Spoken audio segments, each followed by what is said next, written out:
Welcome back, guys. This is Potter Fanfic Hub. Here we explore powerful Harry Potter what-if stories and hidden magic. What if Harry Potter defied Dumbledore and chose Daphne? Harry x Daphne. If you enjoy epic magical videos, subscribe to Potter Fanfic Hub. Now, let the story begin. Chapter 1, The Boy Who Questioned Everything. The Sorting Hat had barely touched Harry's head when he heard the voice, ancient and crackling like parchment left too long in the sun. Difficult. Very difficult. Harry sat on the rickety stool, the tattered hat obscuring his vision. He could feel the whispers of every student in the great hall pressing against him, a wave of curiosity and expectation that made his scar prickle. Somewhere to his left, he knew Ron Weasley was probably bouncing in his seat, already safely ensconced in Gryffindor. To his right, the Slytherin table waited in its emerald and silver shadows, watching him with unreadable expressions. Plenty of courage, I see, the hat continued, its voice a murmur only he could hear. Not a bad mind, either. There's talent, my dear boy, and a thirst to prove yourself. But. The word hung in the air between them, heavy with implication. But. Harry thought back, suddenly irritated. He'd been waiting for this moment his entire life, or at least since Hagrid had told him he was a wizard, and now the hat was hesitating. Wasn't it supposed to be simple? Didn't everyone just get sorted and move on? Interesting, the hat mused. Yes, very interesting. You don't trust me, do you? You're already questioning the process. Harry blinked. He hadn't realized he'd been thinking about trust at all. But now that the hat mentioned it, he supposed there was something strange about being asked to sit on a stool in front of the entire school while a magical hat decided his fate. He didn't know any of these people. He didn't know the hat. Why should he trust it?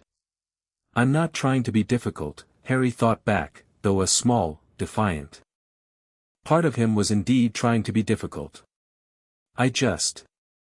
I don't know you. Why should I let you decide everything about my future? The hat made a sound that might have been laughter, or might have been surprise.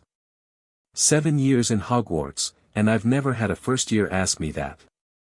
Most of them are too nervous to think anything at all, or too eager to prove themselves worthy of whatever house they've dreamed about. I've only known I was a wizard for a few weeks, Harry admitted. I didn't have time to dream about houses. Ah. That explains the resistance. You haven't been raised to see this moment as a celebration, you see it as a demand. A choice being made for you rather than with you. Harry thought about the Dursleys, about the cupboard under the stairs, about all the choices that had never been his to make. I've had enough people making decisions for me. I didn't know my parents, I didn't know about magic, and now everyone's expecting me to just go along with whatever happens. But why should I? Why should I accept anything without understanding it first? The hat fell silent for a long moment. The silence stretched so long that Harry heard the faint murmuring from the staff table, the rustle of robes, the sharp intake of breath from Hermione Granger, who had been sorted just before him. Most people, the hat finally said, accept the choices presented to them without asking questions. They're too afraid, or too eager, or too tired to think differently. But you're asking the right questions, even if you're not sure what they mean yet. Harry felt something shift in the hat's tone, a note of something almost like approval. I see the courage, the hat continued.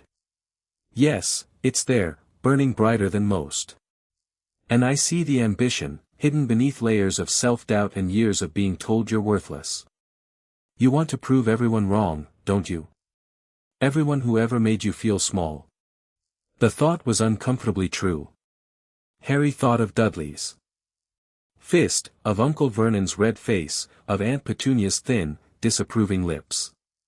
He thought of the way they'd all treated him like he was nothing. I want to choose, Harry said firmly. I want my choices to matter. I want to understand what's happening to me instead of just being told where to go and what to do. Then listen carefully, the hat said, because what I'm about to tell you isn't meant for everyone. It's meant for you, because you asked. Harry's heart hammered against his ribs. Around him, the great hall continued to wait, unaware of the conversation happening in the space between his ears. Hogwarts is not just a school, the Hat continued. It's a battlefield. Old allegiances, ancient grudges, and new schemes, they're all here, woven into the stones of this castle. The adults who will try to guide you have their own agendas, their own visions of who you should become. Some of them mean well. Some of them don't. And some of them believe so deeply in their own rightness that they've forgotten the difference between helping and controlling. Harry's scar gave a sudden, sharp throb, and he winced. The people who want you to follow their path will tell you it's for the greater good. They'll give you reasons that sound noble, that sound selfless, that sound like they care about you. But you must learn to see the difference between someone who wants to protect you and someone who wants to use you. Can you do that, Harry Potter? I don't know, Harry admitted. I don't know anything. I'm just a kid who found out he's a wizard a few weeks ago. I don't even know what I want to do with my life. Then choose a house that will help you learn to think for yourself, the Hat said. There's a place for you where you'll find people who question things, who aren't afraid to look at the world differently. You'll find allies, and you'll find enemies, but most importantly, you'll find the truth, if you're brave enough to look. And then, before Harry could ask what the Hat meant, it called out its decision. Slytherin. The silence that followed was absolute. Harry could feel the shock rippling through the great hall like a physical force. The Gryffindor table, which had been tensely waiting for his arrival, seemed to freeze mid-cheer. The Hufflepuffs exchanged uncertain glances. The Ravenclaws stared with open curiosity. But it was the Slytherin table that reacted most noticeably, first with stunned silence, and then with something that might have been grudging approval. Well, well, said a silver-haired boy at the Slytherin table, his face splitting into a slow, calculating smile. Potter in Slytherin. Who would have thought? Harry's face flushed red as he stepped off the stool. He could hear Professor McGonagall clearing her throat, a sound of barely concealed dismay. At the staff table, he caught a glimpse of Dumbledore's expression, surprised, certainly, but also something else. Something that looked almost like concern. Harry felt a sudden, irrational stab of defiance. Let them be concerned. Let them be surprised. He hadn't asked to be famous, hadn't asked to be the boy who lived, and he certainly hadn't asked to be placed in a house that everyone seemed to think was full of dark wizards. But if that's where the Hat had put him, then that's where he'd go. He walked toward the Slytherin table with his head held high, ignoring the whispers that followed him like a trail of smoke. Potter in Slytherin. But his parents. Maybe the Hat made a mistake. Did you see Dumbledore's face? He looked like someone had hexed his favorite lemon drop. Harry slid into the empty seat at the Slytherin table, suddenly aware of dozens of eyes upon him. The silver-haired boy who had spoken earlier was watching him with an expression of amused curiosity. Next to him sat a pale, blond boy who looked at Harry with something between suspicion and fascination. The famous Harry Potter, the silver-haired boy said, extending a hand. Draco Malfoy. I'm sure you've heard of me, my father is Lucius Malfoy. Harry didn't know who Lucius Malfoy was, but he shook the boy's hand anyway. Harry, he said. Just Harry. Just Harry, Malfoy repeated, his smile widening. How delightfully modest. Though I suspect, just Harry won't last very long, will it? Not when you've just made history by being the first Potter in Slytherin in, how long has it been, Blaze? The dark-skinned boy next to Malfoy shrugged. Don't ask me. I'm not a historian. A pity, Malfoy said, turning back to Harry. The Potters have always been Gryffindors, haven't they? Brave, noble, and utterly predictable. But you, he leaned in closer, his voice dropping conspiratorially, you've shown us something different. You've shown us that you're willing to break expectations. That's a quality we value in Slytherin. Harry felt a strange mix of discomfort and curiosity. He didn't know if Malfoy was trying to be friendly or manipulative, but he decided to reserve judgment. After all, he'd just chosen to question the Sorting Hat. It would be hypocritical to make assumptions about people based on their house. "Thanks," Harry said carefully. "I think." Malfoy laughed, a bright, confident sound that drew attention from the surrounding students. "Oh, I like him. I really do." Harry turned away from Malfoy, his eyes scanning the Slytherin table for anyone who might be less intense. His gaze landed on a girl sitting a few seats down, half hidden in the shadows cast by the enchanted ceiling. She was watching him with an expression that was neither friendly nor hostile, just assessing, as if she were cataloguing every detail about him for future reference. She had blonde hair so pale it was almost white, pulled back in a simple braid that fell over one shoulder. Her robes were neat and well-maintained, but not ostentatious. What struck Harry most was her stillness. While everyone else was whispering and staring, she sat perfectly motionless, her pale blue eyes fixed on him with an intensity that made his scar tingle. Harry looked away, suddenly self-conscious. A moment later, the girl rose from her seat and walked around the table, moving toward him with the grace of someone who had been taught exactly how to carry herself in public. She stopped in front of him, her expression still unreadable. "Greengrass," she said, extending her hand. "Daphne Greengrass."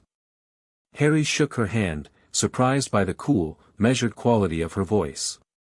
She spoke like someone who chose her words carefully, who never said anything she hadn't already considered from every angle.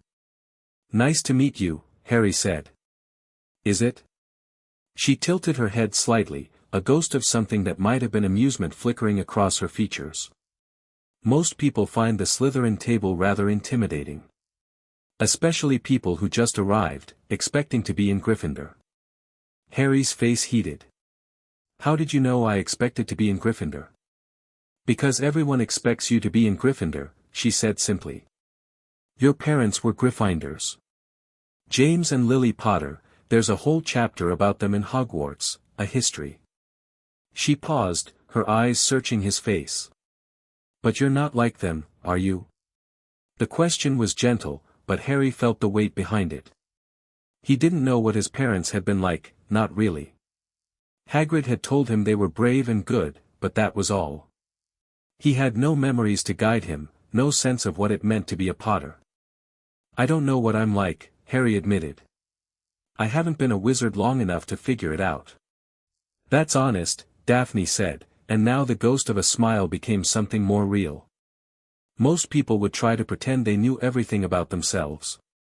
It's refreshing to meet someone who admits they're still learning." She slid into the seat next to him, ignoring the curious looks from the other Slytherins.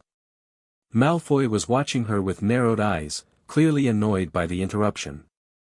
But Daphne didn't seem to notice, or didn't care. "Can I ask you something?" she said quietly, so only Harry could hear. "I guess so. You questioned the Sorting Hat, didn't you?" Harry's stomach dropped. "How did you?" "Because you looked like you were arguing with it," Daphne said. "I've watched enough sortings to know what it looks like when the hat is having a conversation. Usually it's just a few seconds, yes, you'll do well in Ravenclaw or whatever. But you were up there for almost a minute, and your face kept changing. You looked annoyed, then confused, then something else. Determination, maybe." She studied him with those pale, watchful eyes. "What did you ask it?" Harry hesitated. He barely knew this girl, and she was asking him about one of the most personal moments of his life. But something about her quiet intensity made him want to tell her the truth. "I asked why I should trust it," he said. "I asked why I should let a hat decide my future when I didn't even know it." Daphne's expression shifted, a flicker of something that might have been surprise, or perhaps recognition. "And what did it say?"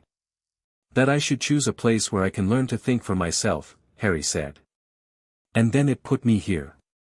"Interesting," Daphne murmured. "The Sorting Hat usually sorts people based on what they value most: courage, ambition, knowledge, loyalty. But it sorted you based on where you'd learn to question things." That's unusual. Is it bad? Harry asked, suddenly worried. Is Slytherin not the place for someone who questions things? Daphne's smile widened slightly, a subtle shift that transformed her face from simply pretty to almost radiant. Actually, it's the perfect place. Slytherins are the most curious of all the houses, though people often mistake our curiosity for cunning. We question everything, the rules, the teachers, the traditions. We just don't always do it loudly. Most people mistake our silence for agreement. Harry thought about the difference between questioning something openly and questioning it quietly. He'd done plenty of the first kind with the Dursleys, and it had never gotten him anywhere but the cupboard. Maybe there was something to be said for keeping some questions to yourself, for learning the answers before you showed your hand.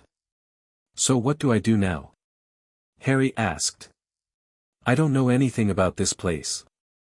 I don't even know what classes I'm supposed to take. Daphne reached into her robes and pulled out a folded piece of parchment, neatly labeled in elegant script. Here, she said, handing it to him. I made a copy of my schedule. You can use it to figure out where you're supposed to be tomorrow. The classes are all the same for first years, anyway.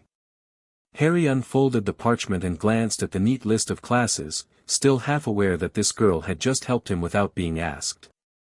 Thank you, he said, meaning it. You didn't have to do that. I know, Daphne said simply. But I wanted to. You're going to need allies, Potter. People who can help you navigate this place. The teachers won't tell you everything, and the other students will only see the fame. She paused, her eyes meeting his. If you want to understand what's really happening here, the politics, the history, the secrets, you'll need someone who sees the world differently than most people. I could be that someone, if you're interested. Harry stared at her. Here was a girl he'd just met, offering to be his guide through a world he knew nothing about. The offer was tempting, but it also raised questions. Why was she helping him? What did she want from him? I can see you're suspicious, Daphne said, as if reading his thoughts. Good. You should be suspicious. Trust is something that should be earned, not given freely. But I'll tell you this much, I'm not helping you because of your name, or because of what you represent. I'm helping you because you're the first person I've met in this school who asked the Sorting Hat why it deserved his trust. That kind of thinking is rare. She paused, then added quietly, and I think we're going to need it, all of us, before this year is out. Harry felt a chill run down his spine. What do you mean? Daphne looked around the great hall, her eyes scanning the students at the other tables, the teachers at the staff table, the enchanted ceiling overhead. There's a lot you don't know, Potter. About this school, about the wizarding world, about the people who want to control you. I'm not going to tell you everything tonight, that would overwhelm you, and I'm not sure you'd believe me anyway. But I'll tell you one thing, because you need to hear it. She leaned closer, her voice dropping to barely a whisper. The adults who tell you they're protecting you, they're not always telling the truth. Some of them have plans for you, plans that don't include what you want or need. The war might be over, but the battle for control of the wizarding world has only just begun. And you, Harry Potter, are the key to everything. Harry's heart was pounding now. What war? What do you know about me? I know who you are, Daphne said. I know what happened the night your parents died. And I know that the people who claim to be your guardians, your mentors, your guides, some of them have already decided what you should do with your life, whether you want it or not. She pulled back, her expression returning to its usual stillness. That's why I'm offering to help you. Because if you don't start asking questions now, you'll never escape the path they've already chosen for you. The feast began in a burst of magic and noise, golden plates appearing and filling with food. Harry watched, overwhelmed, as a parade of dishes arranged themselves across the table. But he barely tasted the food that appeared before him. His mind was racing with everything Daphne had said. Eat, she advised, taking a small portion of roasted chicken. You'll need Your strength. The first day of classes is always exhausting, and you have a lot to learn. Harry picked up his fork, but his appetite had vanished. Why are you telling me all this? He asked. We just met. You don't even know me. Daphne set down her fork and looked at him, her eyes as steady and clear as winter ice. Because I've been watching you, Potter. From the moment you walked through those doors, I saw someone who didn't fit the pattern. You didn't look at the adults with adoration the way most children do. You looked at them with curiosity, with wariness, with the same suspicion I've seen in people who have been hurt by those who were supposed to protect them. She paused. I know what that looks like because I've seen it in myself. My family has secrets, Potter. Secrets that could destroy us if they were revealed. And the adults who claim to protect us are the ones who would destroy us if they knew what we've been hiding. Your family? Harry asked, genuinely curious now. What secrets? Daphne shook her head, a slight smile playing at the corner of her mouth. Not tonight. Tonight, you've already had enough revelations. But I'll tell you something else, something you should know before you walk into your first class. She leaned in close again, her voice barely audible. Not everyone who smiles at you is your friend. Not everyone who warns you is your enemy. Learn to read the spaces between the words, Potter. That's where the truth lies. Harry felt a shiver run through him. She was speaking in riddles, he realized. Talking around the truth without actually revealing it. It was frustrating, but it was also intriguing. She wanted him to prove himself worthy of her trust, to show that he could think for himself before she gave him any real answers. I understand, Harry said quietly. I think. But I have to ask, why do you trust me? Daphne was silent for a long moment. Then she reached into her robes and pulled out a small, leather-bound book, worn at the edges as if it had been read many times. She handed it to Harry, who opened it to find page after page of elegant script, some of it in languages he couldn't read. These are my grandmother's journals, Daphne said. She lived through the last war, the war your parents died in.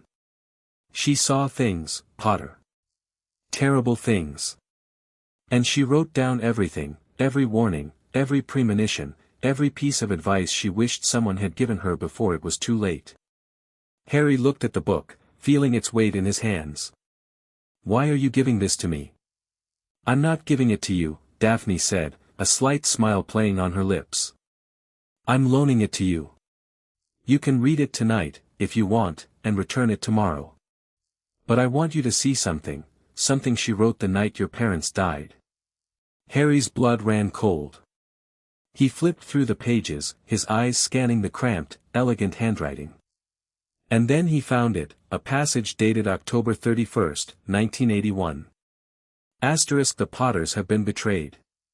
The Dark Lord knows their location, and I fear there is no time to warn them. I've sent word to Dumbledore, but I don't know if it will reach him in time. If they die, the boy will be orphaned, and everyone will look to him as a hero, as a savior, as the one who will finally defeat the darkness. But they won't see the truth, that he is just a child who will be forced into a role he never asked for. I pray that someone will protect him, will let him grow up without the weight of the world on his shoulders. But I fear that the very people who should protect him will use him instead. They'll see him as a weapon, a tool, a means to an end. And if that happens, the prophecy will be fulfilled not by fate, but by the choices of those who refuse to see him as anything more than a symbol, asterisk. Harry read the words twice, 3 times, his hands trembling. The prophecy. The Dark Lord. His parents' deaths. It was all connected, all part of something bigger than he'd ever imagined. Did you know about this? He asked, looking up at Daphne. Is this why you're helping me? I knew part of it, Daphne admitted. My grandmother told me before she died. She made me promise to never trust anyone completely, to always question what the adults told me, to listen to my instincts instead of accepting what I was told. She was afraid, Potter.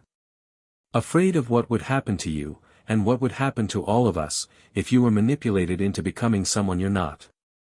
Harry closed the journal, his thoughts spinning. What do you want me to do? Nothing tonight, Daphne said. Just read. Think. Question everything. And when you're ready to learn more, come find me. I'll be in the library most evenings, in the restricted section. That's where the real answers are. She rose from the table, her meal barely touched, and started to walk away. But before she left, she paused and turned back, her voice so quiet that only Harry could hear. Be careful who you trust, Potter. Even the ones who seem like they care about you might have their own agendas. And remember, the truth isn't always what you're told.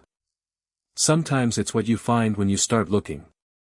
And with that, she disappeared into the crowd of students, leaving Harry alone at the Slytherin table, clutching her grandmother's journal and feeling more confused and uncertain than he'd ever felt in his life. He spent the rest of the feast in a daze, responding mechanically to Malfoy's attempts at conversation and ignoring the curious glances from the other Slytherins. When the feast ended and the prefects led them through the labyrinthine corridors of Hogwarts, Harry followed without really seeing, his mind still churning with everything Daphne had told him. The Slytherin common room was everything he'd expected, dimly lit, sumptuously furnished, with a dark, moody atmosphere that felt at once comfortable and intimidating. The emerald glow of the black lake filtered through the windows, casting underwater shadows across the walls. A fire crackled in a massive stone fireplace, and the furniture was arranged in comfortable clusters perfect for private conversations and secret plotting. Harry was assigned a dormitory with Malfoy, Blaise Zabini, and two other boys, Theodore Nott and Vincent Crabbe. They were civil to him, if not exactly welcoming. Malfoy was the only one who seemed eager to make a connection, but Harry couldn't shake the feeling that the friendship was motivated by something other than genuine liking. That night, after Malfoy and Crabbe had finally stopped talking and the dormitory was quiet, Harry lay in his four-poster bed, staring at the canopy above him. The mattress was soft and warm, and the blankets were enchanted to keep him comfortable no matter how he moved. But he couldn't sleep.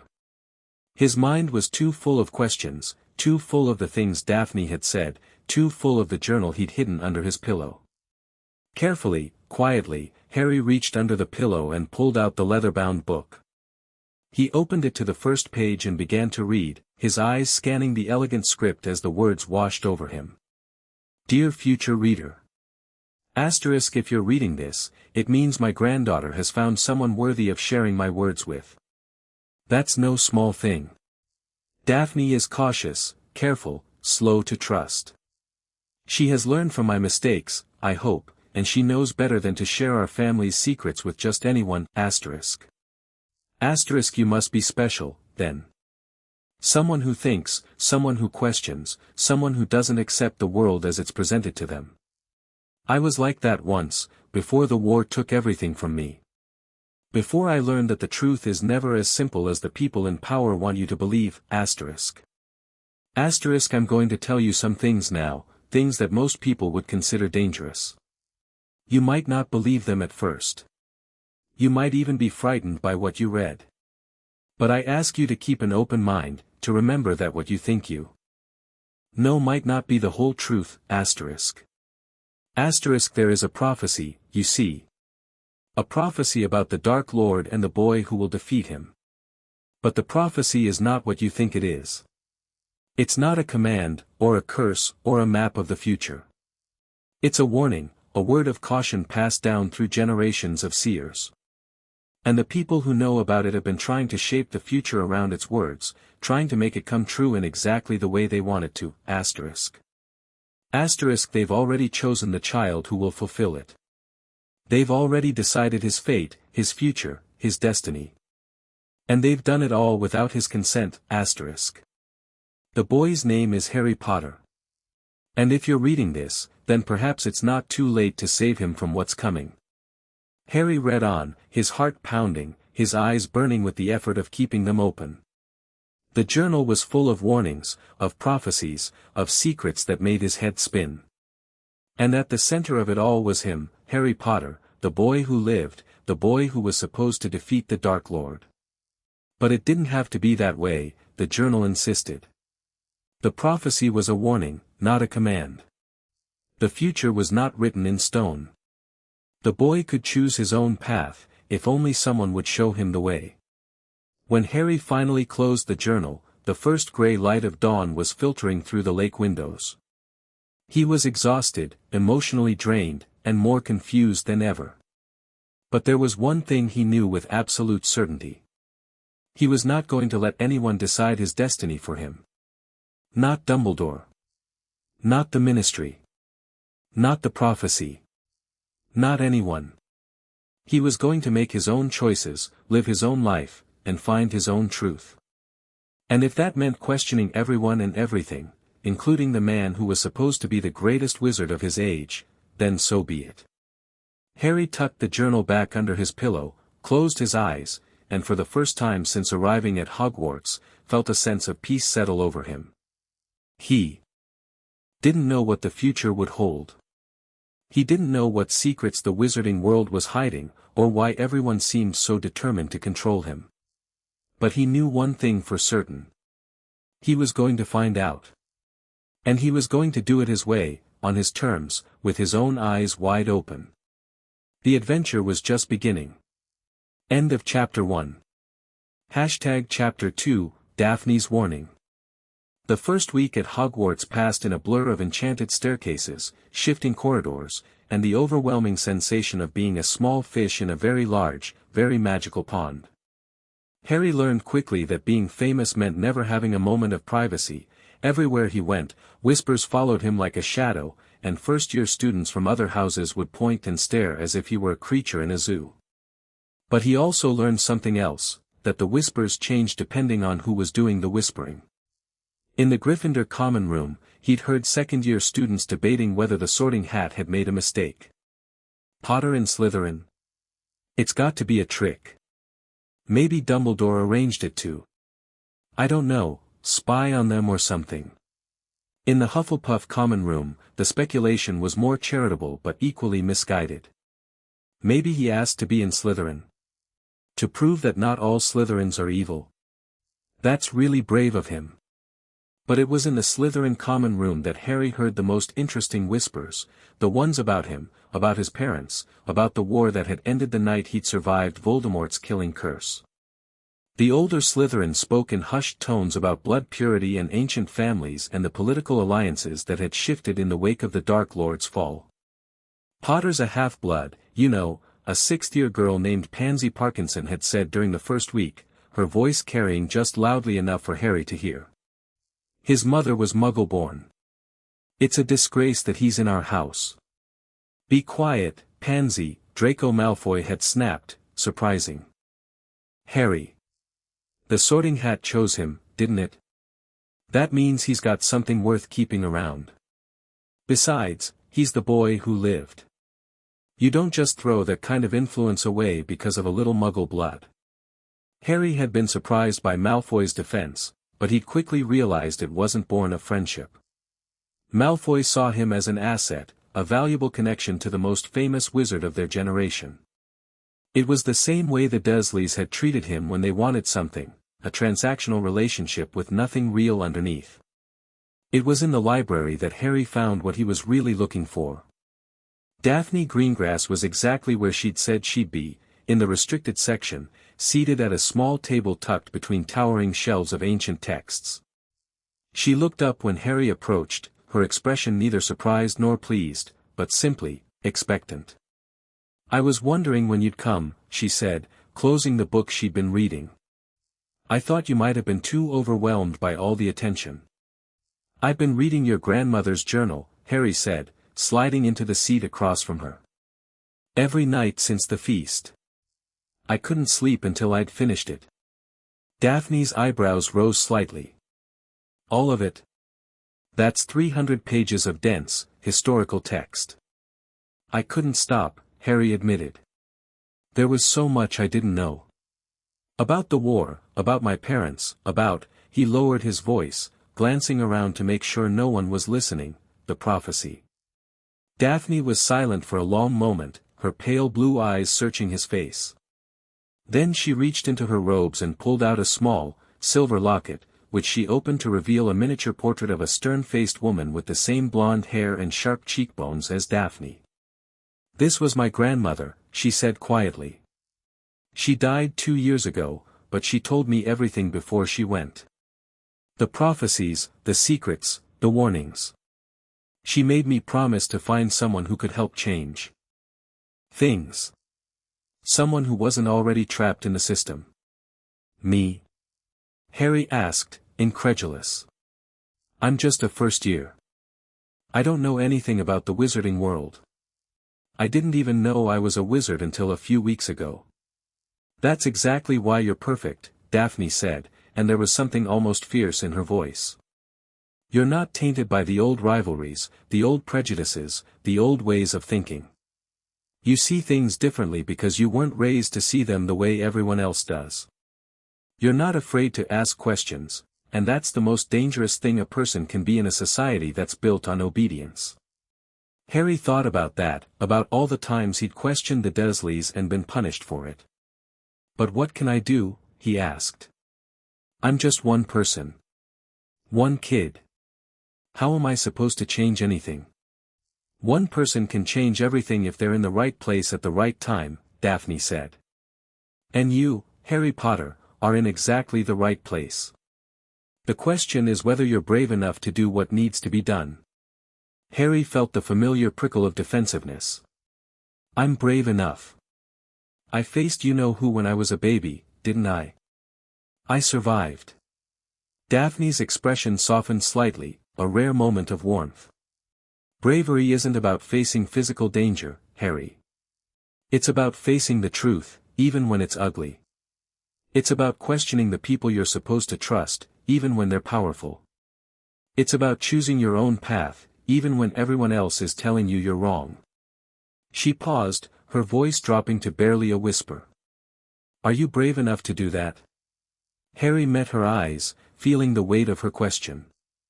"I don't know," he admitted. "But I want to try." Daphne nodded slowly, as if that answer had been the one she was waiting for. "That's enough for now," she said. "We'll start with something simple. Tell me what you've learned from my grandmother's journal." Harry took a deep breath, organizing his thoughts. "She wrote about the prophecy, about a child born at the end of July who would have the power to defeat the Dark Lord. She said the prophecy wasn't a command, but a warning. That the future isn't set in stone, and that the people who think they're fulfilling the prophecy by controlling events are actually making things worse." "Good," Daphne said. "What else?" "She wrote about the Order of the Phoenix, Dumbledore's secret organization that fought against you-know-who. But she also wrote about the political factions within the Ministry, the pure-blood families who supported the Dark Lord, and the ones who tried to stay neutral. She said that the war wasn't really about blood purity at all, it was about power. About who would control the wizarding world after the old families had been weakened." Daphne's expression was unreadable. "Go on." "She wrote about my parents," Harry continued, his voice catching slightly. "She said they were betrayed by someone they trusted. Someone close to them.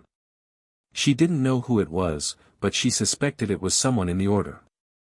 Someone Dumbledore had vouched for." Daphne leaned forward, her elbows resting on the table. "My grandmother was a seer, Harry. Not a very powerful one, but enough to see pieces of the future. She saw your parents' deaths before they happened, saw the betrayal, the dark magic, the aftermath. And she tried to warn Dumbledore, but he didn't listen. He was too busy playing the long game, too busy trying to predict all the possible outcomes and make sure things happened the way he wanted them to. He could have saved them," Harry said, the words tasting bitter. "If he'd listened, my parents might still be alive." Daphne shook her head. "I don't know if it would have made a difference. The prophecy was already in motion, and Dumbledore was determined to see it fulfilled on his terms. Your parents were in hiding because of the prophecy, because the Dark Lord had heard part of it and was obsessed with destroying the child. Who could defeat him? And Dumbledore used that fear to move the pieces around the board, hoping to create a situation where the prophecy would work out the way he wanted. But it didn't work, Harry said. My parents died anyway. And I ended up with the Dursleys. Daphne's expression was sympathetic, but also direct. Dumbledore's plans rarely work the way he expects them to. He's brilliant, yes, and he's powerful. But he's also controlling, and he's used to getting his own way. He sees people as pieces on a chessboard, not as individuals with their own desires and needs. And that's why you have to be careful, Harry. Because if you follow his plan, you'll end up exactly where he wants you to be. But if you follow your own path, what happens then? Harry asked. Then you might have a chance at freedom, Daphne said. A chance to make your own choices, to live your own life, to be more than just the boy who lived. But it won't be easy. Dumbledore will try to guide you, to influence you, to make you believe that his way is the only way. And you'll have to resist that, every step of the way. Harry was silent for a long moment, processing everything she'd said. Why do you care so much? He finally asked. What do you get out of helping me? Daphne's expression shifted, something complex moving behind her eyes. My family has been watching the wizarding world for generations, Harry. We've seen the rise and fall of dark wizards, the shifting of political alliances, the manipulation of events by people in power. And we've always known that if someone didn't stand up and ask the right questions, the cycle would continue forever. She paused, meeting his eyes. You're the best chance we've had in a century, maybe more. You have the fame, the influence, and the potential to change things. But you also have the ability to see through the lies, if you choose to use it. But I'm just a kid, Harry protested. How can I change anything when I don't even know how the wizarding world works? Daphne reached into her robes and pulled out a small, leather-bound book, similar to the one she'd given him before but much older. This is a guide to the political factions in the wizarding world, she said. It details the history of the pureblood families, the alliances, the betrayals, and the secrets that have been kept hidden for centuries.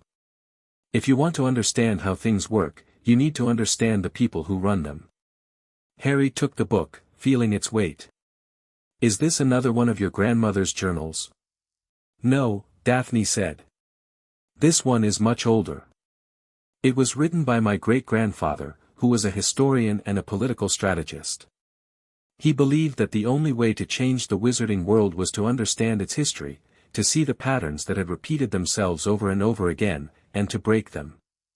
Harry opened the book to a random page, his eyes scanning the elegant script. It was filled with names he didn't recognize, families he'd never heard of, political alliances that seemed impossibly complex. How am I supposed to learn all of this? He asked.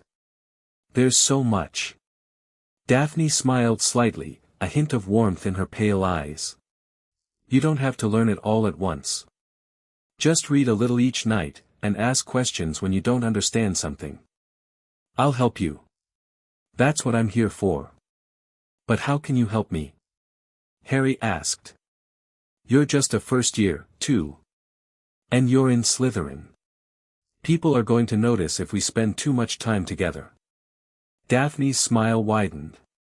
Let them notice. Let them talk. The more they see us together, the more they'll assume you're just another Slytherin following the family traditions.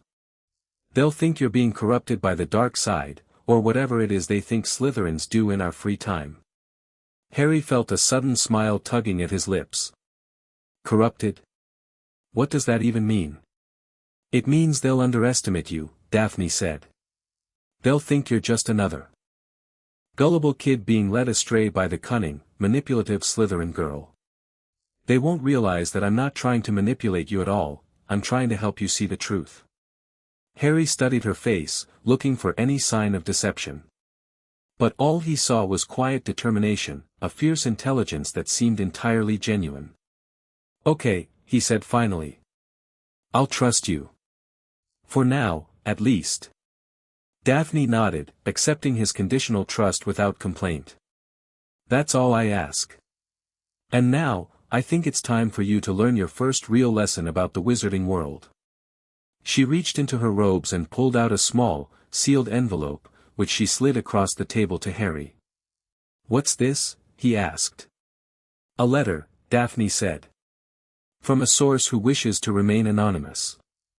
It contains information about the current political climate in the ministry, including a list of people who are working to undermine the current administration. I think you'll find it enlightening." Harry broke the seal and unfolded the letter, his eyes scanning the neat handwriting. The words were careful, precise, and devastating. Asterisk Minister Fudge is a puppet, controlled by Lucius Malfoy and his allies. The only reason he's still in power is because Dumbledore has been maneuvering behind the scenes to keep him there. It's a stalemate, one that suits both of them, because they're both afraid of what would happen if the balance of power shifted too quickly. Meanwhile, the true threat is growing in the shadows, preparing for the moment when it can strike. Asterisk. The Dark Lord is not dead. He is waiting. And when he returns, those who have been playing their political games will find that they have lost everything. Asterisk. Harry read the letter twice, 3 times, his heart pounding. "Is this true?" he asked. "Is who really still alive?" Daphne shook her head. "I don't know. My grandmother believed he was, but she couldn't see clearly enough to know for sure. What I do know is that the people in power are acting like he's still a threat. They're stockpiling power, building alliances, preparing for war. And they're doing it while pretending that everything is fine." "That's insane," Harry said, his voice rising. "If Voldemort is still alive, shouldn't we be doing something about it?" Daphne leaned forward, her eyes flashing.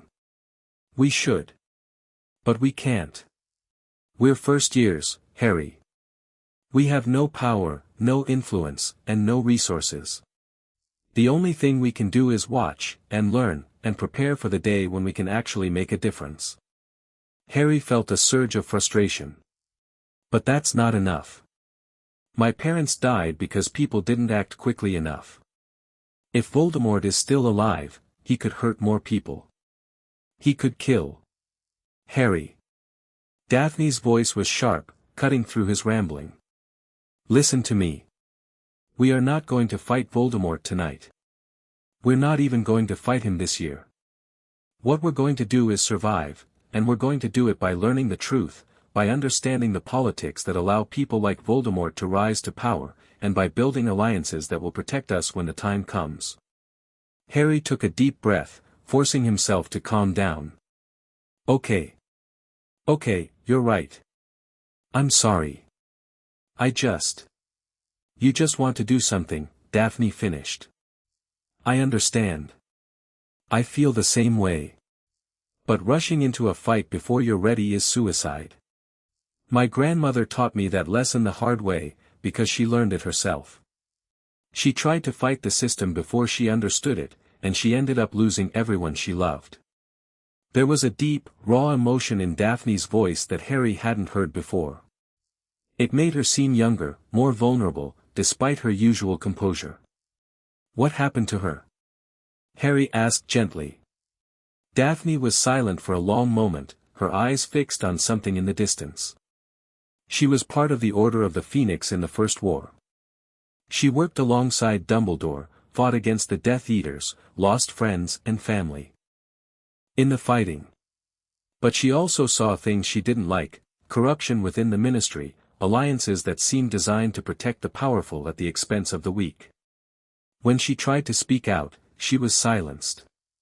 When she tried to warn people, she was ignored. And when she finally tried to take matters into her own hands, she was betrayed by someone she trusted."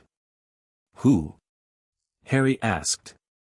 Daphne's eyes met his, and there was something ancient and cold in them. "I don't know.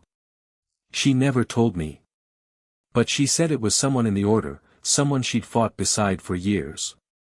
Someone Dumbledore had vouched for, despite all the evidence that they couldn't be trusted."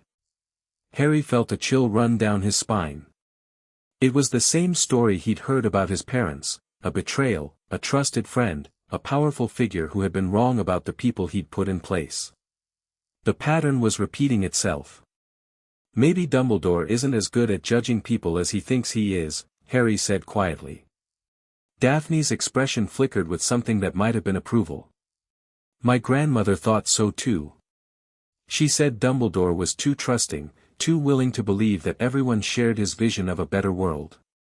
He couldn't see the darkness in people because he refused to believe it existed. Harry thought about that, about the tension he'd seen between the younger and older students in the different houses. But he's not just trusting. He's also controlling. He wants things to happen a certain way. Exactly, Daphne said. He believes his vision is the only one that matters. Anyone who disagrees with him is either a threat or a tragedy. He'll try to help them, protect them, guide them, but only if they follow his path. If they step off the path, he'll do whatever it takes to bring them back. Even if that means hurting them? Harry asked. Daphne's eyes were cold. Especially if it means hurting them. Because in Dumbledore's mind, the end always justifies the means. If he has to sacrifice a few people to save the many, he'll do it. He'll do it without hesitation, and he'll find a way to make it seem like the victims chose their own fate. Harry felt a sudden, visceral anger rising in his chest. That's not right. That's not how it should be. No, Daphne agreed quietly. It's not. And that's why we have to be careful, Harry. Because if Dumbledore decides that you're a threat to his plan, he'll move against you. He'll isolate you, weaken you, make you believe that you're wrong to question him. He can't do that to me, Harry said fiercely. I won't let him. Daphne smiled, a thin, knowing expression. That's exactly what my grandmother said. And look what happened to her. The words hung in the air between them, heavy with implication.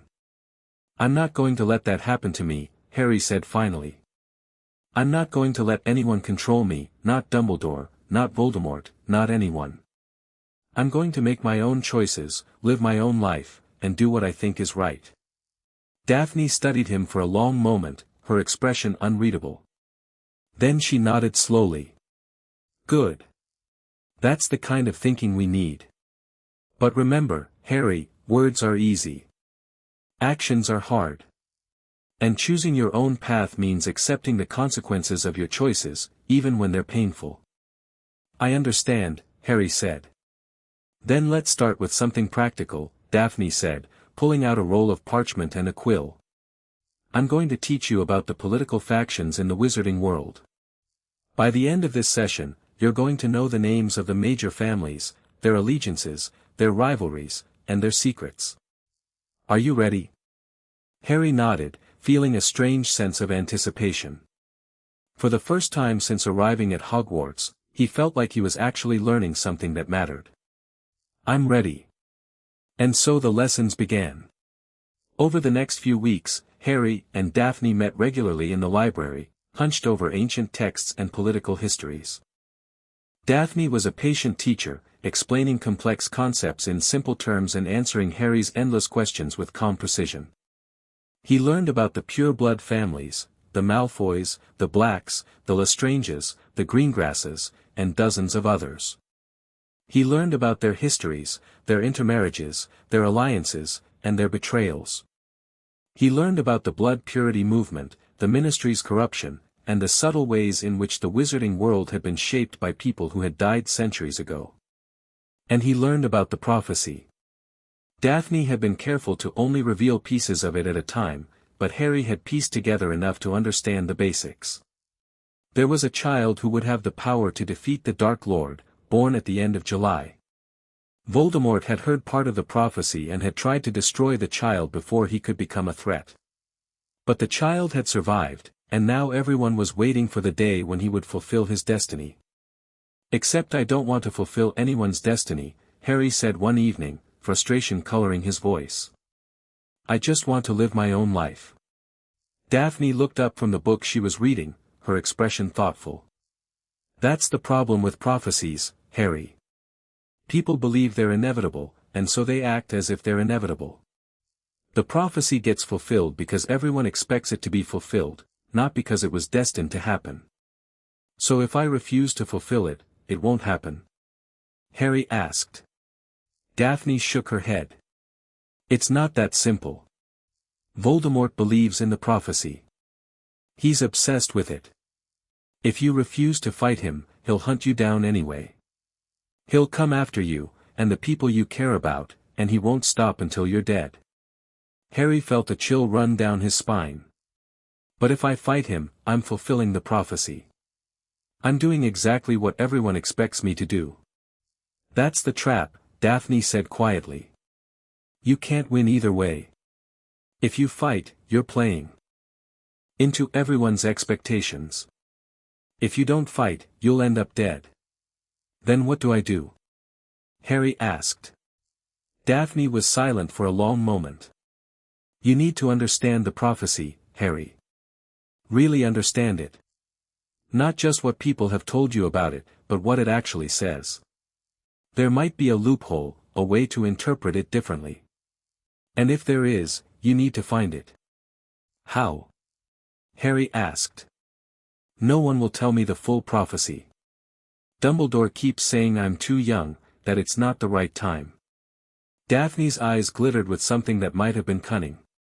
Then we need to find it ourselves. Harry stared at her. You mean, find the record of the prophecy? But where would we even start? Daphne smiled, a slow, calculating expression that reminded Harry of a chess player seeing the winning move. The Department of Mysteries, at the Ministry of Magic. That's where all the prophecies are stored. The records are kept in the Hall of Prophecy, under lock and key, guarded by magical enchantments that would stop most people from getting in. Most people? Harry asked, catching the implication. But not us, Daphne said. Because we're going to get help. Harry's heart was pounding. From who? Daphne leaned forward, her voice dropping to barely a whisper. From my father. He works at the Ministry, in the Department of Magical Law Enforcement. He has access to the restricted areas, and he knows how to bypass the security measures. If we ask him nicely, he might be able to help us get in. Harry's mind was racing. But why would your father help us? He doesn't even know me. Daphne's expression softened slightly. Because my grandmother told him to. Before she died, she made him promise to help me if I ever needed it. And I've already written to him about you. She paused, her eyes searching his face. He wants to meet you, Harry. He wants to see if you're as committed as you seem. Harry felt a surge of nervous energy. When? Where? This weekend. Daphne said. I've arranged for us to meet him in Hogsmeade. We'll have to use the secret passageways to get out of the castle, but I've already planned the route. Harry stared at her, amazed by how far ahead she'd thought. You planned all of this? Before you even knew I'd say yes. Daphne smiled, a hint of vulnerability in her expression. I had to hope, Harry. I had to believe that you'd be the one to help me change things. Because if you weren't, then I don't know what I would have done. Harry was silent for a moment, processing everything she'd said. Then he nodded, a slow, deliberate gesture. Okay. I'll do it. I'll meet your father, and I'll do whatever it takes to find the truth. Daphne's smile widened, and for the first time, Harry saw genuine warmth in her pale eyes. Good. Then we'll start planning. She pulled out a roll of parchment and began sketching a map, her quill moving with practiced precision. Harry watched her work, marveling at how easily she seemed to navigate the complex world of alliances and secrets that governed the wizarding world. We'll meet at midnight in the entrance hall, Daphne said, her eyes fixed on the map. There's a passage behind the tapestry on the 3rd floor that leads to a hidden exit in the Shrieking Shack. From there, we can walk to Hogsmeade without anyone noticing. And your father will be there? Harry asked. Daphne nodded. He'll be waiting for us at the 3 Broomsticks. He'll be dressed in a grey cloak, sitting at the back table. We'll sit with him, order a butterbeer, and talk. What do I say to him? Harry asked. Daphne looked up from her map, her eyes meeting his. You tell him the truth, she said. You tell him that you want to understand the prophecy, and that you're willing to do whatever it takes to find the answers. If he believes you, he'll help us. And if he doesn't? Daphne's expression flickered with something that might have been fear. Then we're on our own. But that doesn't mean we stop trying. We'll just have to find another way. Harry nodded, feeling the weight of the decision settling on his shoulders. We'll make him believe, he said. I promise. Daphne reached across the table and placed her hand over his, a brief, surprisingly warm gesture. I know you will. That's why I chose you. They spent the rest of the evening planning, going over every detail of their expedition. Harry learned more about the castle's secrets in one night than he had in the entire first week of classes. The hidden passages, the moving staircases, the enchanted portraits that could be bribed or convinced to look the other way, it was all part of the great game that Daphne seemed to play so effortlessly. By the time they parted ways, Harry felt exhausted but exhilarated. He'd learned more about the wizarding world in a few weeks than he'd ever imagined possible, and he was finally starting to feel like he had some control over his own destiny. Same time tomorrow? Daphne asked as they said goodbye at the entrance to the Slytherin common room. Harry nodded. Same time tomorrow. And as he walked back to his dormitory, he realized that despite the danger, the secrets, and the political maneuvering, he felt more alive than he'd ever felt in his life. For the first time, he wasn't just being swept along by events beyond his control. He was choosing his own path, making his own decisions, and building his own alliances. And he was going to find the truth, no matter what it cost him. End of Chapter 2. Chapter 3, A Friendship No One Expected. The midnight journey to Hogsmeade was the most terrifying and exhilarating experience of Harry's young life. They crept through the castle's darkened corridors, Daphne's wand casting a soft, pale light that barely illuminated their path. Harry followed her without question, trusting her knowledge of the secret passages that wound through the ancient walls like veins through a living body. The tapestry on the third floor, a woven depiction of Barnabas the Barmee's attempt to teach trolls ballet, swung aside to reveal a narrow staircase that descended into darkness. This way, Daphne whispered, her voice barely audible. The passage is old, older than the castle itself, some say. My great-grandfather discovered it when he was a student here. Harry followed her down the winding stairs, his hand trailing along the cold stone wall. The air grew damp and cool, carrying the scent of earth and something metallic, like old blood. He could hear water dripping somewhere in the distance, a steady, rhythmic sound that seemed to echo through the darkness. How long does this passage go? Harry asked, his voice hushed. About a mile, Daphne replied. It ends in the cellar of the Shrieking Shack. From there, it's a short walk to Hogsmeade. Harry had heard about the Shrieking Shack, the most haunted building in Britain, according to the rumors. He'd always assumed it was just a story, a legend to scare first years. But now he was about to walk through its cellar, and he couldn't help but feel a prickle of apprehension. Is it really haunted? He asked. Daphne laughed softly, a sound that seemed out of place in the darkness. No. It's just a building with a reputation. My grandmother told me it was used as a hiding place during the war, a safe house for order members who needed to disappear for a while. The rumors were deliberately spread to keep people away. Harry processed that information, filing it away with all the other secrets he was accumulating. So everything I thought I knew about Hogwarts, it's all just stories. Most of it, Daphne agreed. That's how the wizarding world works, Harry. We tell stories to hide the truth, to protect ourselves from what we don't understand, to control the narrative. The trick is to learn which stories are real and which ones are just convenient. They walked in silence for a while, the only sounds their footsteps and the distant drip of water. Harry's mind was racing with questions, about the war, about his parents, about the prophecy, but he knew better than to ask them now. There would be time for questions later, once they'd met Daphne's father. The passage eventually opened into a small, dusty cellar, its walls lined with old crates and cobwebs.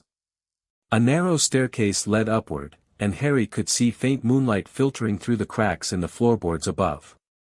"The Shrieking Shack," Daphne said, gesturing toward the stairs. "We need to be quiet from here on out. The windows are boarded, but the walls are thin." They crept up the stairs, their footsteps muffled by years of accumulated dust. The main room of the shack was as dilapidated as the rest of the building, torn curtains, broken furniture, and a layer of grime that seemed to have settled over everything. But Harry could see that the damage was old, not recent. Whatever had happened here, it had happened a long time ago. Daphne pushed open the front door, and they stepped out into the cold, moonlit night. The village of Hogsmeade was quiet, the streets empty of all but the occasional cat or owl. The 3 broomsticks glowed warmly in the distance, its windows spilling golden light onto the cobblestones. "He'll be waiting," Daphne said, her voice barely above a whisper. "Remember, let me do most of the talking. My father is cautious. He needs to see that you're serious before he'll trust you." Harry nodded, his heart pounding. He'd never met anyone from Daphne's family before, and he wasn't sure what to expect. If Daphne's father was anything like his daughter, he'd be careful, observant, and probably just as guarded. They entered the 3 broomsticks through the back door, slipping into the crowded pub unnoticed. The warm air was thick with the scent of butterbeer and wood smoke, and the low murmur of conversations filled the room like music. Daphne led Harry to a secluded table in the back, where a tall, distinguished man in a grey cloak was waiting for them. "Father," Daphne said, her voice carefully neutral. "This is Harry Potter." The man rose from his chair, extending a hand. He was handsome in a sharp, aristocratic way, with the same pale blonde hair and piercing blue eyes as his daughter. But where Daphne's eyes were carefully guarded, her father's held a warmth that surprised Harry. "Mr. Potter," he said, his voice deep and cultured. "I've heard a great deal about you. Please, sit." Harry shook his hand, feeling the firm, confident grip. "Thank you, sir. It's an honor to meet you." The man smiled slightly. "The honor is mine. My daughter has written me some rather intriguing letters about you." He gestured for them to sit, and Harry slid into the booth opposite him. "But I must admit, I was surprised when she told me you'd been sorted into Slytherin. Your parents were Gryffindors, as I recall." Harry nodded. "The sorting hat put me in Slytherin. I don't know why, exactly. It said something about helping me learn to think for myself." Daphne's father studied him for a long moment, his expression unreadable. "Interesting. The hat doesn't usually explain its decisions. It simply chooses." He paused, taking a sip of his butterbeer. "But I suppose you're not a usual case, are you, Mr. Potter?" "No, sir," Harry said honestly.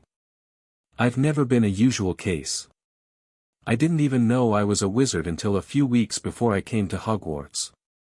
The man's eyebrows rose slightly. "And yet you've already made quite an impression on my daughter. She tells me you're determined to find the truth about the prophecy, no matter the cost." Harry glanced at Daphne, who was watching him with a carefully neutral expression. "Yes, sir," he said. "I need to know what the prophecy says. Everyone keeps telling me it's important, that it determines my future, but no one will tell me what it actually says. I'm tired of people making decisions for me without giving me all the information." The man was silent for a long moment, his eyes searching Harry's face. Then he nodded slowly, a hint of approval in his expression. "You remind me of someone I used to know," he said quietly. "Someone who was also determined to find the truth, no matter the cost. She was remarkable. And she paid a high price for her determination." Harry felt a chill run down his spine. "Your mother," he said. "Daphne's grandmother."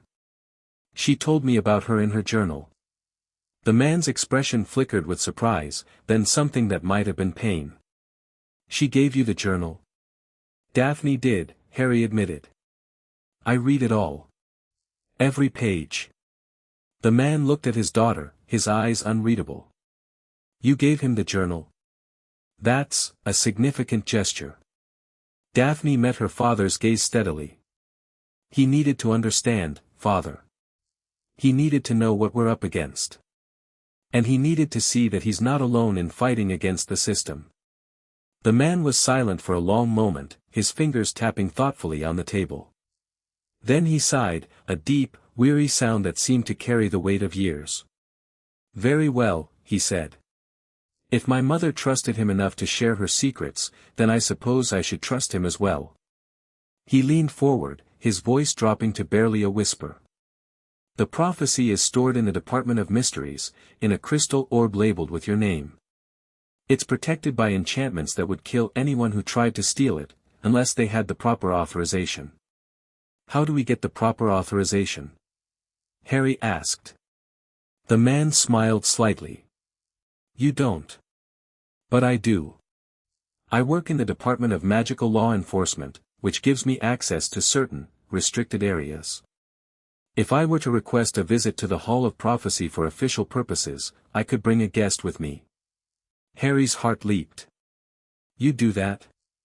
You'd help us get the prophecy? The man's expression was serious. I would, but there's a condition. You have to promise me something, Mr. Potter. Promise me that once you hear the prophecy, you won't let it define you. My mother believed that the future isn't set in stone, that prophecies are warnings, not commands. She believed that people have the power to choose their own destiny. I need to know that you believe that too. Harry met the man's eyes, feeling the weight of the request. I do believe it, he said firmly. I've spent my whole life being told what to do, what to think, who to be. I'm done with that. I'm going to make my own choices, and I'm going to live my own life. No prophecy is going to change that. The man studied him for a long moment, then nodded slowly. Good. Then I'll help you. He reached into his cloak and pulled out a small, ornate key, which he slid across the table to Harry. This is a key to a private reading room in the Department of Mysteries. It will give you access to the Hall of Prophecy on the night of the next full moon, when the enchantments are weakest. I'll make sure the security measures are conveniently absent. Harry stared at the key, his heart pounding. How do I get into the ministry? The visitor's entrance is in a telephone box on Charing Cross Road, the man said. Dial 62442, and you'll be connected to the ministry switchboard. Tell them you have an appointment with the Department of Mysteries. They'll let you through. But I'm a student, Harry protested. Won't they notice that I'm underage? The man smiled again, a hint of cunning in his expression. The key I've given you has been enchanted to bypass the age restrictions. As far as the ministry is concerned, you're a fully qualified wizard with business in the Department of Mysteries. No one will question you. Harry looked at the key, then at Daphne, then back at her father.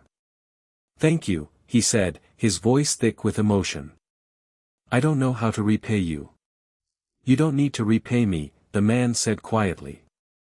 Just be careful. The Department of Mysteries is full of traps and dangers that you can't even imagine. If anything goes wrong, if you're caught, if you're hurt, if you feel like you're in over your head, you get out. You get out and you don't look back. Understood? Harry nodded. Understood. They talked for a while longer, discussing the details of the plan. Daphne's father gave them a detailed map of the Department of Mysteries, marking the locations of the various traps and security measures. He warned them about the time room, the death chamber, and the mysterious veil that stood at its center. Whatever you do, he said gravely, don't go near the veil. It's a gateway to something beyond our understanding, and no one who has touched it has ever come back. Harry felt a chill run down his spine. I'll stay away from it, he promised.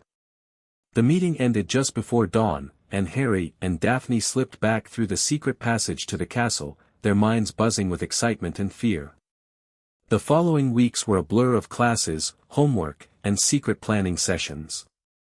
Harry and Daphne met in the library every evening, poring over maps and discussing the details of their mission. They'd agreed to wait until the next full moon, which was just over a month away, to give them time to prepare properly. But as the days passed, Harry found himself spending more and more time with Daphne, not just for planning, but for something else. He couldn't quite put his finger on it, but there was something about her presence that felt comfortable. Safe. Like he could be himself around her without fear of judgment. Maybe it was because she didn't treat him like the boy who lived.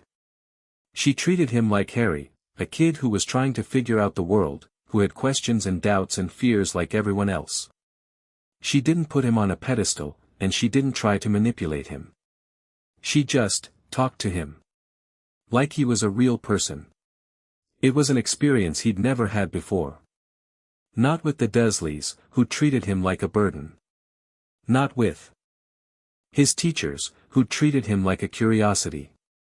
Not even with Ron or Hermione, who treated him like a friend, but who also seemed to see him as something special, something different. Daphne saw him clearly. And that was more valuable than anything else. Harry began to notice things about her that he hadn't seen before.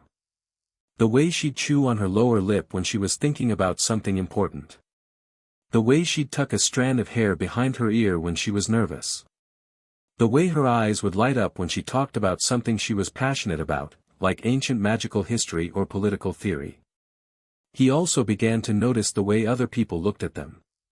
The whispers that followed them through the corridors, the curious glances from students in other houses, the disapproving stares from some of the older Slytherins. "There they go," he heard a fifth-year girl whisper one afternoon. "Potter and Greengrass. What do you suppose they're always talking about?" "Who cares?" her companion replied. "They're probably just plotting something. Slytherins always are." But the whispers weren't always so dismissive.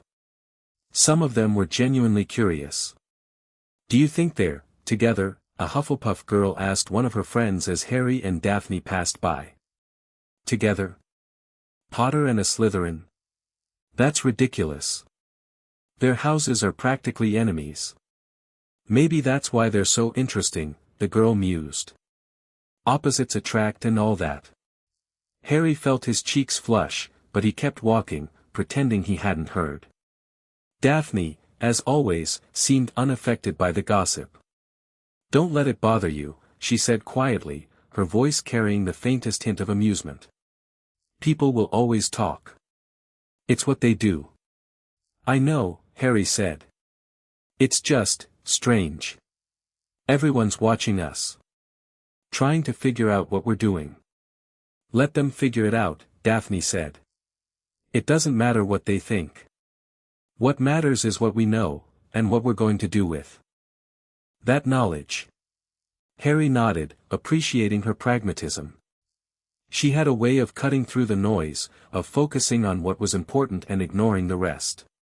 It was one of the things he admired most about her. But there was something else, too.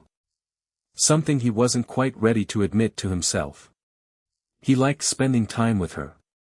He liked the way she made him feel like he could do anything, be anything, accomplish anything. He liked the way she looked at him, like he was a person, not a symbol. And he liked the way he felt when he was around her. Brave, capable, and just a little bit invincible. It was a dangerous feeling, he knew. But it was also addictive. The full moon was approaching, and Harry could feel the excitement building in his chest. He and Daphne had prepared meticulously, going over every detail of their plan again and again. They'd memorized the map, practiced the spells they'd need, and even rehearsed what they'd say if they were caught. "It's going to work," Daphne said one evening, as they sat in their usual corner of the library. "I can feel it." Harry smiled, feeling the same confidence. "We've planned for everything. There's no way it can fail." But as the days passed, Harry began to notice something else, something that made him uneasy. Dumbledore had started watching him more closely. The headmaster would appear in corridors, his blue eyes following Harry's movements with an intensity that made his scar prickle. And then, one evening, Dumbledore summoned him to his office. Harry arrived at the gargoyle that guarded the headmaster's office with a sinking feeling in his stomach. He'd known this moment was coming, but he'd hoped it would be later, after he and Daphne had already completed their mission. "The headmaster will see you now," the gargoyle said, stepping aside to reveal the spiral staircase. Harry climbed the stairs slowly, his heart pounding. He entered the office to find Dumbledore seated behind his desk, his long fingers steepled together. The headmaster's expression was calm, but his eyes were sharp and assessing. "Ah, Harry," Dumbledore said, his voice carrying its usual warmth. "Please, sit down. I've been wanting to speak with you for some time." Harry took a seat across from the headmaster, careful to keep his expression neutral. "What about, sir?" Dumbledore studied him for a long moment, his eyes twinkling with an unreadable light. "I've noticed that you've been spending a great deal of time with Miss Greengrass," he said casually. "She seems like a very bright young woman." "She is," Harry said carefully. "She's helped me a lot with my schoolwork." Dumbledore's smile didn't waver. "I'm glad to hear it. Miss Greengrass comes from a family with a long and complex history. I'm sure she's been very helpful in helping you navigate the social landscape of the school." Harry felt a flicker of unease. There was something in Dumbledore's tone that he didn't like. "She's been a good friend, sir. That's all." "Of course," Dumbledore said smoothly. "Friendship is a wonderful thing. But I must caution you, Harry, not all friendships are what they seem. Some people have hidden agendas, secret motivations, that you might not be aware of." Harry felt his jaw tighten. "Are you saying I shouldn't trust Daphne?" Dumbledore sighed, the sound carrying a hint of weariness. "I'm saying that you should be careful. The Greengrass family has long been associated with questionable alliances. They've kept their hands clean, but they've always had their fingers in the political pie.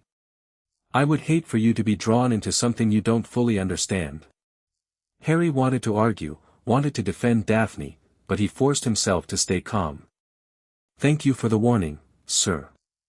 I'll keep it in mind." Dumbledore studied him for a long moment, his eyes unreadable. "There's something else I wanted to discuss with you," he said. "Something about your future." Harry's stomach tightened. "What about it?" "I know you've been hearing rumors about a prophecy," Dumbledore said quietly. "I want you to know that you don't need to be afraid. The prophecy is nothing more than words, Harry. It doesn't control your destiny. You do." Harry felt a surge of frustration. "Then why won't anyone tell me what it says? Why do I have to keep finding out things in bits and pieces?" Dumbledore's expression was sympathetic. "Because you're not ready to hear it, Harry. The knowledge would only burden you at this stage in your life. Trust me, I'm telling you this for your own good." Harry felt his temper flare. "But that's the problem, isn't it? Everyone is always telling me they're doing things for my own good. No one ever asks me what I want." Dumbledore's eyes sharpened. "What do you want, Harry?" The question hung in the air between them, heavy with implication. "I want to know the truth," Harry said firmly. "All of it. I don't want to be kept in the dark anymore." Dumbledore was silent for a long moment, his fingers tapping slowly on his desk. "The truth is not always easy to bear, Harry. Sometimes it's easier to live in the comfort of ignorance." "But I don't want comfort," Harry said. "I want the truth." Dumbledore studied him for what felt like an eternity, his eyes searching Harry's face. "Very well," he said finally. "If you're so determined to hear the prophecy, I will tell you what I know. But I warn you, it won't be easy to hear." Harry leaned forward, his heart pounding. "I'm ready." Dumbledore took a deep breath, his expression grave. "The prophecy was made by a seer named Sybil Trelawney, who is now the divination teacher at this school. It says, "The one with the power to vanquish the Dark Lord approaches, born to those who have thrice defied him, born as the seventh month dies, and the Dark Lord will mark him as his equal, but he will have power the Dark Lord knows not, and either must die at the hand of the other, for neither can live while the other survives." Harry felt the words wash over him like cold water. That's it? That's the whole prophecy? Dumbledore nodded. That's it. But it's enough, isn't it? It tells you what you need to know, that you and Voldemort are connected, that one of you will have to kill the other. Harry felt a sudden, irrational anger. But you said the prophecy didn't control my destiny. You said I could choose my own path. Dumbledore's expression was gentle, but his eyes were hard. You can, Harry. The prophecy describes a possible future, not an inevitable one. You have the power to choose whether or not to fulfill it. But if I don't fight him, he'll come after me anyway. You said so yourself. Yes, Dumbledore admitted. But that doesn't mean you have to follow the path he sets for you. You can fight him on your own terms, for your own reasons, not because a prophecy told you to. You can choose to fight because you believe it's the right thing to do, not because you're fulfilling some predetermined destiny. Harry was silent for a long moment, processing everything Dumbledore had said. The prophecy was terrifying, yes, but it was also freeing. Because if the prophecy was just a warning, just a possibility, then he still had the power to choose his own path. And that was the most important thing of all. I understand, Harry said finally. Thank you for telling me, sir. Dumbledore smiled, but there was something sad in his expression. You're welcome, Harry.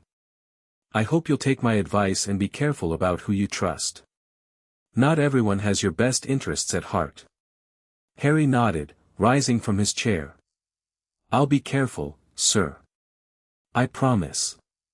But as he left the headmaster's office, he knew he couldn't keep that promise. Because Daphne had proven herself to be trustworthy in ways that Dumbledore couldn't understand. And Harry was going to prove that trust was worth fighting for. The night of the full moon arrived with a sense of ceremony that Harry couldn't quite explain.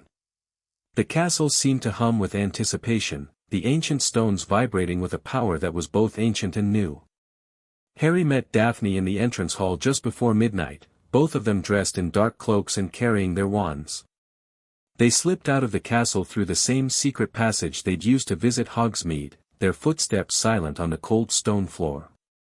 The Ministry of Magic was surprisingly easy to infiltrate.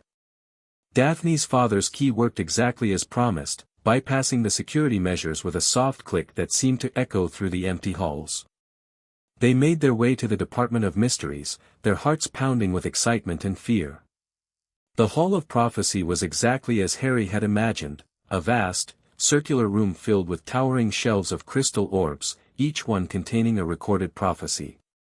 The orbs glowed with a soft, ethereal light, casting long shadows across the floor. We need to find yours, Daphne whispered. It should be labeled with your name. They moved through the aisles, searching for the orb that bore Harry's name. Harry could feel his scar pricking, a familiar warning that something significant was about to happen. And then he saw it. A small, dusty orb, labeled with a tag that read S.P.T. to A.P.W.B.D. Asterisk Dark Lord and Harry Potter asterisk. Harry reached out to touch it, and the moment his fingers brushed the glass, the orb lit up with a brilliant, golden light. And he heard the prophecy again, but this time it was different. This time, he could feel the weight of it, the power of the words, the inevitability of what was to come. The one with the power to vanquish the Dark Lord approaches, born to those who have thrice defied him, born as the seventh month dies, and the Dark Lord will mark him as his equal, but he will have power the Dark Lord knows not, and either must die at the hand of the other, for neither can live while the other survives. Harry felt the words resonate through him, not just in his head, but in his heart, in his soul. This was his future, his destiny, his fate. And for the first time, he felt like he understood what it meant. He had a choice. And he was going to make it count. Harry, Daphne whispered, her voice breaking through his reverie. We need to go. Someone's coming. Harry looked up, and he could hear footsteps echoing in the distance. The ministry guards were making their rounds, and they were getting closer. Let's go, he said, grabbing Daphne's hand. We have what we came for. They ran, their feet pounding against the stone floor, their hearts racing. The ministry's security measures were closing in around them, but they'd come too far to stop now. They burst out of the Department of Mysteries, through the visitors' entrance, and into the cool night air. And there, waiting for them in the shadows, was Dumbledore. Harry, the headmaster said, his voice heavy with disappointment. I was hoping I wouldn't find you here. Harry felt his heart sink. Professor. I can explain. Dumbledore shook his head slowly. I don't think you can, Harry. I warned you not to trust the greengrasses, and you ignored me. You put yourself in danger, and you dragged your friend along with you. Harry felt a surge of anger. I did this because I wanted to, sir. Daphne didn't force me to do anything. She was just trying to help me. Dumbledore was silent for a long moment, his eyes searching Harry's face. And what did you find in there, Harry? What did the prophecy tell you? Harry met Dumbledore's eyes, his own blazing with defiance. It told me that I have a choice, he said. And I'm going to make it myself. Dumbledore's expression flickered with something that might have been pain. Very well, Harry. But remember, choices have consequences. And you're going to have to live with yours. Harry didn't answer. He just stood there, his hand still clasped in Daphne's, feeling the weight of the prophecy settle over him like a mantle. He had chosen his path. And no one was going to make him change it. End of Chapter 3. Chapter 4, Harry's First Defiance. The weeks following the ministry incident were tense. Harry could feel Dumbledore's eyes on him everywhere he went, in the great hall during meals, in the corridors between classes, even in the Slytherin common room, where the headmaster had no business being. It was as if the old wizard was waiting for something, watching for a sign that Harry would slip, would falter, would prove himself unworthy of the trust Dumbledore had reluctantly extended. But Harry didn't falter. He threw himself into his studies with a ferocity that surprised even Daphne, spending hours in the library researching everything he could about the prophecy, about Voldemort, about the war that had defined his parents' lives and his own. He learned about the Dark Lord's rise to power, the terror he'd inspired, the way he'd manipulated the pureblood families into following him with promises of power and glory. And he learned about the people who had resisted him, the Order of the Phoenix, the brave witches and wizards who had risked everything to fight against the darkness. His parents had been among them, he discovered, fighting alongside Dumbledore and others who had believed in a better world. But as Harry delved deeper into the history, he began to notice things that didn't quite add up. Inconsistencies in the official records, gaps in the timeline, questions that no one seemed willing to answer.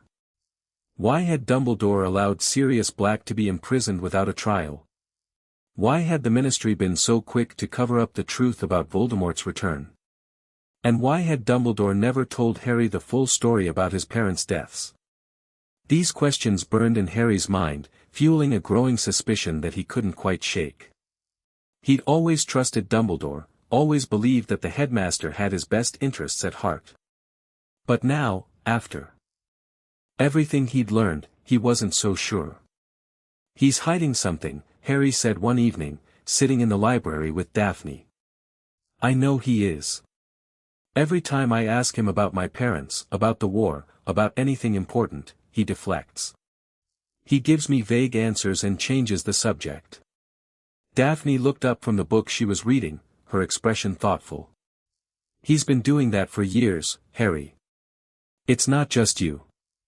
My grandmother said he was the same way during the war, always keeping secrets, always playing his cards close to his chest. She used to say that Dumbledore would never tell you the whole truth if a partial truth would serve his purposes better. Harry felt a surge of frustration. But why? Why doesn't he trust me enough to tell me everything? Maybe it's not about trust, Daphne said carefully. Maybe it's about control. If you don't know the whole truth, you can't make your own decisions. You have to rely on him to guide you, to tell you what to do. And as long as he's the one controlling the narrative, he's the one controlling you. Harry was silent for a long moment, processing her words. You really think he's trying to control me? Daphne met his eyes, her gaze steady. I think he believes he's doing what's best for you. But that doesn't mean he's right. Sometimes the people who love us the most can still make mistakes, can still hurt us even when they mean well. Harry nodded slowly, feeling the weight of her words.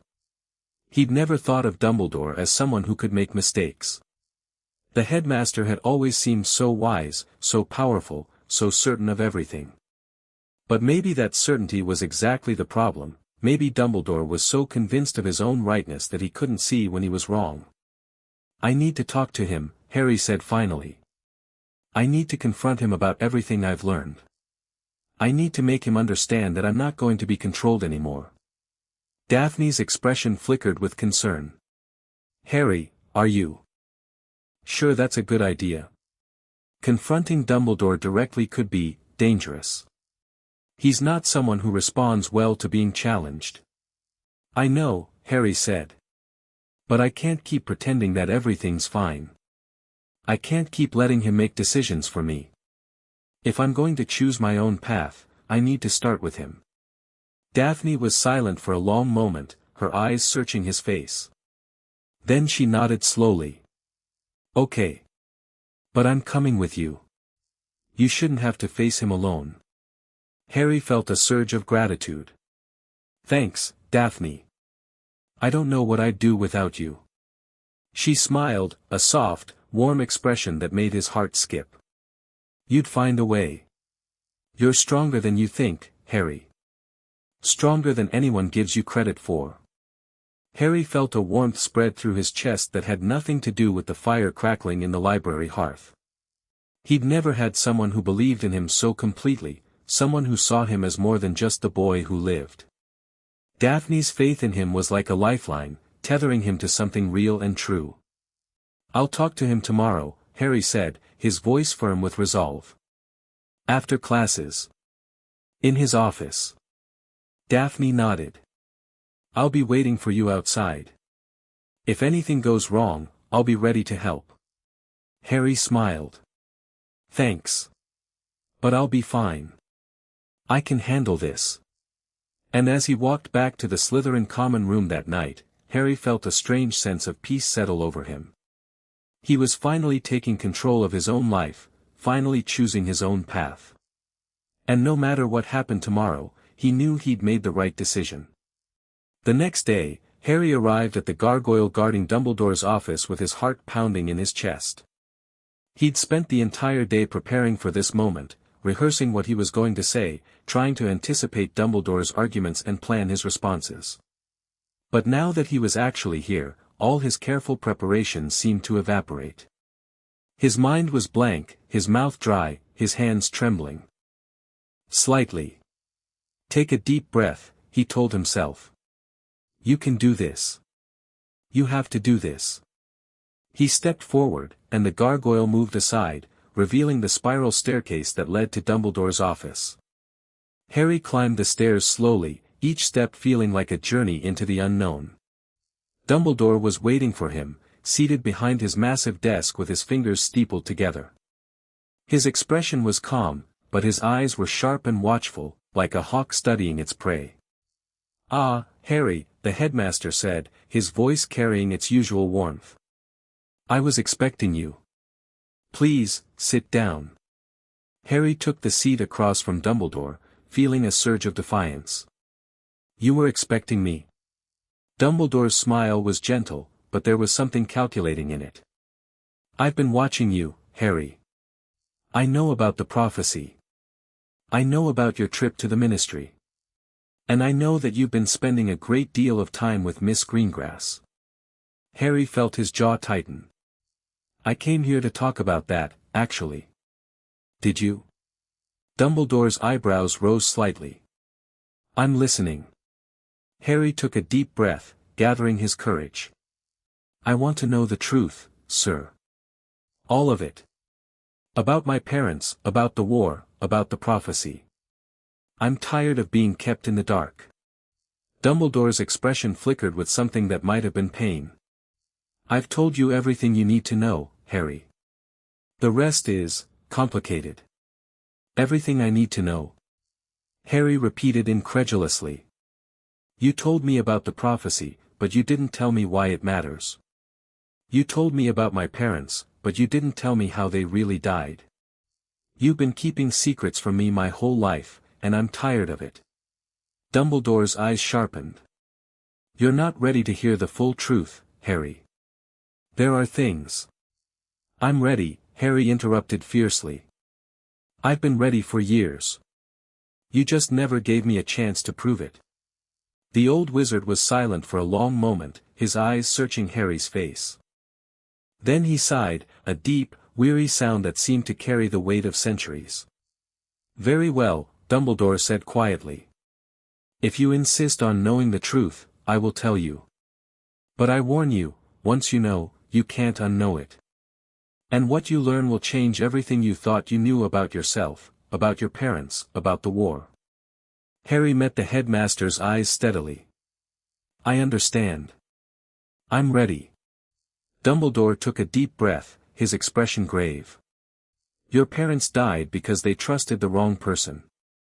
Someone they believed was their friend, someone they'd fought beside for years, betrayed them to Voldemort. That person was Peter Pettigrew. Harry felt a shock of cold run through him. Pettigrew? But he's dead. Sirius killed him. Dumbledore shook his head slowly. Sirius didn't kill Pettigrew, Harry. He escaped. And he's been hiding ever since, biding his time, waiting for the right moment to strike again. Harry's mind was reeling.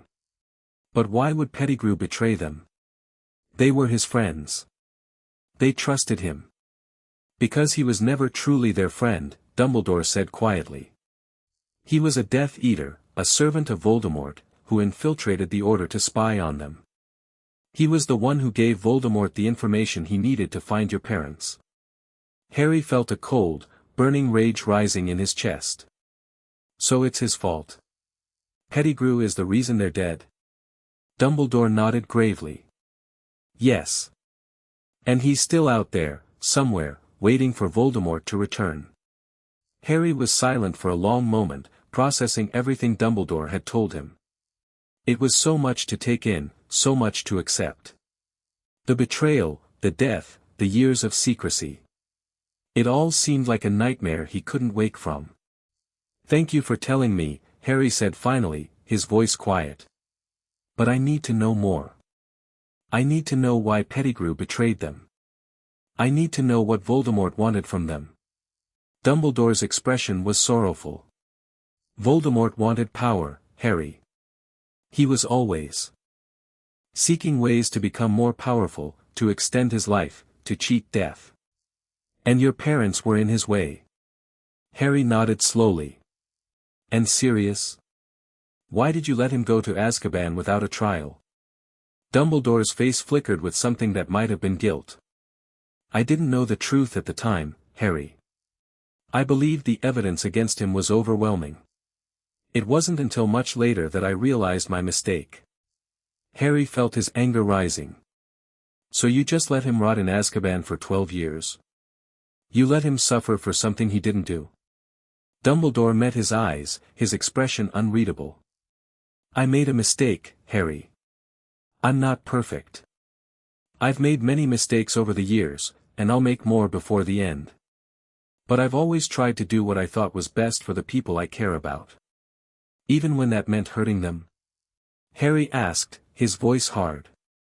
Dumbledore's eyes flickered with something that might have been pain. Even then. Sometimes the best choice is the hardest one.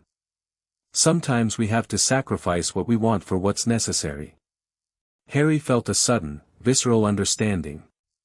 Dumbledore didn't see his decisions as cruel, he saw them as necessary. He believed that the ends justified the means, that the greater good was worth any price. And that was the problem. Because Harry didn't believe that anymore. He'd seen what happens when people sacrifice their principles for the greater good.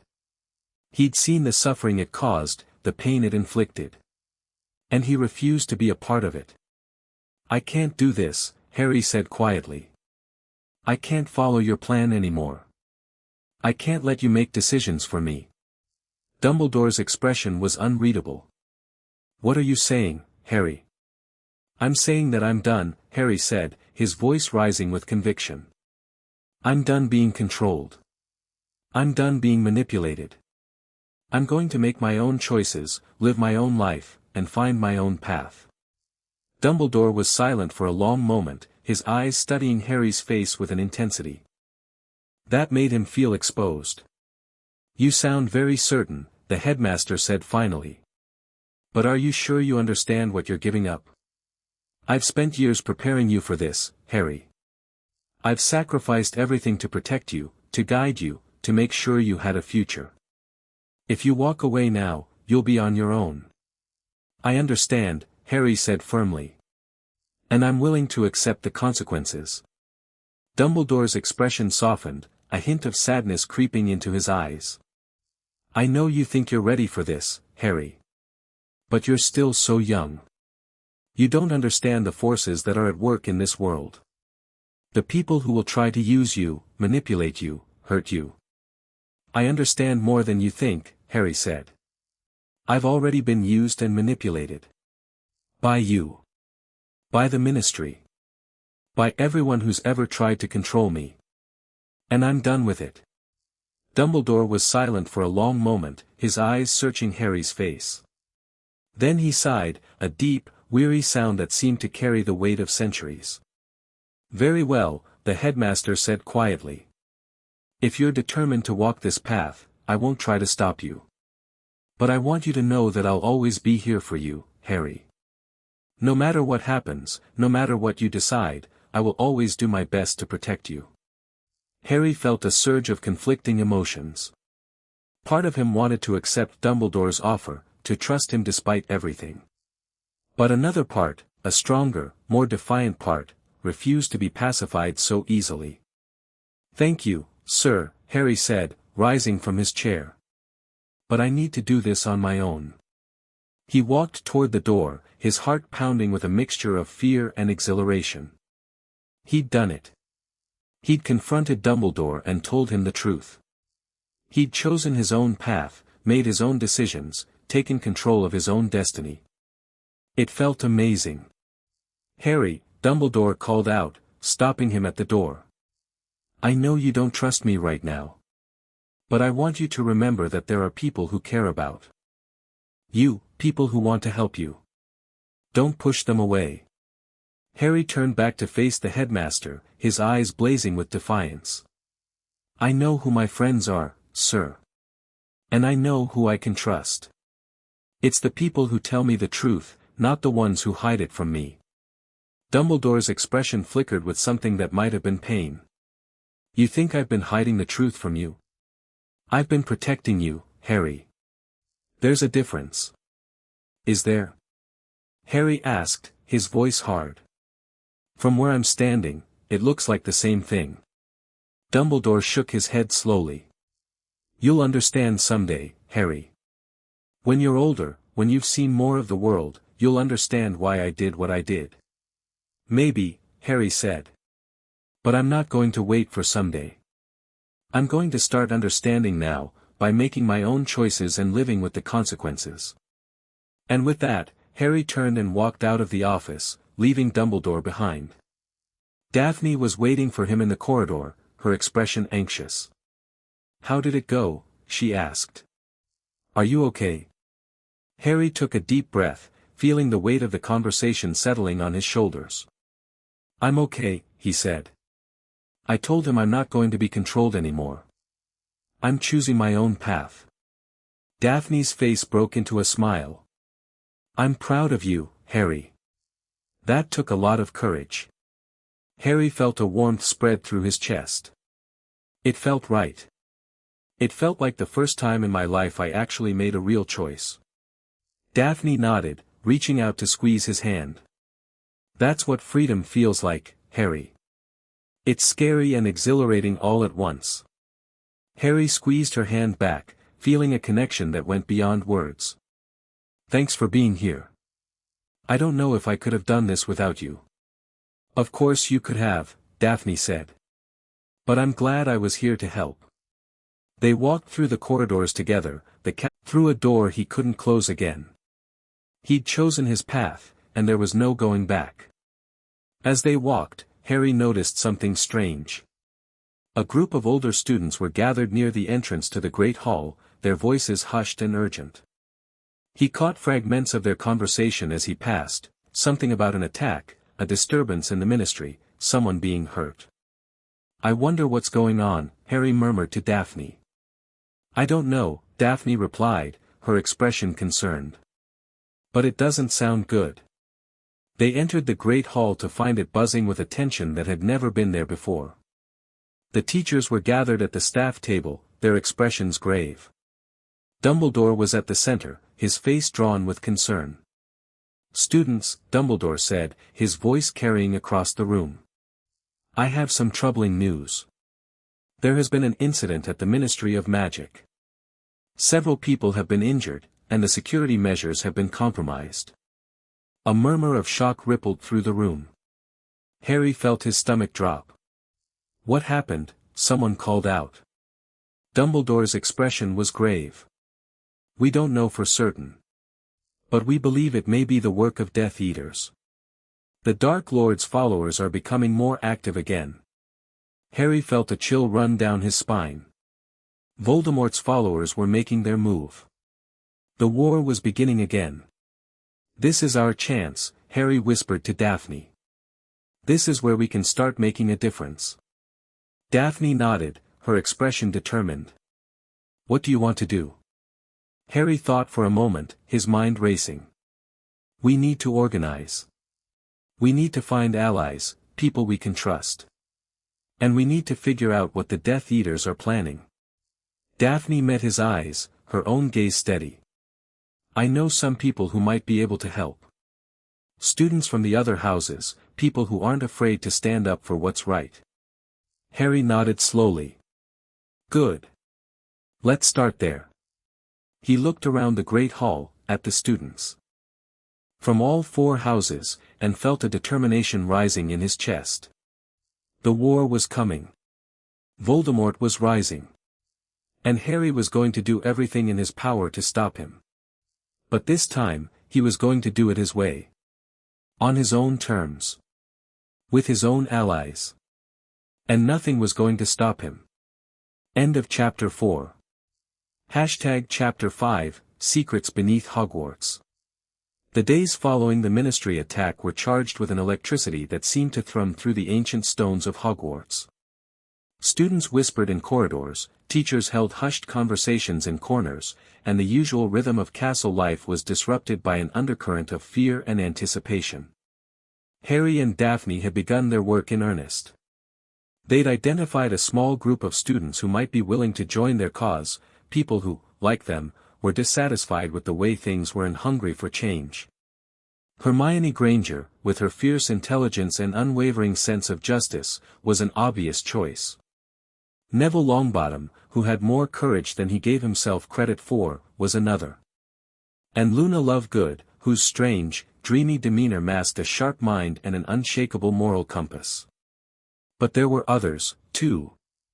Students from Slytherin who had grown tired of the blood purity rhetoric and the constant pressure to conform. Students from Ravenclaw who saw the coming conflict as an intellectual puzzle to be solved. Students from Hufflepuff who simply wanted to protect the people they cared about. It was a fragile coalition, built on trust and mutual respect rather than shared history. But it was a start. We need to know more, Hermione said one evening, as they gathered in an abandoned classroom on the 7th floor. We can't just sit around waiting for the next attack. We need to understand what the Death Eaters are planning.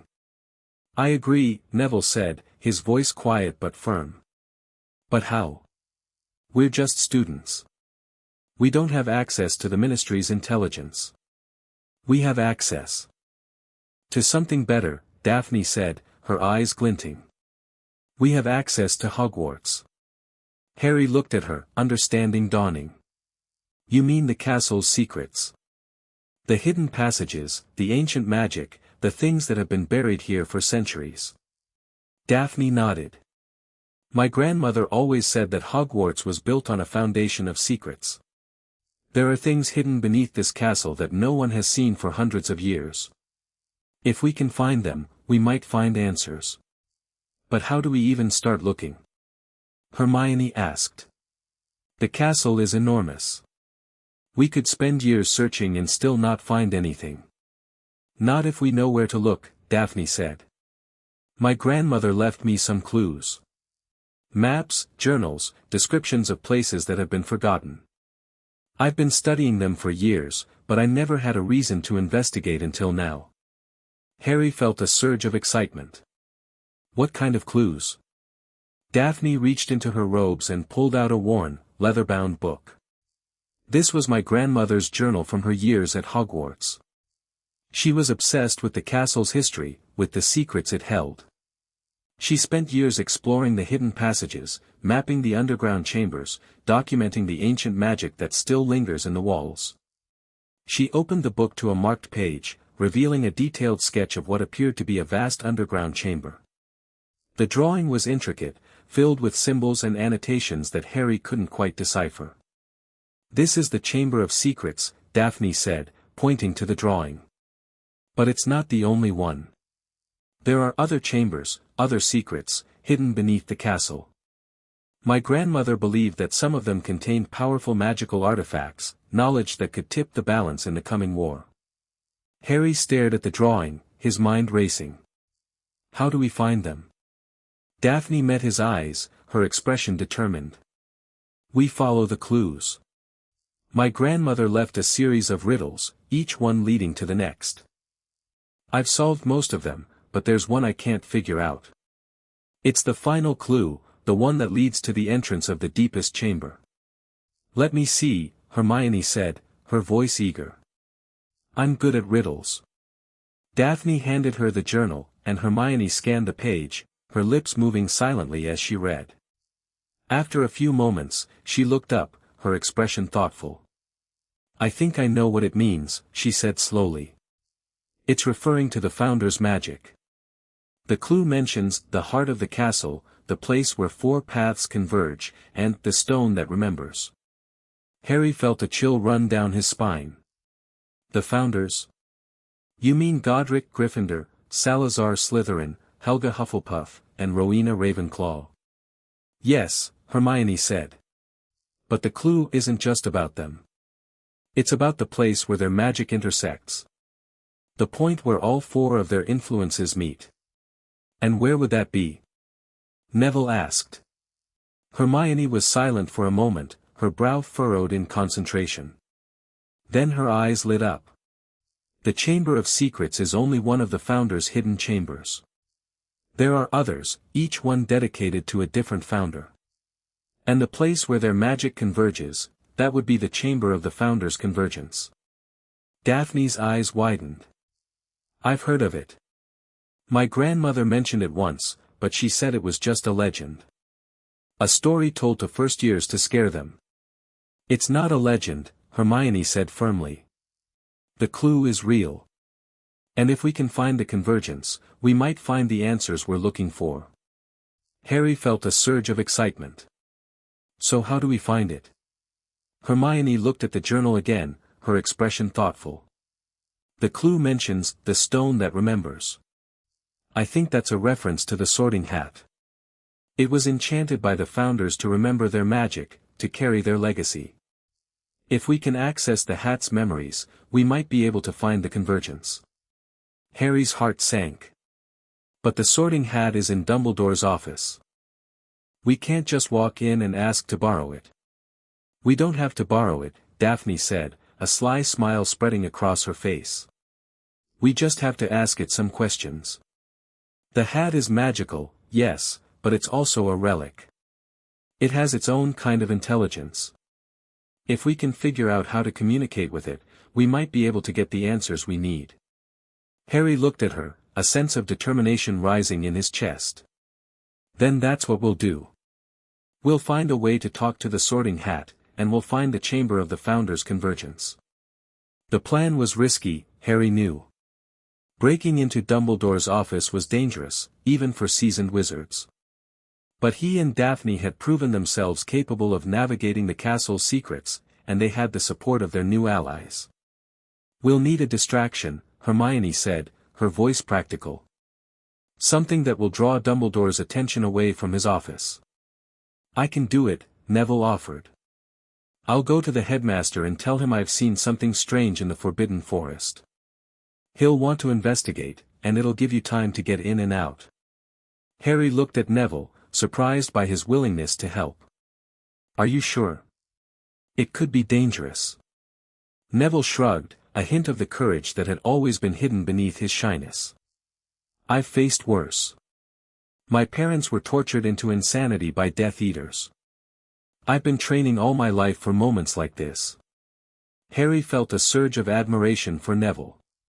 He'd always known his friend was brave, but this was something else entirely. This was a willingness to sacrifice himself for the greater good, to put himself in danger for the sake of others. "Thank you, Neville," Harry said. "I won't forget this."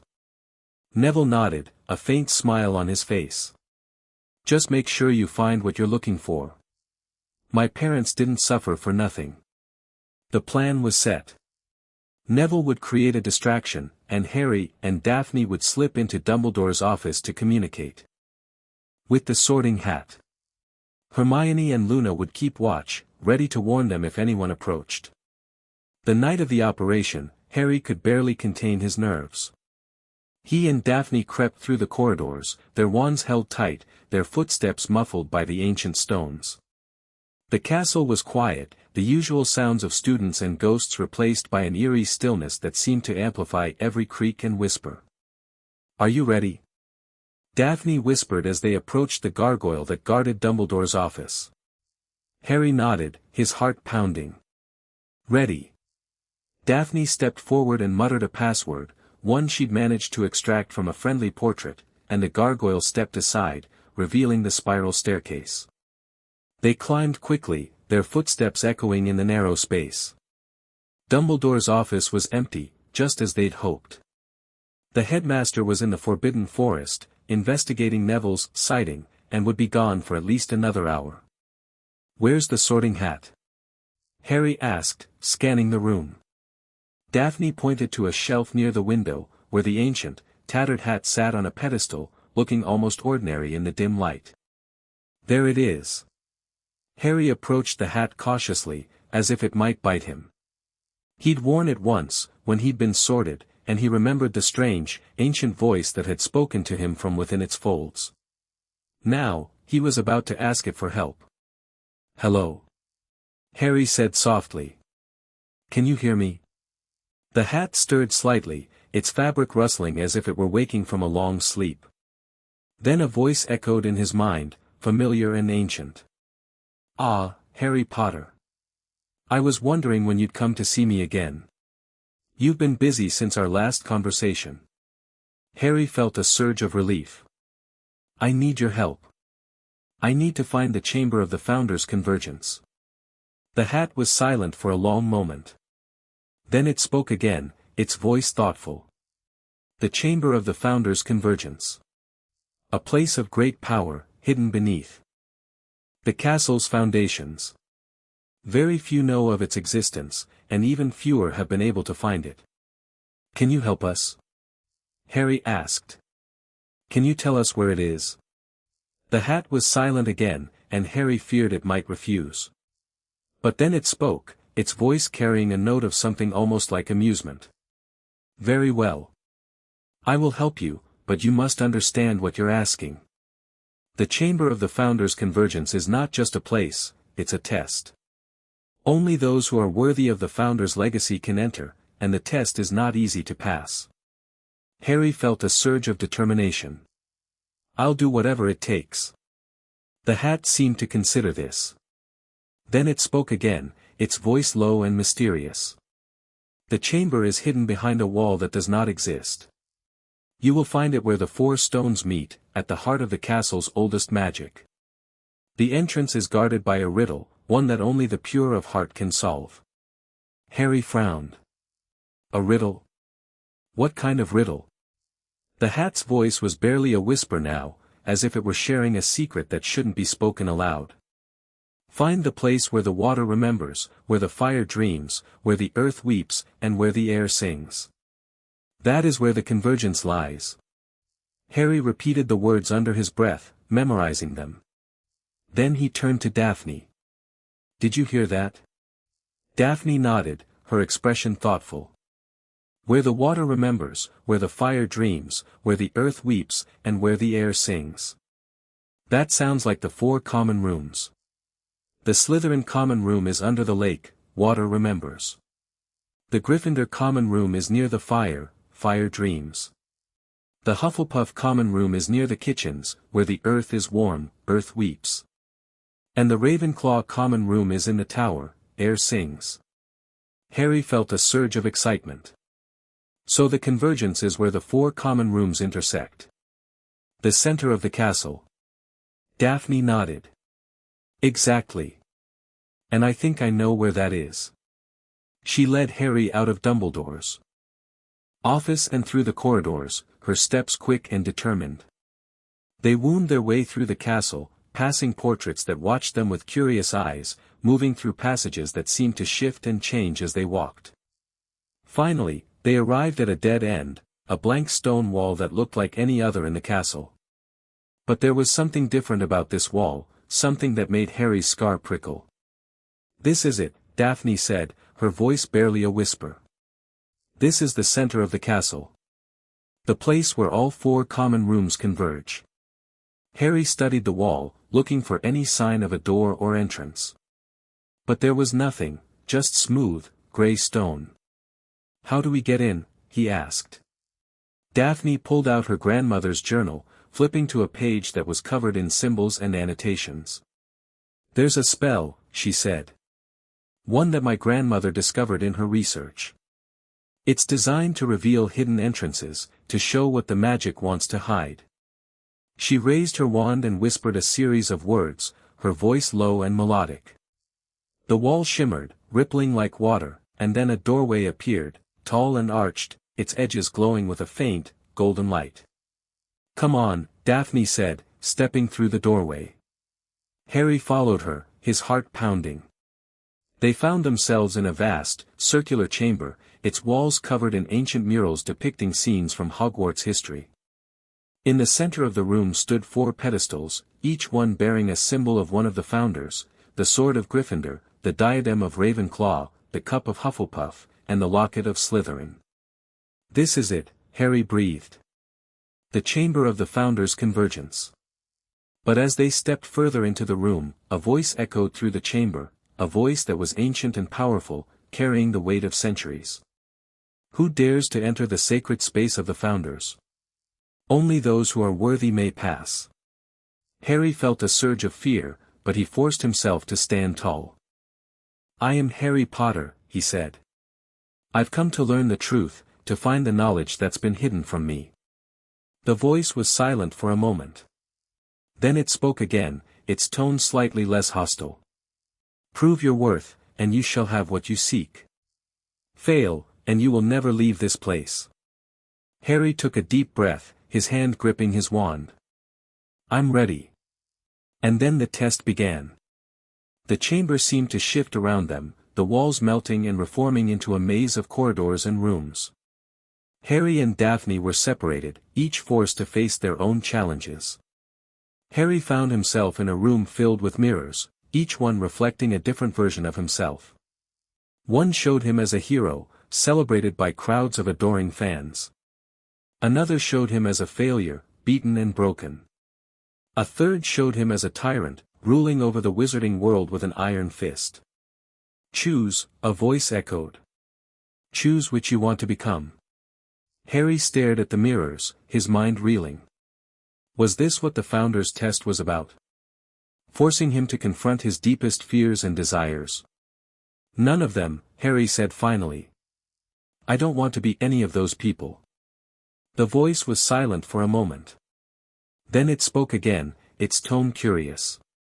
Then who do you want to be? Harry thought about it, really thought about it.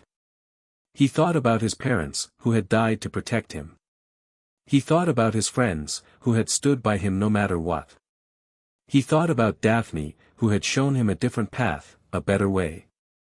I want to be someone who makes their own choices, Harry said. Someone who fights for what's right, not because they're told to, but because they believe in it. Someone who protects the people they love, no matter the cost. The mirrors shimmered and vanished, and Harry found himself standing in a different room, a vast, open space filled with light. At the center of the room stood a stone pedestal, and on it rested a book. Congratulations, the voice said. You have passed the first test. Harry walked toward the pedestal, his heart pounding.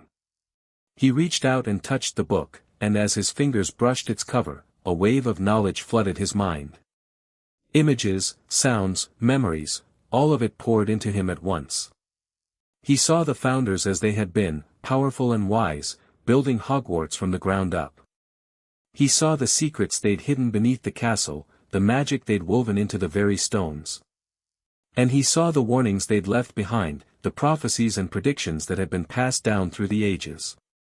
And then he saw something else, something that made his blood run cold. There was a weapon, hidden in the castle's depths. A weapon designed to destroy the Dark Lord once and for all. But the weapon was also dangerous, capable of causing destruction on a massive scale. It had been sealed away for centuries, hidden from those who would misuse it. But someone was trying to find it. Someone with dark intentions, who wanted to use the weapon for their own purposes. Harry pulled back from the book, his mind reeling. Daphne, he called out. Daphne, where are you? Daphne appeared from the shadows, her expression pale. I saw it too. The weapon, the warnings, the prophecy. Someone is trying to find it. Harry nodded, his heart pounding. We have to stop them. We have to find the weapon before they do. Daphne met his eyes, her gaze steady. Then we'd better get started. Because I have a feeling time is running out. They left the chamber together, their minds filled with the knowledge they'd gained. The war was coming, and they were going to be ready. But as they walked through the castle's corridors, Harry couldn't shake the feeling that someone was watching them. Someone who knew what they'd found, and who was determined to stop them. Harry, Daphne said, her voice low. We're being followed. Harry turned, his wand raised. And there, in the shadows, he saw a figure, tall and gaunt, wearing a hooded cloak. That hid their features. Who are you? Harry demanded. Show yourself. The figure stepped forward, and Harry felt his blood run cold. It was Peter Pettigrew. And he was smiling. Hello, Harry, Pettigrew said, his voice a low, mocking whisper. I've been waiting for you. End of Chapter 5. Chapter 6, The Greengrass Legacy. The corridor seemed to narrow around them, the shadows deepening as Peter Pettigrew stepped fully into the dim light. He was smaller than Harry had imagined, a ratty, cowering figure with watery eyes and a nervous twitch that made his whole body seem to tremble. But there was something else in his expression, something that made Harry's scar burn with a cold, familiar fire. You, Harry breathed, his wand arm trembling with barely contained rage. You're the one who betrayed my parents. You're the reason they're dead. Pettigrew's smile widened, revealing yellowed teeth. Such a clever boy. Just like your father. James always was too trusting, always believed the best of people. He chuckled, a wet, rasping sound. It's what got him killed in the end. Harry felt a surge of white-hot fury. He raised his wand, a curse forming on his lips, but Daphne's hand closed over his arm, stopping him. Don't, she said quietly. He's baiting you. He wants you to attack. Harry forced himself to take a breath, to push down the rage that was threatening to consume him. "What do you want, Pettigrew? Why are you here?" Pettigrew's eyes flicked to Daphne, and something ugly crossed his face. "Ah, the Greengrass girl. I should have known you'd be involved. Your grandmother was always sticking her nose where it didn't belong, meddling in things that were better left alone." Daphne's expression was ice. "My grandmother was a better witch than you'll ever be, Wormtail. And she saw you for what you were, a coward who would sell out anyone to save his own skin." Pettigrew's face contorted with anger. "You know nothing, girl. Nothing about the sacrifices I made, the choices I was forced to make. Your family, your precious Greengrass family, they've been hiding secrets for generations. Secrets that would destroy everything you think you know about the wizarding world." Harry felt a chill run down his spine. "What secrets?" Pettigrew's smile returned, crueler this time. "Ask your little friend. Ask her about the Greengrass legacy, the ancient magic her family has been hoarding for centuries.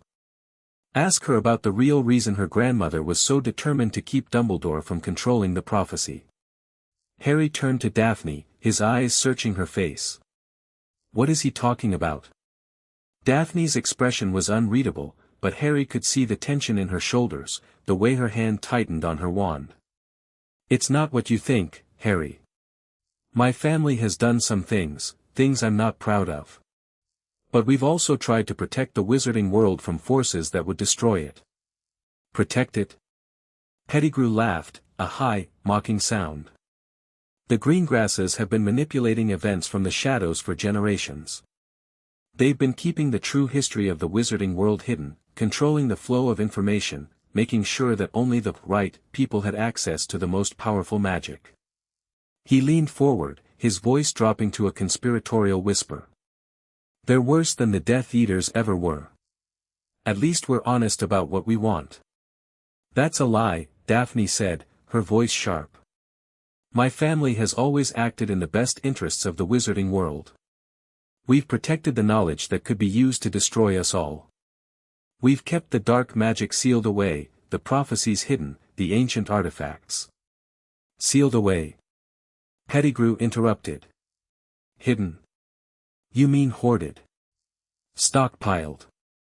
Kept for yourselves so that you could use them when the time was right?" He turned to Harry, his eyes glittering. "Do you know what the Greengrass family's greatest secret is, Potter? Do you know what they've been guarding for 1,000 years?" Harry felt his heart pounding. "Tell me." Pettigrew's smile was triumphant. "The Greengrass family is descended from the founders, not just one, but all four of them. They're the direct descendants of Gryffindor, Slytherin, Ravenclaw, and Hufflepuff. The blood of all four founders runs through their veins." Harry stared at Daphne, his mind reeling. "Is that true?" Daphne's face was pale, but her voice was steady. "It's true. My family has kept the bloodline pure for centuries, maintaining the connection to the founders' magic. It's why we were able to access the chamber of the Founders' Convergence so easily. The chamber recognizes our blood." Harry felt a wave of shock. He'd known Daphne was special, but this was something else entirely. She was descended from the Founders themselves. She carried their magic in her blood. "The Founders' magic," Harry repeated. "What does it do?" Daphne met his eyes, her expression serious. "It gives us access to the deepest secrets of Hogwarts, the chambers, the artifacts, the knowledge that has been hidden for centuries. But it also comes with a responsibility. We're the guardians of the wizarding world's most dangerous secrets. We're the ones who make sure that the dark magic doesn't fall into the wrong hands." Pettigrew laughed again. "Guardians. That's a pretty word for hoarders. The Greengrasses have been sitting on the most powerful magic in existence, using it to line their own pockets, to advance their own agendas. They don't care about the wizarding world, they care about themselves." "That's not true," Harry said, stepping forward. "I know Daphne. I know what she believes in. She's not like that." Pettigrew's eyes narrowed. You don't know her at all, Potter. You've only known her for a few months. Do you really think you can trust someone who's been raised to lie and manipulate from the cradle? Harry felt a surge of doubt. He looked at Daphne, at her pale, careful expression, and he wondered if he'd been wrong about her. If she'd been using him all along. But then he saw the flicker of pain in her eyes, the way she flinched at Pettigrew's words. And he knew, that whatever secrets she'd been keeping, they weren't meant to hurt him. They were meant to protect him. I trust her, Harry said firmly. I trust her more than I trust you, Pettigrew. And I know that whatever she's been hiding, it's not because she's evil. It's because she's trying to protect the people she cares about. Pettigrew's smile faded, replaced by something that might have been anger. You're a fool, Potter. Just like your father. Maybe, Harry said. But at least I know who my enemies are. He raised his wand, pointing it directly at Pettigrew's heart. You killed my parents. You betrayed them to Voldemort.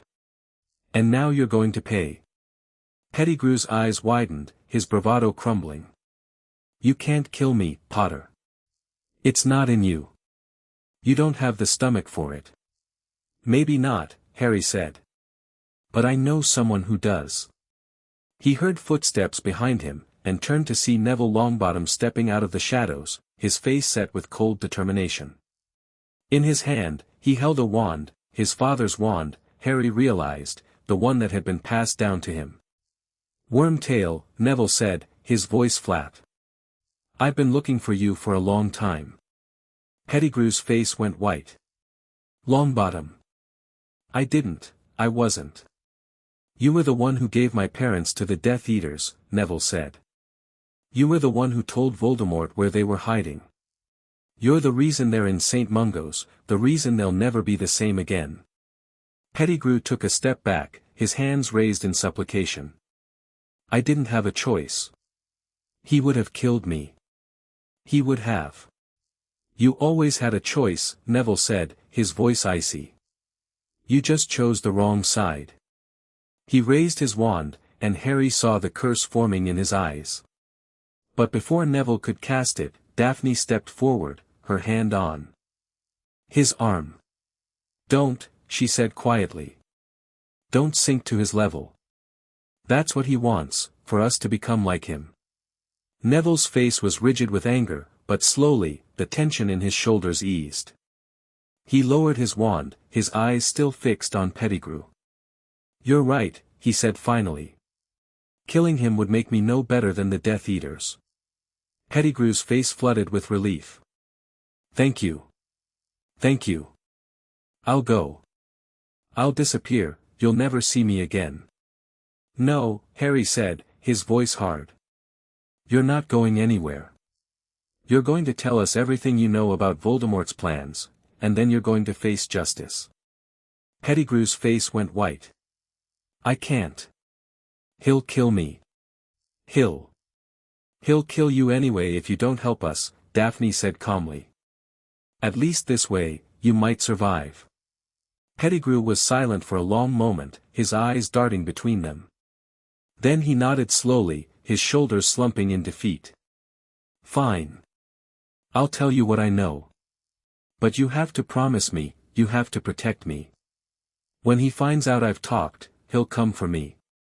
Harry exchanged a glance with Daphne. We'll protect you, he said. But only if you tell us the truth. Pettigrew nodded, his eyes filled with fear. I'll tell you everything. Just, keep me safe. And so they took him to an abandoned classroom, where they bound him with ropes and began to question him. Pettigrew was terrified, his voice shaking as he spoke. But the words that came out of his mouth were damning. Voldemort is coming back, he said, his voice barely a whisper. He's been planning it for years. He's found a way to return, a dark ritual that will restore him to his full power. He's already got followers working on it, Death Eaters who never stopped believing in him. Harry felt his heart sink. Where? Where is he planning to return? Pettigrew shook his head. I don't know. He doesn't trust me with that information. But I know it's soon, very soon. And when he returns, he's going to want you, Potter. He's going to come after you with everything he's got. Harry felt a cold determination settle over him. Then I'll be ready. I've been training for this moment my whole life. Pettigrew laughed, a bitter, hopeless sound. You don't understand, Potter. You can't defeat him. No one can. He's too powerful, too clever, too arrogant, Harry interrupted. That's his weakness. He believes he's invincible, that no one can stop him. And that's why he'll lose. Pettigrew stared at him, his expression unreadable. You really believe that, don't you? You really believe you can win? Harry met his eyes, his voice steady. Yes. I do. The questioning continued for hours, and by the end of it, Harry knew more about Voldemort's plans than he'd ever thought possible. The Dark Lord was amassing followers, preparing for a full-scale assault on the wizarding world. He had allies in high places, ministry officials, wealthy purebloods, even some professors at Hogwarts. But there was something else, too. Something that made Harry's blood run cold. He's looking for a weapon, Pettigrew said. A weapon that can destroy anything, even Horcruxes. He believes it's hidden somewhere in Hogwarts, and he's been trying to find it for years. Harry's mind flashed back to the chamber of the Founder's Convergence, to the vision of the ancient weapon that had been sealed away. I know about the weapon. I've seen it. Pettigrew's eyes widened. You've seen it? Then you know what it's capable of. You know what it can do. Harry nodded slowly. Yes. And I know I have to find it before Voldemort does. Pettigrew laughed, a hollow, bitter sound. Good luck with that. The weapon is hidden so deeply that even the Founder's descendants have never been able to find it. It's protected by magic so old, so powerful, that no one has been able to break through it for centuries. I'm not going to break through it, Harry said. I'm going to earn it. Pettigrew stared at him, something like respect flickering in his eyes. You're more like your parents than I thought, Potter. You've got their spirit, their refusal to give up, no matter how impossible the odds. Harry felt a surge of pride. Thank you. I think.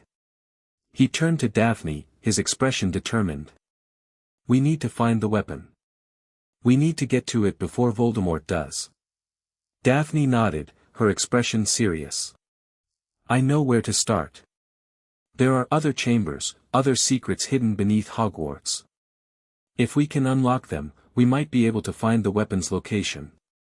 Harry felt a sense of hope. Then let's get started. We don't have time to waste. As they left the classroom, Harry paused, looking back at Pettigrew. He doesn't have any friends left, does he? Harry asked quietly. Voldemort, I mean. He doesn't have anyone who truly cares about him. Daphne shook her head. No. That's his ultimate weakness.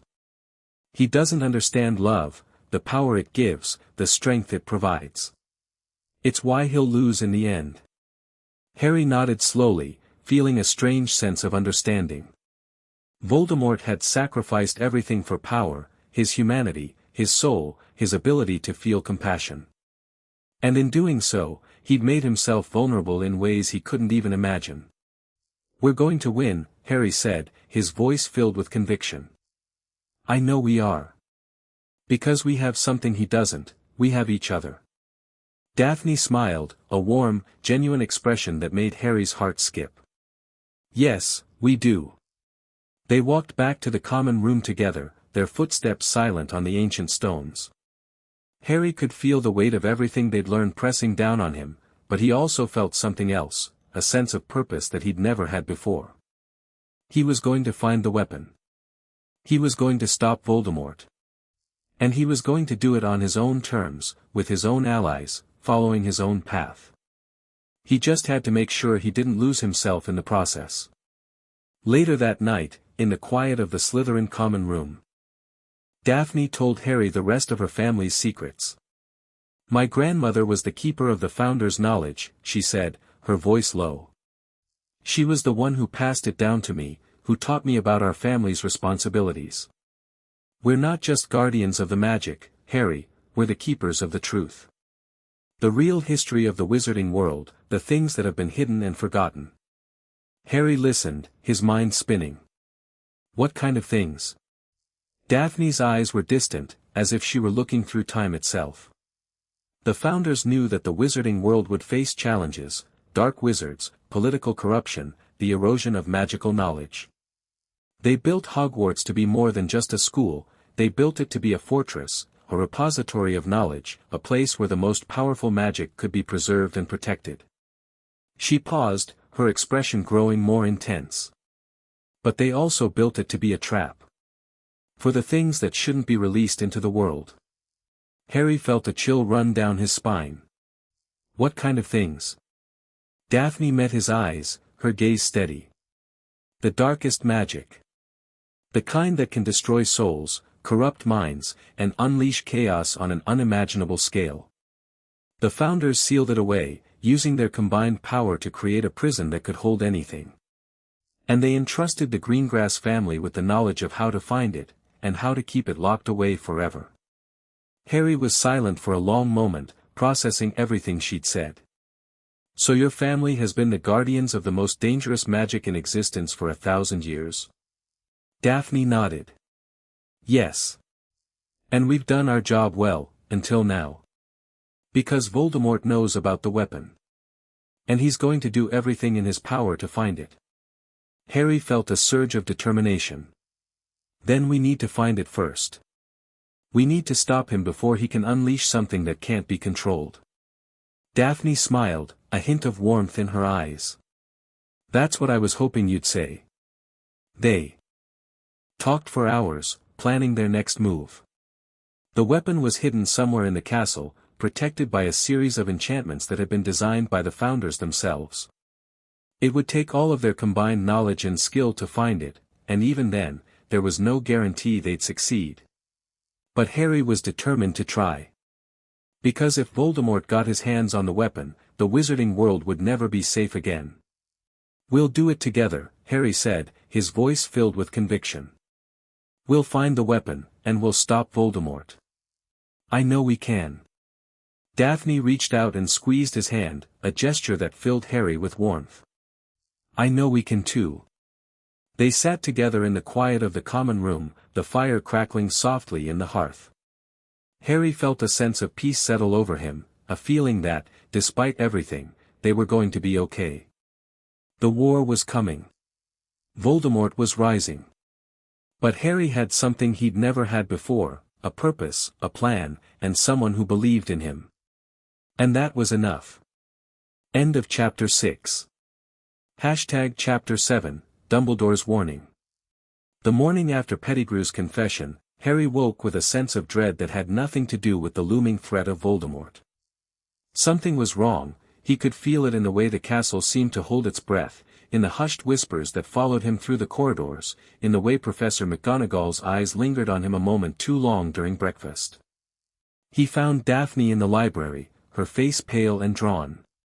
Harry, she said, her voice barely above a whisper. We have a problem. Harry slid into the seat across from her, his heart pounding. What happened? Daphne slid a copy of the Daily Prophet across the table. The headline screamed in bold letters. Gringotts breached, Ministry investigates suspected Death Eater involvement. Harry scanned the article, his blood running cold. The Gringotts vaults had been broken into the night before, the vault of an old, respected wizarding family. The thieves had gotten away with a fortune in gold and artifacts, but more troubling than the theft was the way they'd done it. They used dark magic, Daphne said quietly. Ancient magic, the kind that hasn't been used in centuries.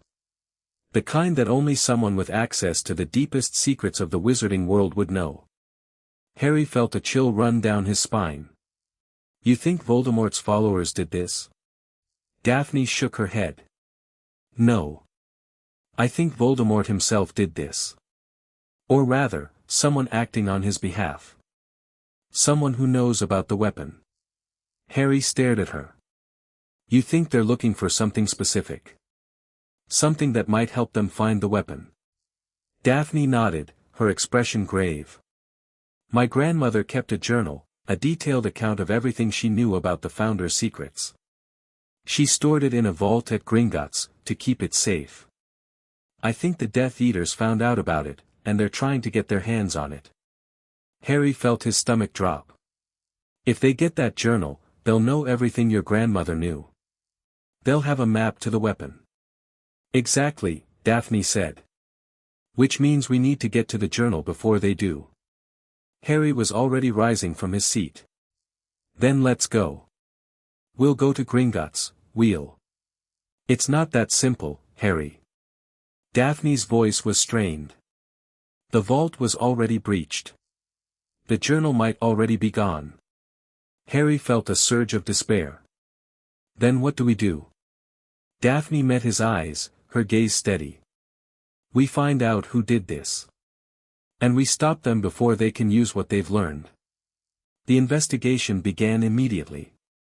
Harry and Daphne gathered their allies in the abandoned classroom, spreading out the evidence they'd collected. Hermione had managed to get access to the Ministry's records on the Gringotts breach, and she'd found something that made Harry's blood run cold. There were traces of dark magic left at the scene, Hermione said, her voice tight. Very specific dark magic. The kind that only a Death Eater would know, or someone who'd been trained by a Death Eater. Harry felt his jaw tighten. Do you know who? Hermione shook her head. The Ministry hasn't released a name. But there's something else, something strange. The vault that was breached wasn't just any vault. It belonged to a family that's been dead for generations. No one even knew the vault existed until now. Harry turned to Daphne. Your grandmother's vault. She was the last of her line. Daphne nodded, her expression pale. Yes. And she hid her journal there because she knew it was the safest place, a vault that no one knew existed, protected by magic that even the Gringotts goblins couldn't break. But someone found out about it, and they found a way to bypass the protections. Who could have done that? Neville asked. Who would have the knowledge to break through that kind of magic? Daphne was silent for a long moment, her eyes distant. Then she spoke, her voice barely a whisper. Someone who knew my grandmother. Someone she trusted, someone who knew her secrets. Harry felt a chill run down his spine. You think it was someone in the Order? Someone Dumbledore trusted? Daphne met his eyes, her gaze filled with pain. I think it's someone who's been playing a very long game. Someone who's been waiting for the right moment to strike. The implications were staggering. If the Death Eaters had an infiltrator in the Order, someone who could access the deepest secrets of the wizarding world, then nothing was safe. No one could be trusted. We need to warn Dumbledore, Hermione said, her voice urgent. If there's a spy in the Order, he needs to know. Harry felt a surge of resistance. Dumbledore already knows. He always knows. And yet he's never done anything about it. Hermione stared at him. You can't seriously believe that Dumbledore is involved in this. Harry shook his head. I don't think he's involved. But I think he's been keeping secrets that could have prevented this from happening. He turned to Daphne. Your grandmother warned him about the spy, didn't she? She told him someone was feeding information to the Death Eaters. Daphne nodded slowly. Yes. She told him, and he dismissed it. He said she was being paranoid, that the Order was loyal, that there was no place for suspicion among allies. Harry felt a cold fury building in his chest. And now her journal is gone. The weapon is at risk. And Dumbledore is still sitting in his office, playing his little games. Harry, Hermione began, but Harry cut her off. I'm going to talk to him. I'm going to demand answers. And I'm not leaving until I get them. The others exchanged worried glances, but no one tried to stop him. They knew better than to argue when Harry was like this, when the fire of righteous anger burned in his eyes. Harry found Dumbledore in his office, seated behind his massive desk as if nothing were wrong. The headmaster's expression was calm, but his eyes were sharp, watchful. "Ah, Harry," Dumbledore said, his voice carrying its usual warmth. "I was expecting you." Harry didn't bother with pleasantries. "You knew about the Gringotts breach, didn't you? You knew the journal was at risk." Dumbledore's expression flickered with something that might have been pain. "I knew there was a possibility. But I couldn't be sure." "You couldn't be sure?" Harry repeated, his voice rising. "Daphne's grandmother warned you about the spy years ago. She told you someone in the Order was feeding information to the Death Eaters. And you did nothing." Dumbledore's face was pale. "I did what I thought was best, Harry. I investigated the claims, and I found no evidence of a traitor. The Order was under immense pressure at the time, there were many false accusations, many innocent people caught up in the paranoia. Or maybe you just didn't want to believe it," Harry said, his voice cold. "Maybe you were so convinced of your own rightness that you couldn't see what was right in front of you." Dumbledore was silent for a long moment, his eyes searching Harry's face. Then he spoke, his voice quiet but firm. "You're right. I made a mistake. I should have listened to your grandmother. I should have investigated more thoroughly. And I'm sorry, Harry, more sorry than you can ever know." Harry felt a surge of anger, but it was mixed with something else, a grudging respect for the old wizard's honesty. "I'm not here for apologies," Harry said. "I'm here for answers. I need to know what's in that journal. I need to know what the Death Eaters are looking for." Dumbledore nodded slowly, his expression grave. "The journal contains the location of the Founder's weapon. The one that can destroy Horcruxes. If Voldemort gets his hands on it, he'll be able to destroy his own Horcruxes and become truly immortal." "But the weapon was designed to destroy Horcruxes," Harry said, confused. "Why would Voldemort want to destroy his own Horcruxes?" Dumbledore's eyes were sad. "Because he's already succeeded in making one, Harry. The Horcrux in your scar, the piece of Voldemort's soul that's been attached to you since the night your parents died.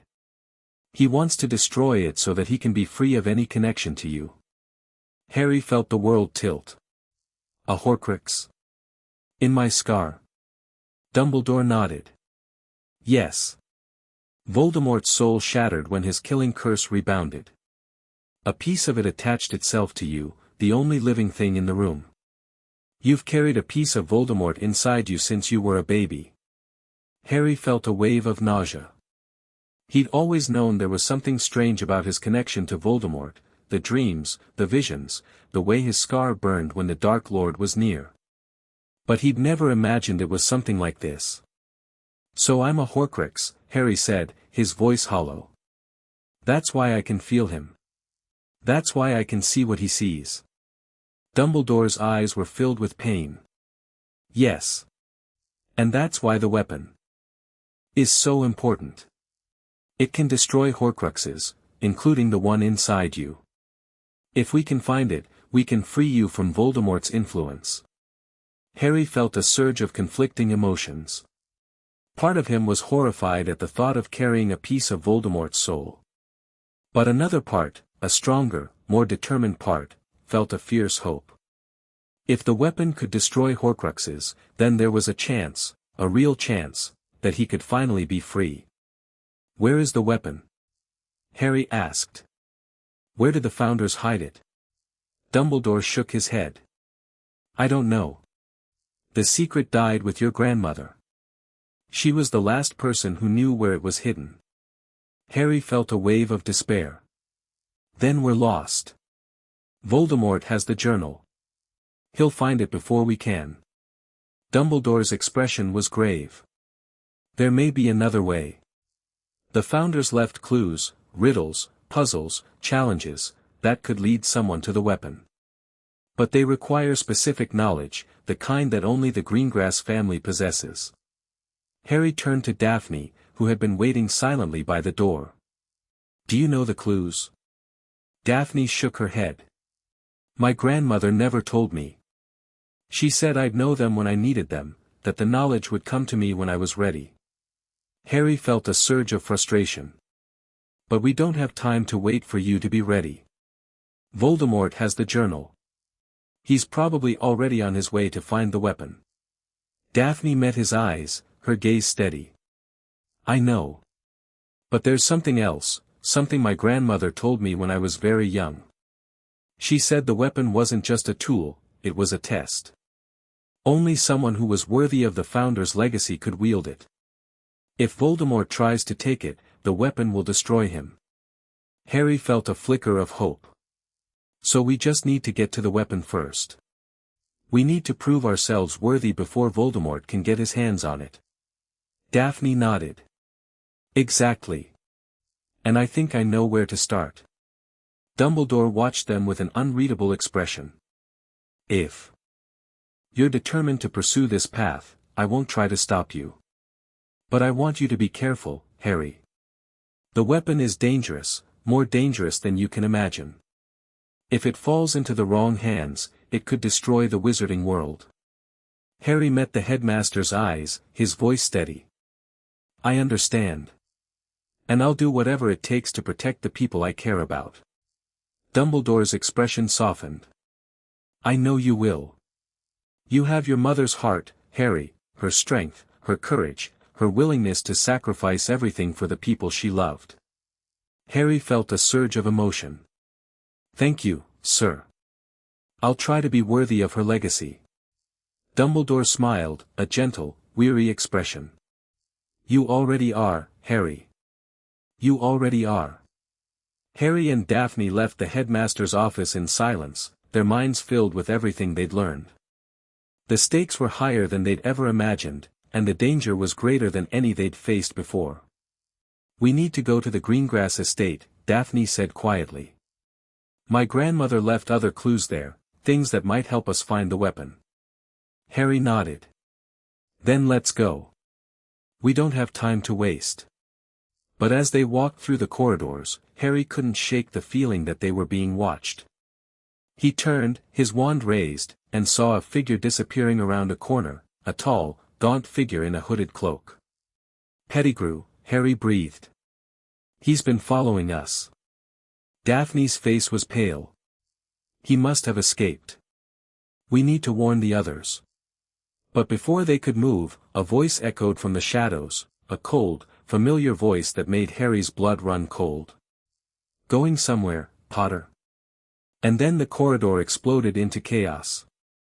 Harry spun, his wand raised, and found himself face to face with a group of masked figures. Death Eaters, their cloaks billowing in the dark, their wands raised and ready. "Leave us alone," Harry snarled. "We don't want any trouble." The lead Death Eater laughed, a harsh, mocking sound. "We're not here for trouble, Potter. We're here for you." They attacked without warning, curses flying through the air like bolts of lightning. Harry dove to the side, rolling across the stone floor, and came up firing a stunner that caught one of the Death Eaters in the chest. "Run," he shouted to Daphne. "Get help." But Daphne didn't run. She stood her ground, her wand raised, her face a mask of cold determination. "I'm not leaving you, Harry," she said. "We fight together." And then the battle began. It was chaos, a whirlwind of spells and curses, light and shadow, fear and fury. Harry fought like he'd never fought before, his movements driven by pure instinct. He dodged, parried, and counterattacked, his mind focused on one thing: protecting Daphne. They fought back to back, their wands moving in perfect sync. Harry could feel Daphne's magic, the ancient, powerful magic of the Greengrass family, flowing through him, strengthening him, guiding him. "You're doing it," Daphne gasped. "You're using the Founder's magic." Harry felt a surge of power, of connection, of purpose. He was no longer just Harry Potter, the boy who lived. He was something more, something ancient and powerful and unstoppable. Together, he and Daphne drove back the Death Eaters, their spells cutting through the darkness like beams of light. The attackers retreated, their robes singed, their confidence shattered. "This isn't over," the lead Death Eater snarled. "The Dark Lord will have his vengeance." And then they were gone, vanishing into the shadows as if they'd never been there. Harry collapsed against the wall, his chest heaving. "We did it," he breathed. "We actually did it." Daphne slumped beside him, her face pale but triumphant. "We did.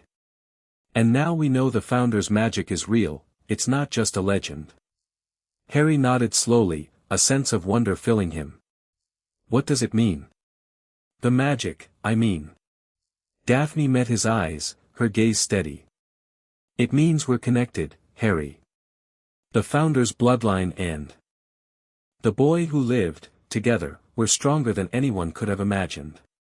Harry felt a warmth spread through his chest. "So we can find the weapon. We can stop Voldemort."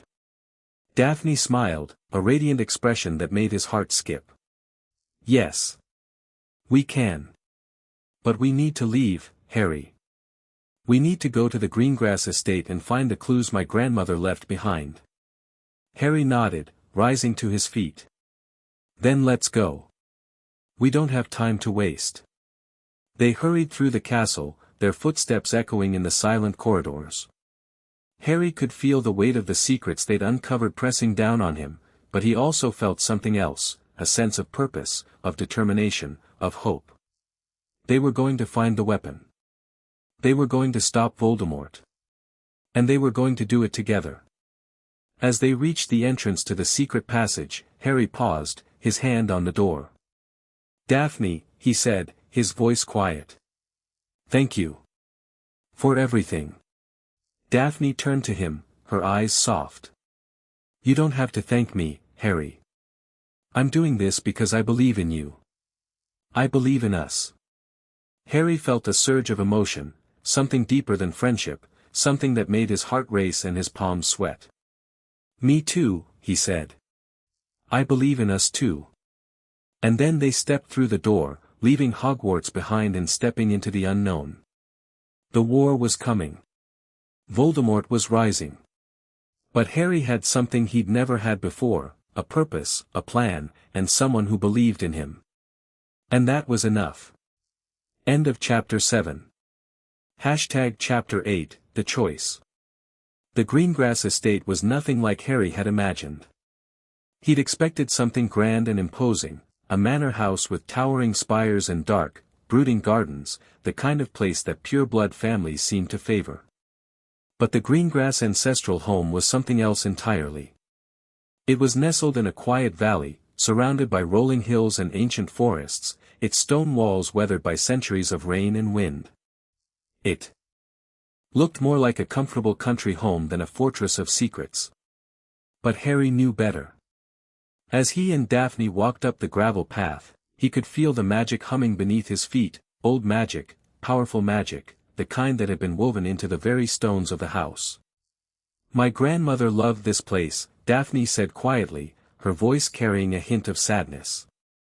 "She used to say that the house remembered everything, every joy, every sorrow, every secret that had ever been shared within its walls." Harry looked at the house with new eyes. "It feels alive." Daphne smiled, a soft, wistful expression. "It is. The Greengrass family has been here for 1,000 years. The house has absorbed our magic, our memories, our essence. It's part of us, and we're part of it." They entered through the heavy oak door, and Harry found himself in a vast entrance hall that seemed to breathe with ancient magic.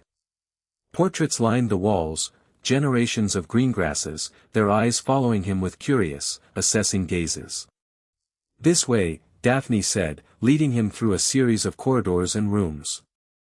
"My grandmother's study is in the East Wing. She kept all her most important work there." The study was exactly as Harry had imagined, a cozy, cluttered room filled with books and scrolls and strange, magical artifacts. A fire crackled in the hearth, casting warm shadows across the walls. And at the center of the room, on a massive oak desk, lay a leather-bound journal that seemed to pulse with its own light. My grandmother's journal, Daphne breathed, rushing forward. It's still here. Harry followed her, his heart pounding. But the vault at Gringotts. It was a decoy, Daphne said, her voice filled with wonder. She knew someone might try to steal her secrets, so she left a false trail. The real journal was here all along. She opened the journal, her eyes scanning the pages. Harry watched her face as she read, seeing the emotions play across her features, surprise, sorrow. And finally, determination. What does it say? Harry asked. Daphne looked up, her eyes shining. It says the weapon is hidden in a place called the Chamber of the Lost. It's the deepest chamber beneath Hogwarts, sealed by the Founder's most powerful magic. The only way to enter is to prove oneself worthy of the Founder's legacy. Harry felt a surge of hope. Then we need to go back to Hogwarts. We need to find this chamber. Daphne nodded, closing the journal. But there's more, Harry. My grandmother also wrote about the prophecy, the real prophecy, not just the pieces that Dumbledore told you. Harry felt his heart skip. What does it say? Daphne met his eyes, her gaze steady. It says that the one who wields the Founder's weapon will be the one who defeats the Dark Lord. But it also says that the weapon can only be wielded by someone who has made a choice to sacrifice everything for the people they love. Harry was silent for a long moment, processing her words. Sacrifice everything? What does that mean? Daphne shook her head. I don't know. But I think it means that the weapon comes with a price. A high price. And whoever wields it will have to be prepared to pay it. Harry felt a chill run down his spine. He'd always known that defeating Voldemort would come at a cost. But now, faced with the reality of that cost, he wasn't sure he was ready to pay it. We'll figure it out, he said finally. Together. That's what matters. Daphne smiled, a warm, reassuring expression. Together. That's what matters. They spent the rest of the day in the study, poring over the journal and gathering the clues they'd need to find the Chamber of the Lost. Daphne's grandmother had been meticulous in her research, leaving detailed maps and instructions for anyone who might follow in her footsteps. It's going to be dangerous, Daphne said, her voice serious. The Chamber of the Lost is protected by enchantments that could kill anyone who tries to enter unworthily. Harry nodded, his expression determined. I know. But I'm not going to let that stop me.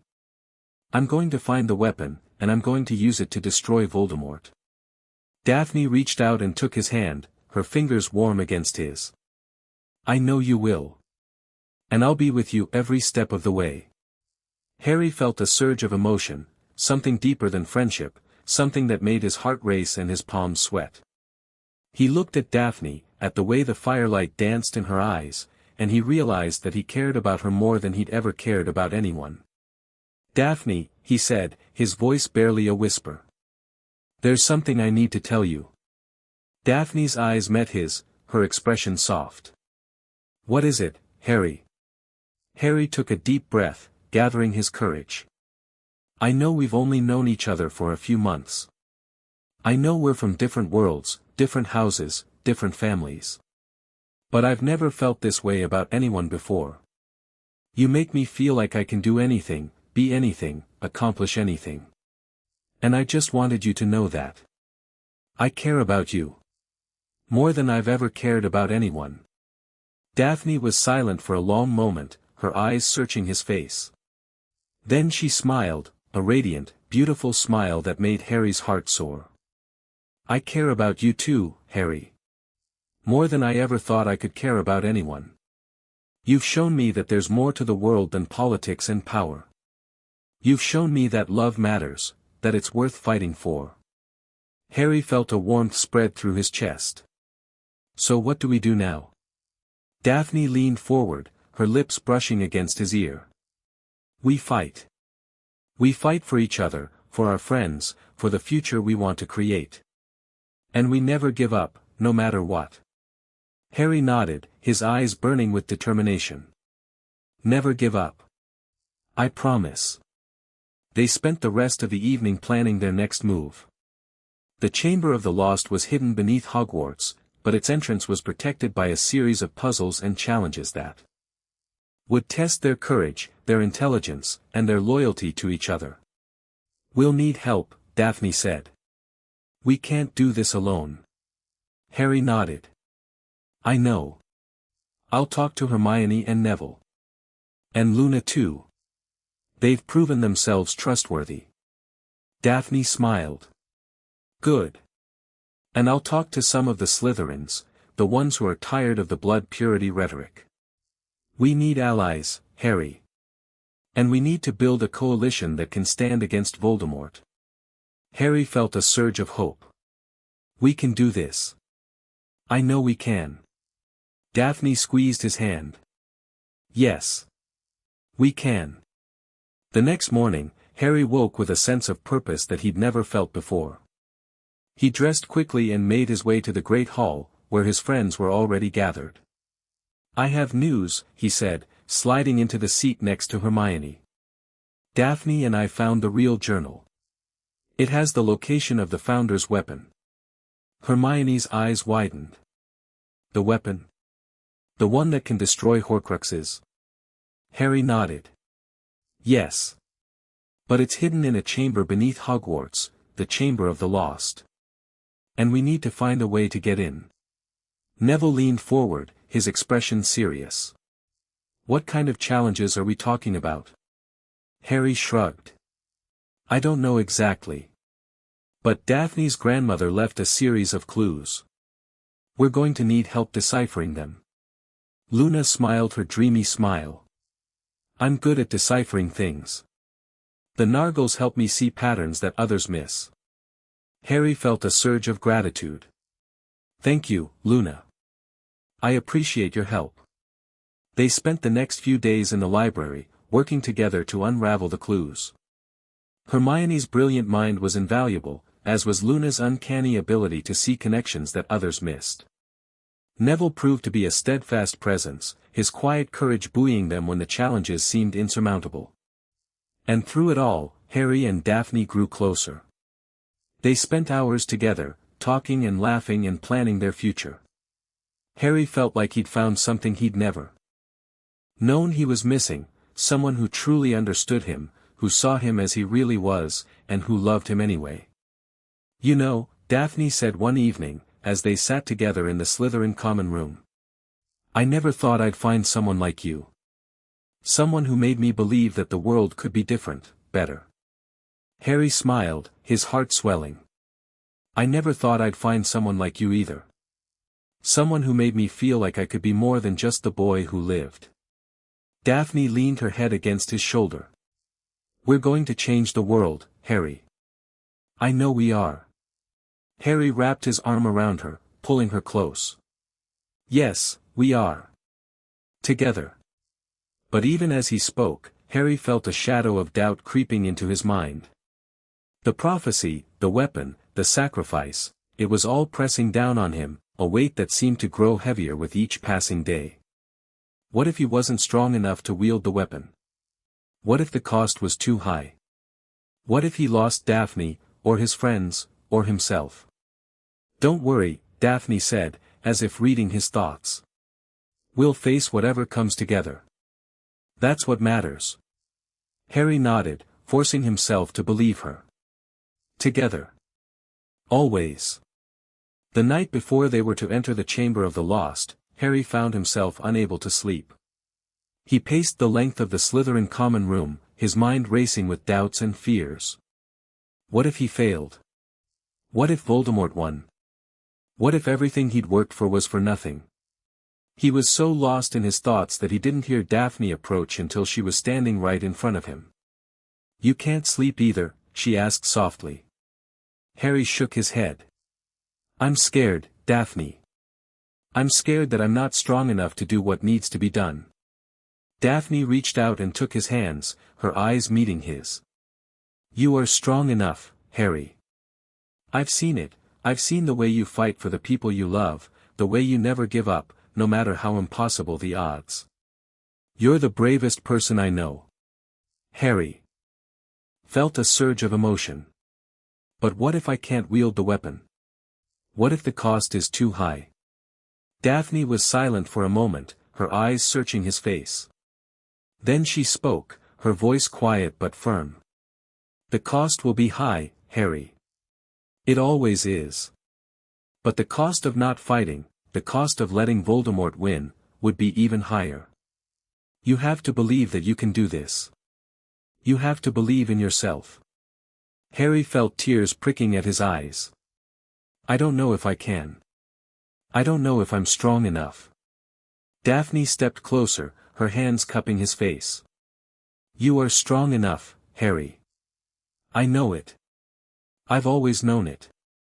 And I'll be with you every step of the way. And then, before Harry could respond, Daphne leaned in and kissed him. It was a gentle kiss, soft and warm and full of promise. Harry felt his heart soar, felt the fear and doubt melting away, replaced by a fierce, burning hope. When they pulled apart, Daphne was smiling. See? You're stronger than you think. Harry laughed, a sound of pure joy. I love you, Daphne. I think I've loved you since the day we met. Daphne's smile widened. I love you too, Harry. And I'll never stop loving you. Harry leaned his forehead against hers. Together. Always. Daphne nodded. Together. Always. The next morning, they gathered in the entrance hall, ready to face the Chamber of the Lost. Harry looked at his friends, Hermione, Neville, Luna, and the others who had chosen to stand with them, and felt a surge of pride. Thank you, he said. For everything. I couldn't have done this without you.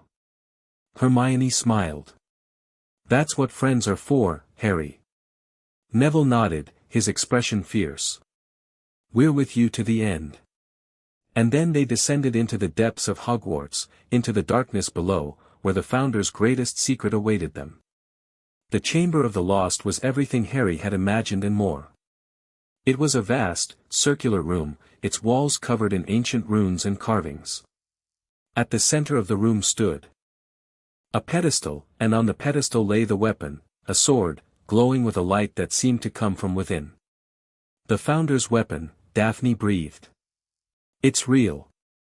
Harry stepped forward, his heart pounding. He reached out to touch the sword, and as his fingers brushed its hilt, a wave of power flooded through him. He saw the Founders, 4 figures of light and shadow, their eyes fixed on him with approval. He heard their voices, ancient and wise, speaking words that he couldn't quite understand. And then he felt the cost, the sacrifice that the weapon demanded. He would have to give up something precious. Something he loved. Something that would break his heart to lose. Harry pulled back, his hand trembling. I can't. The cost is too high. Daphne stepped forward, her eyes meeting his. What cost, Harry? Harry shook his head. I don't know. But I can't do it. I can't lose you. Daphne smiled, a sad, beautiful expression. You won't lose me, Harry. I'm not going anywhere.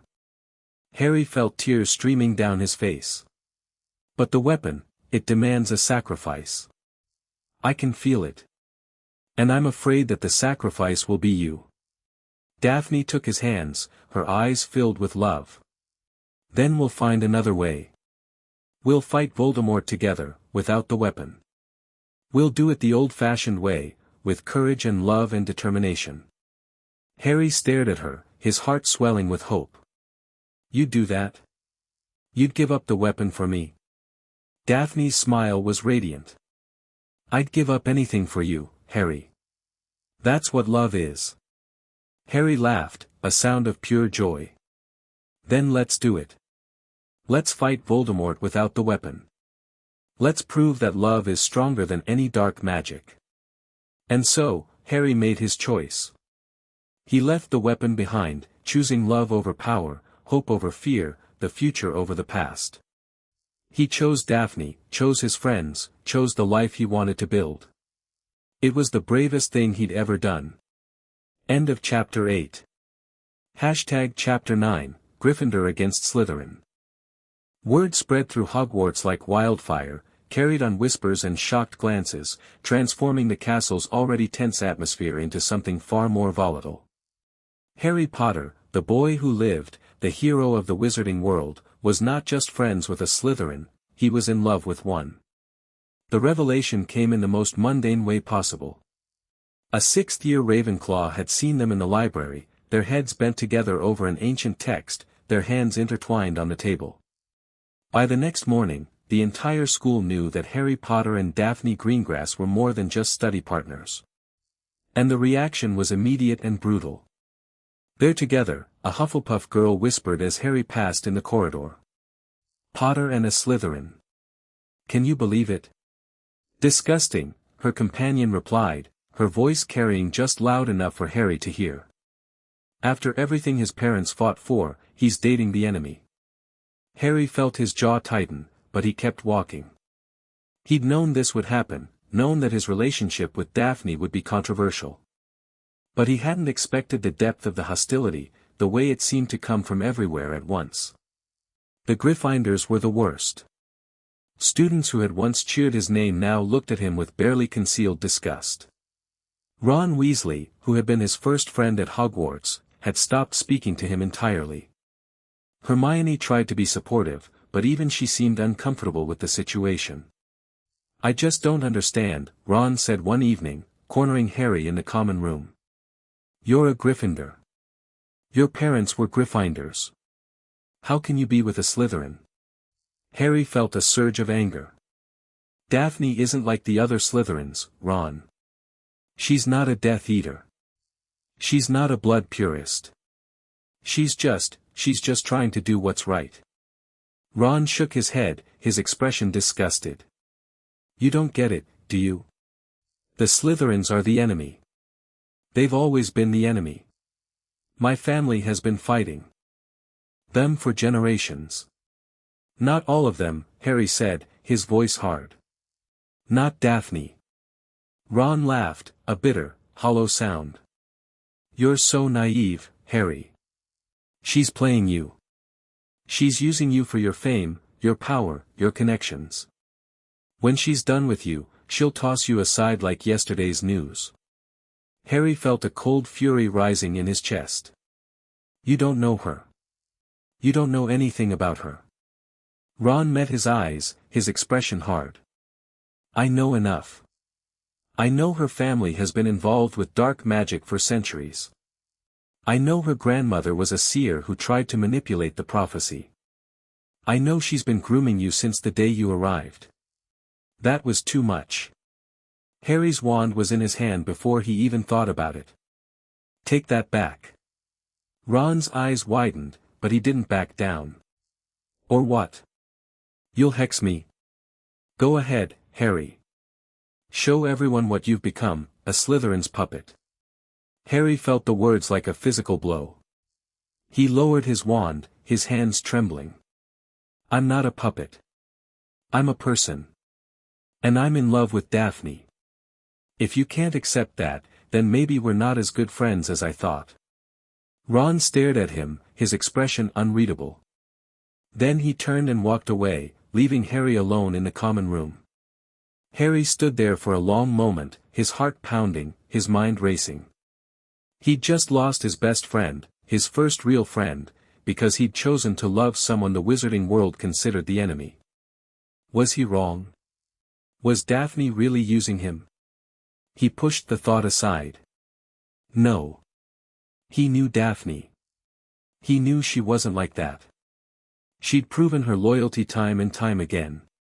She'd risked everything to help him. But the doubt lingered, a poison that seeped into his thoughts and made him question everything. The Slytherins weren't much better. While Daphne had allies within her own house, many of the older students viewed her relationship with Harry as a betrayal. "You're throwing away your reputation," Pansy Parkinson sneered one morning at breakfast. "For a Gryffindor? A half-blood? It's pathetic." Daphne's expression was ice. My reputation is none of your concern, pansy. And I'd rather be with a half-blood who has a heart than a pure-blood who has none. Pansy's face flushed with anger. You'll regret this, Greengrass. When the Dark Lord returns, you'll be on the wrong side. Daphne stood, her wand raised. Is that a threat? Pansy's smile was cruel. It's a warning. Choose your side carefully, Greengrass. The Dark Lord doesn't forgive traitors. The confrontation was broken up by Professor Snape, who swept into the Great Hall with his usual air of menace. But the damage was done. The lines had been drawn, and Harry and Daphne were caught in the middle. We need to talk, Harry said quietly, pulling Daphne aside after breakfast. This is getting out of hand. Daphne nodded, her expression weary. I know. But we can't let them win. We can't let them tear us apart. Harry felt a surge of determination. We won't. I promise. But the pressure continued to mount. Students from both houses began to avoid them, crossing to the other side of the corridor when they saw them coming. Professors watched them with uneasy expressions, as if they expected a fight to break out at any moment. And then, the worst happened. A group of Gryffindors cornered Daphne in the library, their faces twisted with anger and hatred. They hexed her before she could even draw her wand, leaving her crumpled on the floor, her robes singed and torn. Harry found her there, his heart in his throat. He rushed to her side, his hands shaking as he helped her to her feet. Who did this? He demanded. Who attacked you? Daphne shook her head, her eyes filled with pain. It doesn't matter. They're just scared, Harry. Scared and confused. Harry felt a cold fury rising in his chest. It does matter. They hurt you. They're going to pay. Daphne reached out and touched his face, her eyes soft. No, Harry. Revenge won't solve anything. It'll only make things worse. Harry felt tears pricking at his eyes. I can't just let them get away with this. I can't. Then we fight back, Daphne said, her voice fierce. We fight back with love, not hate. We prove them wrong by being better than them. Harry stared at her, his heart swelling with emotion. You're amazing, you know that. Daphne smiled, a weary, beautiful expression. So are you, Harry. So are you. But the attacks continued. A group of Slytherins hexed Neville in the corridor, leaving him with a nose that wouldn't stop bleeding. Luna was locked in a broom cupboard for an entire afternoon. Hermione's books were set on fire in the common room. It was chaos, a war that had nothing to do with Voldemort and everything to do with the divisions that had plagued the wizarding world for centuries. We have to do something, Harry said, his voice desperate. We can't let this keep happening. Hermione nodded, her expression grim. I've been thinking about that. We need to take a stand. We need to show them that we're not going to be intimidated. What do you suggest? Neville asked, his voice steady despite the blood still drying on his face. Hermione's eyes glittered with determination. We hold a rally. A public demonstration of unity. We show the school that Gryffindors and Slytherins can work together, that we're stronger together than we are apart. Harry felt a surge of hope. That's brilliant, Hermione. Absolutely brilliant. But the rally was easier said than done. Convincing students from both houses to participate was nearly impossible. The Gryffindors were too angry, the Slytherins too proud. The Gryffindors hate us, one Slytherin student said, shaking his head. They'll never accept us. The Slytherins are just as bad, a Gryffindor retorted. They'd never lower themselves to work with us. Harry stood in the middle of the Great Hall, his heart pounding. He'd called this meeting to try to bridge the gap between the houses, but it was quickly devolving into chaos. Please, he said, his voice carrying across the room. Please, just listen. The arguing died down, replaced by a tense silence. "I know you're angry," Harry said. "I know you're scared. I know that years of hatred and suspicion have built a wall between Gryffindor and Slytherin. But that wall is going to get us all killed." A murmur of shock rippled through the room. "Voldemort is coming back," Harry continued, his voice steady. "He's already planning his return. And when he does, he won't care which house you're in. He'll destroy us all, Gryffindors, Slytherins, everyone who stands against him." He paused, letting his words sink in.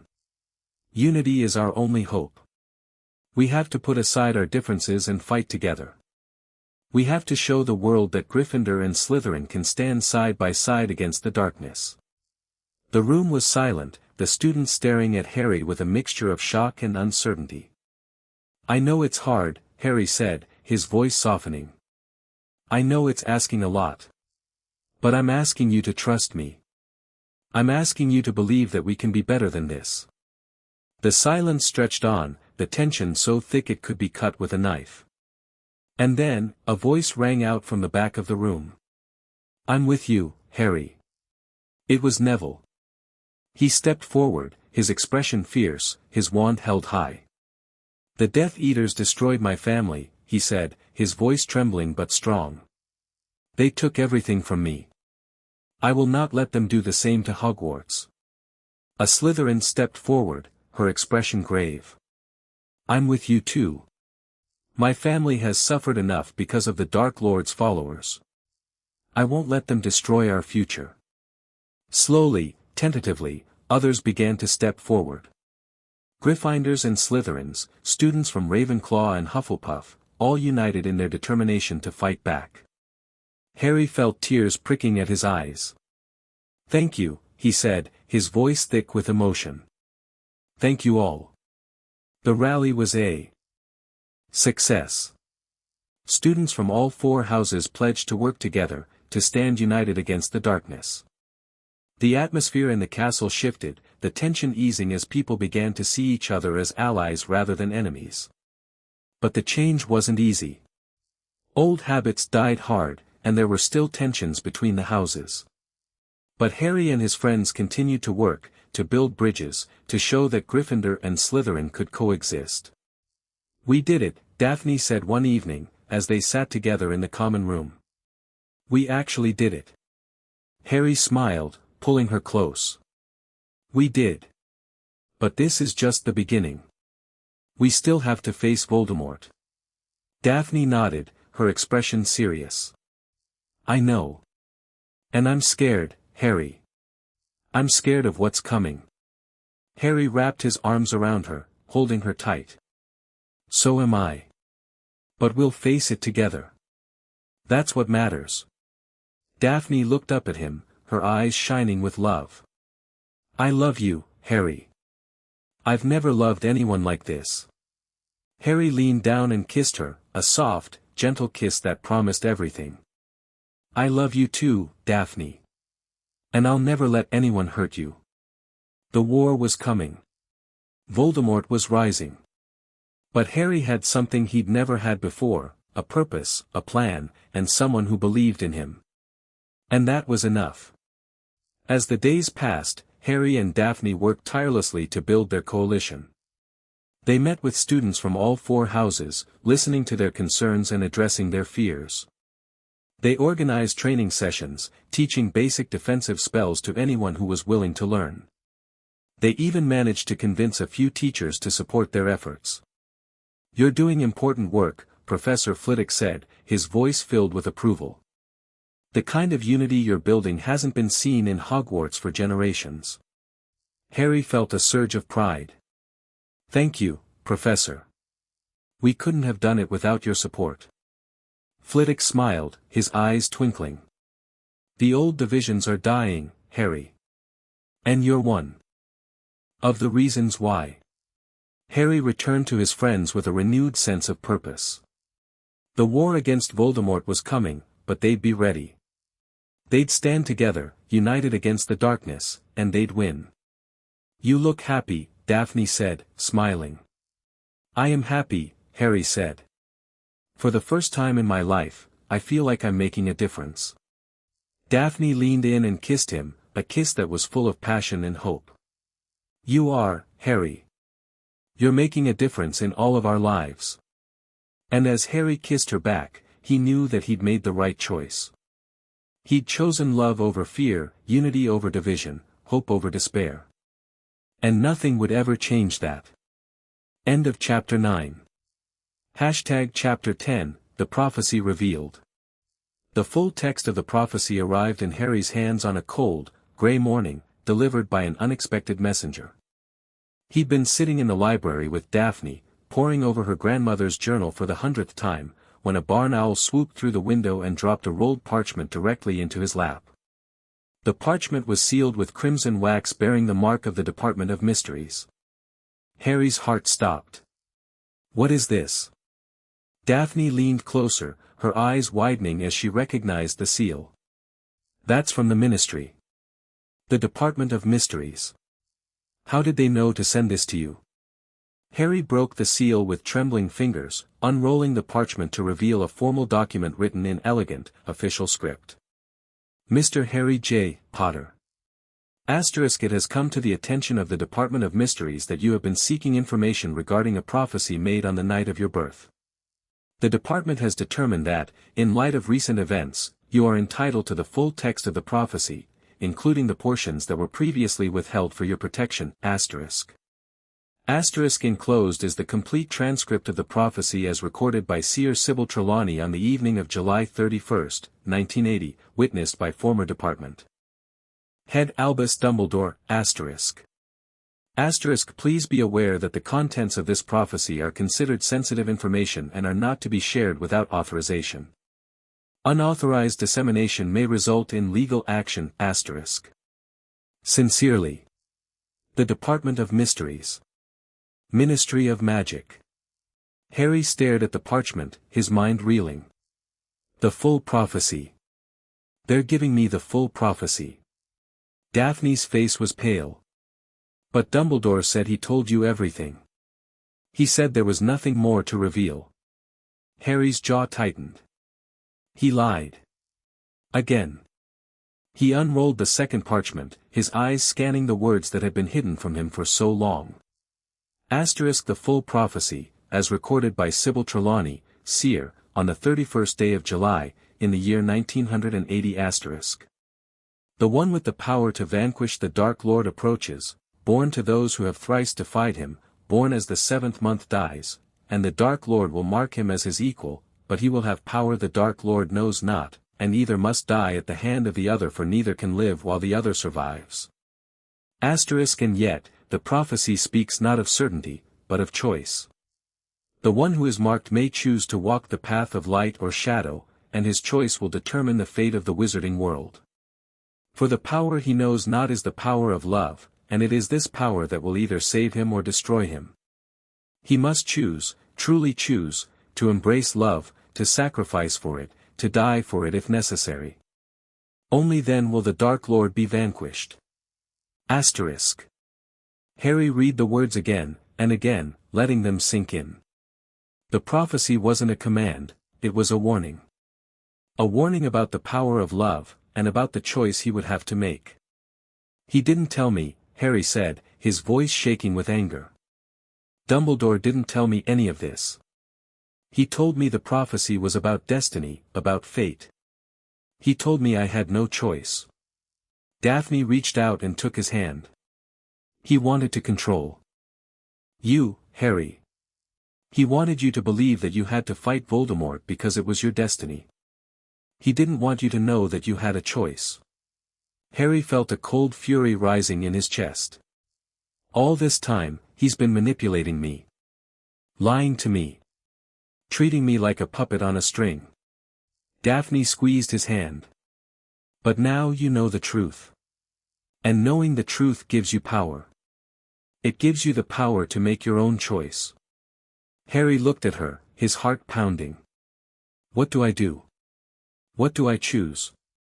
Daphne met his eyes, her gaze steady. You choose what you've always chosen, Harry. You choose love. You choose hope. You choose to fight for the people you care about, not because a prophecy told you to, but because it's the right thing to do. Harry felt tears pricking at his eyes. But what if I'm not strong enough? What if I fail? Daphne reached up and cupped his face. Then you fail trying. But you don't give up. You never give up, Harry. That's what makes you different. That's what makes you special. Harry leaned into her touch, feeling the warmth of her palm against his cheek. I love you, Daphne. I don't know what I'd do without you. Daphne smiled, her eyes shining with unshed tears. You'll never have to find out. I'm not going anywhere. They sat together in the quiet of the library, the weight of the prophecy heavy between them. But it wasn't a weight of despair, it was a weight of purpose, of determination, of hope. We need to tell the others, Harry said finally. They deserve to know the truth. Daphne nodded. I agree. But we need to be careful. Dumbledore will try to stop us. He won't want the truth getting out. Harry's jaw tightened. He can try. But I'm not going to let him control me anymore. Not now. Not ever. That evening, Harry gathered his closest friends in the abandoned classroom on the 7th floor. Hermione, Neville, Luna, and a handful of others who had proven themselves trustworthy. He told them everything, about the prophecy. About Dumbledore's lies, about the choice he had to make. He's been manipulating you? Hermione asked, her voice filled with shock. But Dumbledore is supposed to be the good guy. He's supposed to be the one we can trust. Harry shook his head. He's not evil, Hermione. I don't think he is. But he's been playing a game for a very long time, and I'm tired of being a piece on his chessboard. Neville stepped forward, his expression fierce. So what do we do? How do we fight against someone like Dumbledore? We don't fight him, Harry said. We don't fight anyone. We choose our own path. We make our own decisions. And we prove that love is stronger than any prophecy. Luna nodded, her dreamy expression somehow more serious than usual. The Nargles have been telling me that something important was coming. I think this is it. I think this is where everything changes. Harry felt a surge of gratitude for his friends. Thank you all for being here. For trusting me. I know this isn't easy. Hermione smiled, her eyes shining. It's never easy, Harry. But it's always worth it. The next few weeks were a blur of activity. Harry and his friends worked tirelessly, building their coalition and preparing for the coming war. They trained in defensive spells, studied ancient magic, and planned their next moves with meticulous care. But Dumbledore was not idle. The headmaster had sensed the shift in Harry's allegiance, and he was determined to bring him back into the fold. I need to speak with you, Harry, Dumbledore said one evening, appearing in the doorway of the room of requirement. Alone. Harry's hand went to his wand, but he forced himself to stay calm. I don't think there's anything left to say, Professor. Dumbledore's expression was pained. There's a great deal left to say. About the prophecy, about your future, about what I did wrong. Harry felt a surge of anger. You lied to me. You manipulated me. You made me believe that I had no choice but to follow your plan. Dumbledore nodded slowly. Yes. I did. And I'm sorry, Harry. More sorry than you can ever know. Harry laughed, a bitter, hollow sound. Sorry. That's all you have to say. Sorry. Dumbledore stepped forward, his eyes filled with sorrow. I was wrong, Harry. I was so focused on the prophecy, on the threat of Voldemort, that I forgot the most important thing of all, that you are a person, not a tool. You deserve to make your own choices. You deserve to live your own life. Harry stared at him, searching for any hint of deception. But all he saw was an old man who had made terrible mistakes and was trying to make amends. Why did you do it? Harry asked, his voice barely a whisper. Why did you lie to me? Dumbledore's eyes were haunted. Because I was afraid, Harry. Afraid that if you knew the truth, you would make the wrong choice. Afraid that you would refuse to fight Voldemort, and that the wizarding world would fall into darkness. I thought I was protecting you. I thought I was doing the right thing. Harry shook his head. But you weren't. You were just making things worse. Dumbledore nodded slowly. I know. And I'm sorry. I'll spend the rest of my life trying to make it right. Harry was silent for a long moment, his emotions warring within him. Part of him wanted to rage at Dumbledore, to curse him for all the years of manipulation and lies. But another part, a wiser, more compassionate part, understood that Dumbledore was just as flawed as anyone else. I forgive you, Harry said finally. Not because I think you deserve it. But because holding on to this anger is only going to hurt me in the end. Dumbledore's eyes glistened with unshed tears. Thank you, Harry. You have your mother's heart, her capacity for forgiveness, her ability to see the best in people.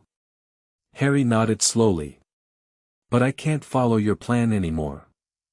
I have to make my own choices, my own mistakes, my own destiny. Dumbledore smiled, a weary, resigned expression. I know. And I'll support you, whatever you decide.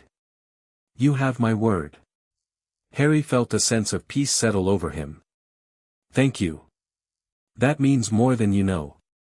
As Dumbledore left the room, Harry sank into a chair, his emotions a whirlwind of confusion and relief. He'd just forgiven the man who had manipulated him for years. He'd just chosen to let go of the anger that had been eating away at him. But he'd also chosen his own path. For the first time in his life, he was truly free. Daphne appeared in the doorway, her expression anxious. Harry? What happened? Are you okay? Harry looked up at her, his heart swelling with love. I'm okay. I'm more than okay. For the first time in my life, I feel like I can breathe. Daphne rushed to his side, wrapping her arms around him. I was so worried. When Dumbledore appeared, I thought. Harry pulled her close, holding her tight. It's over. I've made my peace with him. And I've chosen my own path. Daphne pulled back, her eyes searching his face. What path? What did you choose? Harry smiled, a genuine, radiant smile. I chose you. I chose our friends. I chose to fight Voldemort because it's the right thing to do, not because a prophecy told me to. Daphne's face broke into a smile. I'm so proud of you, Harry. You've come so far since we first met. Harry leaned forward and kissed her, a kiss full of passion and promise. I couldn't have done it without you. Daphne kissed him back, her arms tightening around him. You'll never have to. I'll always be here. As they held each other in the quiet of the room of requirement, Harry felt a sense of certainty settle over him. The prophecy was revealed. The truth was out. And for the first time in his life, he was exactly where he was meant to be. The war was coming. Voldemort was rising. But Harry had something he'd never had before, a purpose, a plan, and someone who believed in him. And that was enough. The night before the full moon, Harry gathered his allies for one final briefing. They'd spent weeks preparing, training, and planning. Now it was time to put their plans into action. The attack is coming, Harry said, his voice steady. Voldemort's followers are massing in the Forbidden Forest. They'll strike at midnight. Daphne nodded, her expression grim. We've fortified the castle. The protective enchantments are as strong as we can make them. Harry looked around at his friends, Hermione, Neville, Luna, and dozens of others who had chosen to stand with him. I know this is scary. I know many of you are afraid. But we can do this. We will do this. Together. Hermione stepped forward, her voice filled with conviction. We've trained for this. We're ready. Neville nodded, his face set in a grim line. We'll show them what it means to stand against the darkness. Harry felt a surge of pride. Then let's go. Let's show them what we're made of. As they marched toward the entrance hall, Harry felt Daphne's hand slip into his. He squeezed it, drawing strength from her presence. Together, she whispered. Together, Harry echoed. And then they stepped into the night, ready to face whatever came their way. End of Chapter 10. Chapter 11, A New Alliance. The Forbidden Forest loomed before them, a dark mass of ancient trees that seemed to absorb the very moonlight. Harry stood at the edge of the tree-line, his wand held ready, his heart pounding with anticipation. Behind him, nearly 100 students had gathered, Gryffindors and Slytherins standing side by side, Hufflepuffs and Ravenclaws united in their determination to protect their home. It was a sight that would have been unthinkable just months ago. But the war had changed everything. Old rivalries had been set aside in the face of a common enemy. Ancient hatreds had been forgotten in the name of survival. Are you ready? Daphne asked, her voice quiet but steady. Harry nodded, his eyes fixed on the darkness ahead. Ready. They moved into the forest in formation. Their footsteps silent on the carpet of fallen leaves. The trees seemed to press in around them, their branches reaching out like grasping fingers. Harry could feel the magic in the air, ancient, powerful magic that hummed with anticipation. The Death Eaters are just ahead, Hermione whispered, her voice barely audible. I can sense them. Harry raised his wand, his heart pounding. Then let's not keep them waiting. They emerged into a clearing to find a group of masked figures waiting for them, their wands raised and ready. At their center stood Lucius Malfoy, his silver hair gleaming in the moonlight, his expression cold and arrogant. Potter, he said, his voice dripping with contempt. I was wondering when you'd show your face. Harry stepped forward, his wand held steady. Malfoy. I should have known you'd be here. Lucius smiled, a cruel, mocking expression. The Dark Lord sends his regards. He's been looking forward to this meeting. I'll bet he has, Harry said, his voice hard. But I'm not here to talk. I'm here to stop you. Lucius laughed, a cold, brittle sound. Stop us? You're just a child, Potter. A child playing at being a hero. You have no idea what you're up against. Harry felt a surge of anger, but he forced himself to stay calm. I know exactly what I'm up against. I've been fighting Voldemort my whole life. And I'm still standing. Lucius's face contorted with rage. You dare speak his name? I dare a lot of things, Malfoy, Harry said. Including defeating you.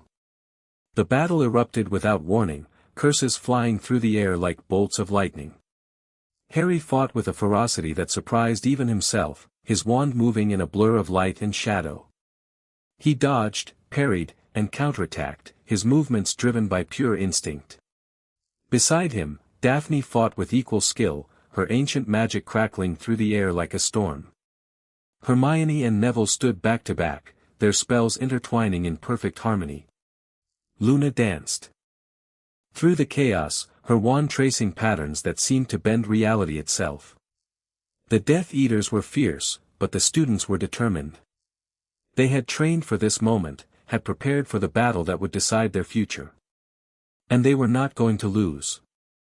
This is for my parents, Neville shouted, his voice filled with fury. This is for everyone you've ever hurt. He cast a spell that sent 3 Death Eaters flying backward, their masks cracking as they hit the ground. The students cheered, their confidence surging. But the battle was far from over. More Death Eaters emerged from the shadows, their wands blazing with dark magic. They were outnumbered now, their advantage eroding with each passing moment. We need to retreat. Hermione called out. We can't hold them off much longer. Harry shook his head, his jaw set with determination. No retreat. We hold the line. We protect the castle. Daphne appeared at his side, her face pale but her eyes burning with fire. "Harry, there are too many of them. We need to fall back and regroup." Harry met her eyes, his gaze steady. "If we fall back, they'll reach the castle. We can't let that happen." Daphne nodded, her expression resolute. "Then we hold the line. Together." Harry felt a surge of love for her, fierce and overwhelming. Together. They fought on, their magic intertwining in a dance of light and shadow. The Death Eaters pressed forward, their attacks growing more desperate, more violent. But the students held their ground, their courage bolstered by the knowledge that they were fighting for something worth protecting. And then, just when it seemed like they couldn't hold on any longer, reinforcements arrived. "Oi! Leave some for us." Harry turned to see Ron Weasley charging into the clearing, his wand blazing with golden light. Behind him came a group of Gryffindors, their faces fierce with determination. "Ron!" Harry called out, his voice filled with surprise. "What are you doing here?" Ron grinned, his expression sheepish. "Couldn't let you have all the fun, could I? Besides, Hermione's been giving me an earful about missing the battle." Hermione rolled her eyes, but she was smiling. "We'll talk about this later, Ron. For now, focus on the fight." The battle raged on, but with the new reinforcements, the tide began to turn. The Death Eaters were pushed back, their confidence crumbling as the students pressed forward. Lucius Malfoy was among the last to retreat, his face twisted with rage as he vanished into the shadows. "This isn't over, Potter," he snarled. "The Dark Lord will have his vengeance." Harry watched him go, his heart pounding. "Let him come. We'll be ready."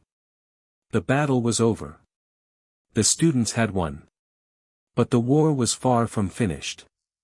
As the last of the Death Eaters fled, Harry lowered his wand, his body trembling with exhaustion. He turned to face his friends, his eyes sweeping over their faces, Hermione, Ron, Neville, Luna, and Daphne. They were battered and bruised, but they were alive. "We did it," Harry said, his voice filled with wonder. "We actually did it." Daphne stepped forward, her eyes shining with pride. "We did. Together." Harry pulled her into his arms, holding her tight. "I love you, Daphne. I don't think I say it enough." Daphne laughed, a sound of pure joy. "You say it plenty. But I never get tired of hearing it." The celebration that followed was jubilant but brief. There was work to be done, injuries to tend to, strategies to plan, and a long road ahead. But for one night, at least, they allowed themselves to celebrate their victory. "We need to talk about what comes next," Hermione said, her voice serious. "Voldemort isn't going to give up just because we won one battle." Harry nodded, his expression sobering. "I know. But we've proven that we can fight him. We've proven that we're not afraid." Neville stepped forward, his eyes blazing with determination. "So what do we do? How do we stop him for good?" Harry was silent for a moment, his mind racing. Then he spoke, his voice filled with conviction. "We find the Horcruxes. We destroy them. And then we face Voldemort together." Ron's face went pale. "Horcruxes. But that's what we have to do," Harry said, his voice firm. "It's the only way to stop him for good." The others exchanged glances, their expressions shifting from fear to determination. Then, one by one, they nodded. "We're with you, Harry," Neville said. "To the end." Harry felt a surge of emotion. "Thank you. All of you. I couldn't do this without you." The planning began immediately. Hermione had already researched the Horcruxes extensively, and she'd compiled a list of potential locations where Voldemort might have hidden them. "The diary was the first," she said, her voice clinical. "It was destroyed by Harry in his second year. But there are others, the locket, the cup, the diadem, the ring, and something belonging to Nagini." Harry nodded slowly. We need to find them all. And we need to destroy them before Voldemort can use them. Daphne reached out and took his hand. We'll do it together. That's what matters. Harry squeezed her hand, drawing strength from her presence. Together. The following weeks were a blur of planning and preparation. Harry and his friends scoured the castle for clues, searching for any hint of the Horcruxes' locations. They worked tirelessly, their determination fueled by the knowledge that failure meant the end of everything they held dear. It was during one of these searches that Harry found something unexpected, a hidden chamber, deep beneath the castle, that contained a portrait of the four founders. "Harry, look at this," Daphne said, pointing to the portrait. "It's the founders. All of them." Harry approached the portrait, his heart pounding. The four figures regarded him with ancient, knowing eyes. "You have found the chamber of the founders' memory," Godric Gryffindor said, his voice deep and resonant. "You have proven yourself worthy of our knowledge." Harry felt a surge of awe. "I don't understand." "What knowledge?" Rowena Ravenclaw smiled, her expression wise and knowing. "The knowledge of the Horcruxes. We knew that a day would come when the darkness would rise again. And we prepared for it." Helga Hufflepuff stepped forward, her face filled with warmth. "The Horcruxes are tied to the Founders' magic. We can sense them, feel their presence. And we can help you find them." Harry felt tears pricking at his eyes. "Thank you. I don't know how to repay you." Salazar Slytherin's expression was unreadable, but his voice was surprisingly kind. "Repay us by defeating the darkness. By proving that blood purity is a lie, and that magic is about love, not hatred." Harry nodded, his heart swelling with determination. "I will. I promise." The Founders' guidance was invaluable. They provided clues that led Harry and his friends to the locations of the remaining Horcruxes, the locket in a cave, the cup in a vault at Gringotts, the diadem hidden in the Room of Requirement, and the ring buried in the ruins of the Gaunt House. "You found them all," Hermione said, her voice filled with wonder. "All of them." Harry shook his head. "All except Nagini. Voldemort still has her." Daphne reached out and took his hand. "We'll find her, Harry. We'll find a way." Harry nodded, his jaw set with determination. "We will. But first, we need to destroy the others." The destruction of the Horcruxes was a grueling process, each one demanding a sacrifice that seemed to drain the life from Harry himself. But he pushed through, his determination fueled by the knowledge that each destroyed Horcrux brought them one step closer to victory. By the time they had destroyed the last of the Horcruxes, Harry was exhausted, his body and soul battered by the fight. But he was also filled with hope. They'd done it. They'd found and destroyed all of Voldemort's Horcruxes. Now all that was left was to face the Dark Lord himself. "We're ready," Harry said, looking around at his friends. "We're ready to end this." The final confrontation came on a night that seemed darker than any other. The students stood in the entrance hall, their faces grim but determined. Harry stood at their head, his wand in hand, his eyes fixed on the door. Voldemort appeared in a swirl of darkness, his snake-like face twisted with rage. Behind him stood his followers, Lucius Malfoy, Bellatrix Lestrange, and dozens of others, their faces hungry for blood. "Harry Potter," Voldemort hissed, his voice carrying across the hall. "We meet again." Harry stepped forward, his heart pounding. "Tom. I've been waiting for this." Voldemort laughed, a cold, mocking sound. "You think you can defeat me? I've lived for decades, defeated countless enemies. What makes you think you're any different?" Harry met his eyes, his gaze steady. "Because I have something you don't. I have people who love me." Voldemort's face contorted with rage. "Love? You think love can defeat me? Love is weakness. Love is the reason your parents died." Harry shook his head. "No. Love is the reason I'm still alive. Love is the reason I have friends who will fight for me. Love is the reason you're going to lose. The battle that followed was the most brutal of Harry's life. He fought with everything he had, his wand blazing with power that he'd never known he possessed. Voldemort was a terrifying opponent, his dark magic crackling with a malevolence that seemed to drain the light from the room. But Harry didn't give up. He couldn't give up. Not when Daphne was watching, her eyes filled with love and hope. Not when his friends were fighting beside him, their courage unwavering. You can't win, Potter, Voldemort snarled, his spells coming faster and faster. You're just a boy, a weak, pathetic boy. Harry dodged a killing curse, rolling across the floor and coming up firing a stunner. I may be weak, he said, his voice filled with conviction. But I'm not alone.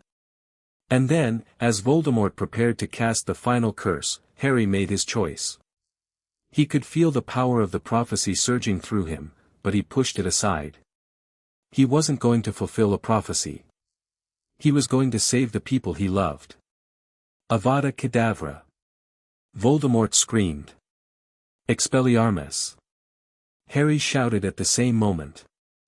The two spells collided in a blinding flash of light, and Harry felt himself being pulled into a world of golden light. He saw Voldemort's face, twisted with rage and fear. He felt the Dark Lord's magic trying to destroy him. But then he heard Daphne's voice, calling out to him. Harry. I'm here. I love you. And Harry felt a surge of power, the power of love, the power of hope, the power of everything that Voldemort had never understood. Let go, Tom, Harry said, his voice filled with compassion. Let go of the hatred. Let go of the fear. It's over. Voldemort screamed, a sound of pure agony. And then, in a flash of golden light, he was gone, destroyed by his own hatred, his own fear, his own refusal to understand the power of love. The hall was silent. The Death Eaters fled, their courage evaporating without their master to lead them. The battle was over. Harry collapsed to his knees, his body trembling with exhaustion. Daphne rushed to his side, wrapping her arms around him, holding him close. You did it, she whispered, her voice filled with awe. You actually did it. Harry looked up at her, his eyes shining with tears. We did it. I couldn't have done it without you. Daphne leaned down and kissed him, a kiss that tasted like victory, like hope, like the future they'd always dreamed of. And as Harry kissed her back, he knew that he'd made the right choice. He'd chosen love over fear, hope over despair, the future over the past. And nothing would ever change that. End of Chapter 11. Chapter 12, The Horcrux Secret. The morning after the battle, Hogwarts was a scene of controlled chaos. The wounded were being tended to in the Great Hall, which had been transformed into a makeshift hospital wing. The dead had been laid out in the entrance hall, their families summoned to pay their final respects. And everywhere, the survivors moved with a quiet, dazed determination, trying to make sense of what had happened. Harry sat in a corner of the Great Hall, his body aching with exhaustion, his mind still reeling from the events of the night before. Daphne was beside him, her hand clasped tightly in his, her head resting on his shoulder. They hadn't spoken much since the battle ended, there were no words that could capture the magnitude of what they'd been through. Harry. Hermione's voice was soft but urgent. She appeared at his side, her face pale, her eyes red-rimmed. There's something you need to see. Something important. Harry looked up at her, his heart sinking. What is it? Hermione glanced around, making sure no one was listening. It's about the Horcruxes. I've been studying the texts we found, and I think I've discovered something. Something Dumbledore didn't tell us. Harry felt a chill run down his spine. What do you mean? Hermione pulled a worn, leather-bound book from her robes and opened it to a marked page. This is a treatise on Horcrux creation, written by a dark wizard named Herpo the Foul. It's one of the few surviving texts that describes the process in detail. Harry leaned forward, his eyes scanning the cramped, spidery handwriting. What does it say? Hermione pointed to a passage near the bottom of the page. It says that creating a Horcrux requires a ritual that's not just magical, it's spiritual. The wizard has to commit an act of such profound evil that it tears the soul apart. But there's more. The ritual creates a connection between the Horcrux and the wizard who made it. A bond that can be sensed, even across great distances. Harry felt his stomach drop. You mean Voldemort could sense where his Horcruxes were? Hidden. That he knew where they all were? Hermione shook her head. No, not exactly. The bond works both ways, the Horcrux can sense the wizard, but the wizard can only sense the Horcrux if they're actively looking for it. It's like a radio signal that's always broadcasting, but you can only hear it if you're tuned to the right frequency. So Voldemort could have found his Horcruxes if he'd known to look? Harry asked. Possibly, Hermione said. But there's more. The treatise also describes a way to break the bond. A way to make the Horcrux invisible to the wizard who created it. Harry felt a surge of hope. How? How do we do it? Hermione's expression was grave. The ritual requires a sacrifice. The wizard who created the Horcrux must willingly give up something precious, a memory, a part of their soul, or a person they love. Harry stared at her, his heart pounding. A person they love? You mean? I mean the Horcrux can only be made invisible by sacrificing someone the wizard cares about, Hermione said, her voice barely a whisper. It's the ultimate dark magic, Harry. It's worse than anything Voldemort ever did. Harry felt a cold, sick feeling in his stomach. So Voldemort would have to sacrifice someone he loves to hide his Horcruxes. But he doesn't love anyone. He's incapable of love. Hermione nodded. That's what I thought at first. But then I realized, Voldemort may not love anyone, but he does love himself. And the Horcruxes are part of him. They're pieces of his soul. Harry's mind raced. So if he's willing to sacrifice a part of himself, a piece of his soul, he could hide the Horcruxes forever? Hermione's expression was grim. Yes. And that's exactly what he did. Harry felt the world tilt. What do you mean? Hermione took a deep breath, her eyes filled with sorrow. I've been analyzing the patterns, Harry. The locations of the Horcruxes, the cave, the vault at Gringotts, the room of requirement, the Gaunt house. They're not random. They're connected by dark magic, a web of enchantments that would be impossible for anyone but the Dark Lord himself to unravel. He created them to protect his Horcruxes, yes, but he also created them to protect his secrets. He used pieces of his soul to weave a barrier that would keep anyone from finding the truth. Harry felt a cold, burning anger rising in his chest. So Dumbledore knew. He knew about the barrier, and he didn't tell us. Hermione shook her head. I don't think he knew the full extent of it. He knew about the Horcruxes, yes, but he didn't know about the bond or the barrier. He didn't know that Voldemort had hidden his Horcruxes so completely that they were practically invisible. Harry was silent for a long moment, processing everything she'd said. Then he spoke, his voice quiet but firm. So how do we break the barrier? How do we find the Horcruxes if they're hidden? Hermione met his eyes, her gaze steady. We need to find the pieces of Voldemort's soul that he sacrificed to create the barrier. We need to find the memories he gave up to hide his secrets. Harry felt a surge of determination. Then we find them. We find the memories, and we break the barrier. Hermione nodded, a faint smile on her face. I was hoping you'd say that. The search began immediately.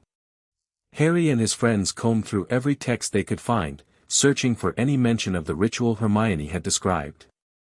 They interviewed experts, consulted ancient texts, and even traveled to the Ministry of Magic to access restricted archives. It was during one of these trips that Harry discovered something that made his blood run cold. He was in the Department of Mysteries, searching through the records of Voldemort's early life, when he came across a file labeled, Tom Marvolo Riddle, Personal Effects. Inside the file was a small, leather-bound diary, not the one that had been used to open the Chamber of Secrets, but an earlier one, written when Voldemort was still a student. At Hogwarts. Harry opened the diary with trembling hands, his eyes scanning the cramped, elegant handwriting. *I have discovered something extraordinary today, a way to make myself invincible. The magic is dark, yes, but the reward is worth the risk. I will divide my soul, hide the pieces in objects of great power, and become immortal. Nothing and no one will ever be able to destroy me, *. Harry felt a chill run down his spine. This was the moment Voldemort had decided to create his first Horcrux.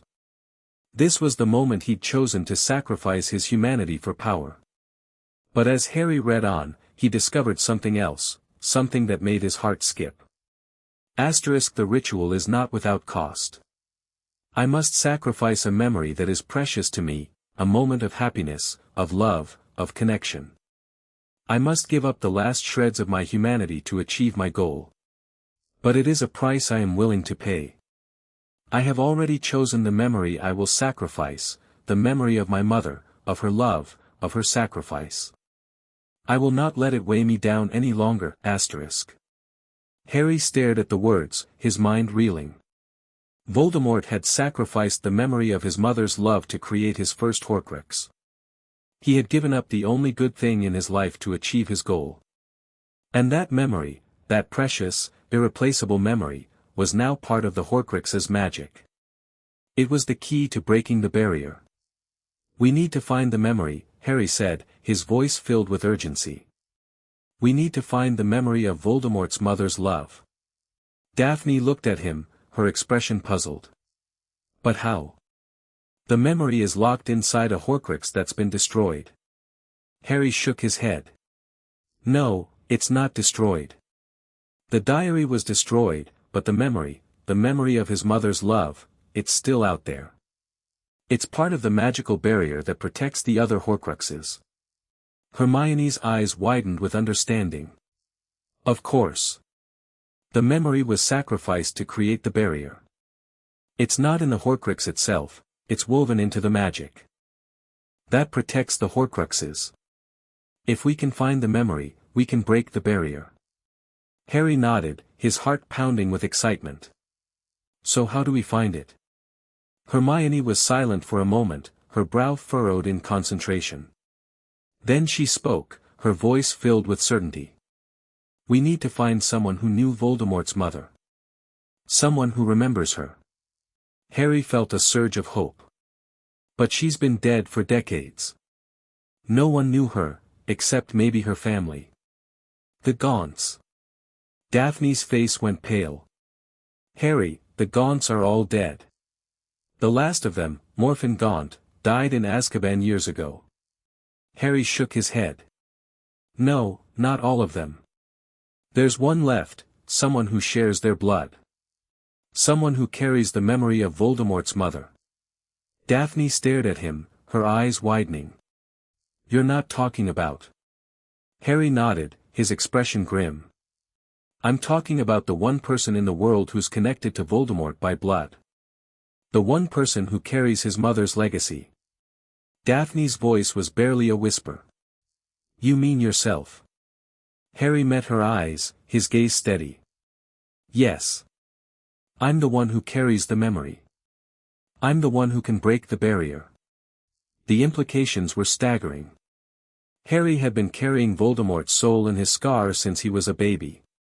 But he'd also been carrying something else, the memory of Voldemort's mother's love, passed down through the blood connection that tied him to the Dark Lord. It's the key, Harry said, his voice filled with wonder. The memory of his mother's love, it's the one thing Voldemort couldn't destroy. And it's inside me. Daphne reached out and took his hand, her eyes filled with love and concern. But Harry, if we use the memory, we might. I know, Harry said, his voice quiet but firm. I might lose the connection to Voldemort. I might lose the part of him that's inside me. Daphne's face was pale. And you're willing to do that? You're willing to give up the power the connection gives you? Harry met her eyes, his gaze steady. It's not about power, Daphne. It's about doing what's right. It's about protecting the people I love. Daphne was silent for a long moment, her eyes searching his face. Then she nodded slowly, a single tear slipping down her cheek. I understand. I'm scared of losing you. Harry pulled her into his arms, holding her tight. You'll never lose me. I promise. No matter what happens, I'll always find my way back to you. Daphne buried her face in his chest, her shoulders shaking with silent sobs. Harry held her, his heart aching with love and determination. I'm going to do this, he said quietly. I'm going to break the barrier and destroy the Horcruxes. And then I'm going to face Voldemort and end this once and for all. Daphne looked up at him, her eyes red but fierce. And I'm going to be right beside you. Every step of the way. Harry leaned down and kissed her, a gentle kiss that promised everything. Together. Always. The ritual to break the barrier was dangerous, more dangerous than anything Harry had ever attempted. It required him to reach into his own mind, to find the memory of Voldemort's mother's love, and to use it as a key to unlock the magical web that protected the Horcruxes. It's like opening a door, Hermione explained, her voice clinical. The memory is the key. Once you find it, you can use it to break the barrier. But you have to be careful, the memory is powerful, and it might try to overwhelm you. Harry nodded, his jaw set with determination. I'm ready. He closed his eyes and reached into his mind, searching for the memory that had been hidden within him for so long. It was like diving into a deep, dark ocean, the waves of Voldemort's consciousness washing over him with crushing force. And then, in the depths of the darkness, he found it. A memory, golden and warm, of a woman with kind eyes and a gentle smile. She was holding a baby, rocking him gently, singing a lullaby that seemed to echo through the ages. Sleep. My little one. Sleep and dream of a world where love conquers all. Where hatred and fear are just memories, and hope is eternal. Harry felt tears streaming down his face. This was Voldemort's mother, Mara P. Gaunt. This was the woman who had loved her son, who had sacrificed everything for him, who had died so that he could live. And Voldemort had sacrificed her memory to create his first Horcrux. He had given up the only good thing in his life to achieve his goal. But now Harry had the key. He had the memory of Merope's love, and he was going to use it to break the barrier. The ritual was intense, the magic crackling through the air as Harry focused on the memory. He could feel the barrier weakening, the web of enchantments fraying at the edges. And then, with a final surge of power, the barrier shattered. The Horcruxes were vulnerable. Harry and his friends could find them now, could destroy them once and for all. We did it, Hermione breathed, her voice filled with awe. We actually did it. Harry opened his eyes, his body trembling with exhaustion. But he was smiling, a genuine, radiant smile. We did. And now we can finish this. Daphne rushed to his side, her eyes shining with tears. Harry, are you okay? What happened? Harry pulled her close, holding her tight. I'm okay. Better than okay. I'm free. Daphne looked up at him, her expression puzzled. Free. Harry nodded, his heart swelling with emotion. The memory, it was the last piece of Voldemort's soul. It's gone now. I can't feel him anymore. I'm finally free. Daphne's face broke into a smile. I'm so proud of you, Harry. I've never been prouder of anyone. Harry leaned down and kissed her, a kiss full of love and hope. I couldn't have done it without you. The war was coming. Voldemort was rising. But Harry had something he'd never had before, a purpose, a plan, and someone who believed in him. And that was enough. As the days passed, Harry and his friends hunted down the remaining Horcruxes, using the knowledge they'd gained to find them and destroy them. The locket, the cup, the diadem, the ring, one by one, they fell, their dark magic dissipating into the air like morning mist. And through it all, Daphne was by Harry's side, a constant presence, a source of strength, a reminder that love was the most powerful magic of all. "You're doing it," Daphne said one evening, as they sat together in the room of requirement. "You're actually doing it." Harry smiled, his heart swelling with hope. "We're doing it. All of us. Together." Daphne leaned her head against his shoulder, her voice soft. "What happens after? When all the Horcruxes are destroyed? When Voldemort is defeated?" Harry was silent for a moment, thinking about the future. "I don't know," he admitted.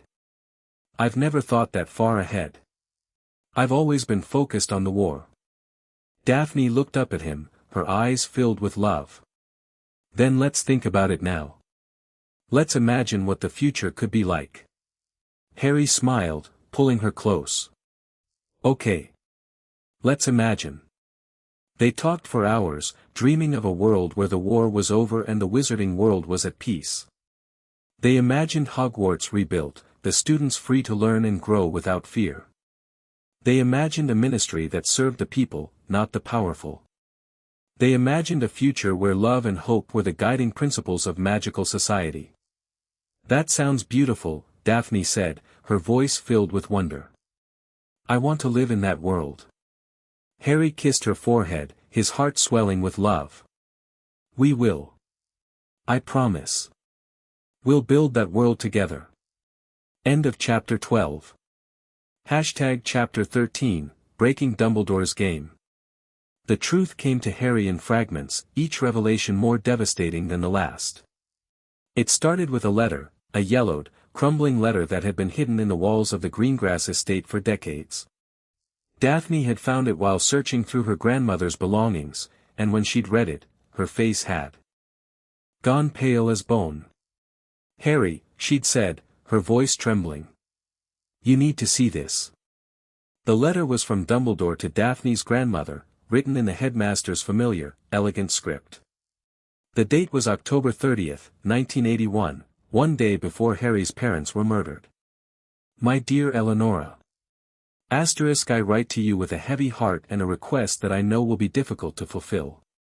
The prophecy is unfolding exactly as I had foreseen, and I must take steps to ensure that events proceed according to plan.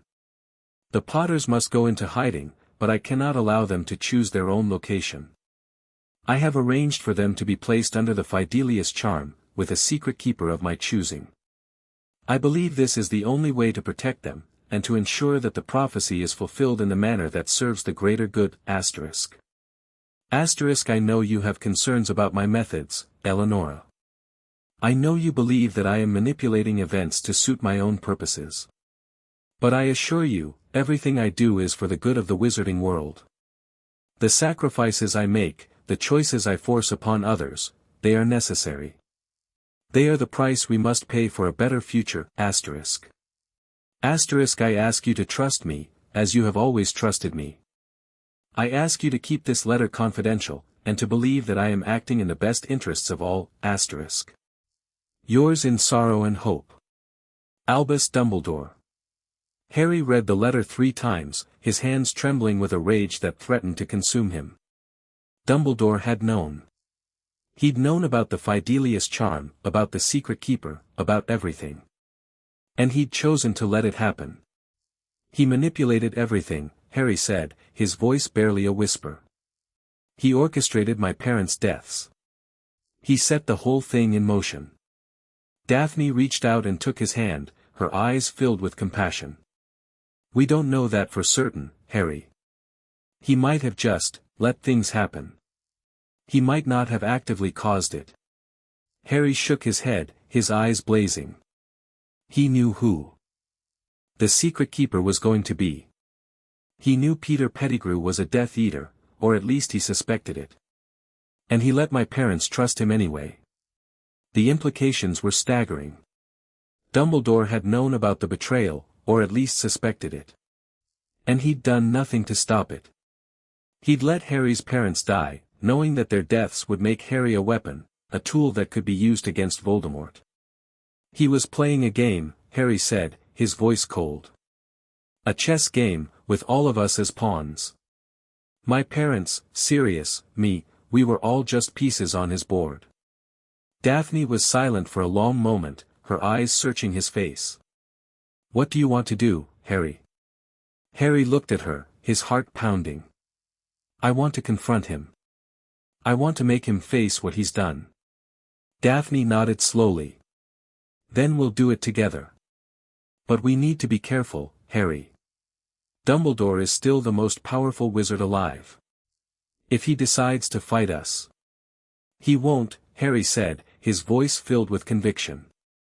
He's too much of a coward. He'll try to justify his actions, to make excuses. But he won't fight. Daphne met his eyes, her gaze steady. Then we confront him. Tonight. The meeting took place in Dumbledore's office, just as the sun was setting over the Hogwarts grounds.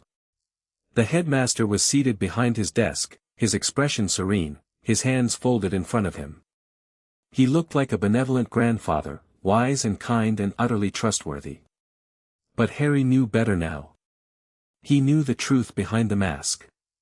Ah, Harry, Dumbledore said, his voice carrying its usual warmth. I was wondering when you'd come to see me.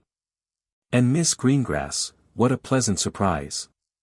Harry didn't bother with pleasantries. I know about the letter, Professor.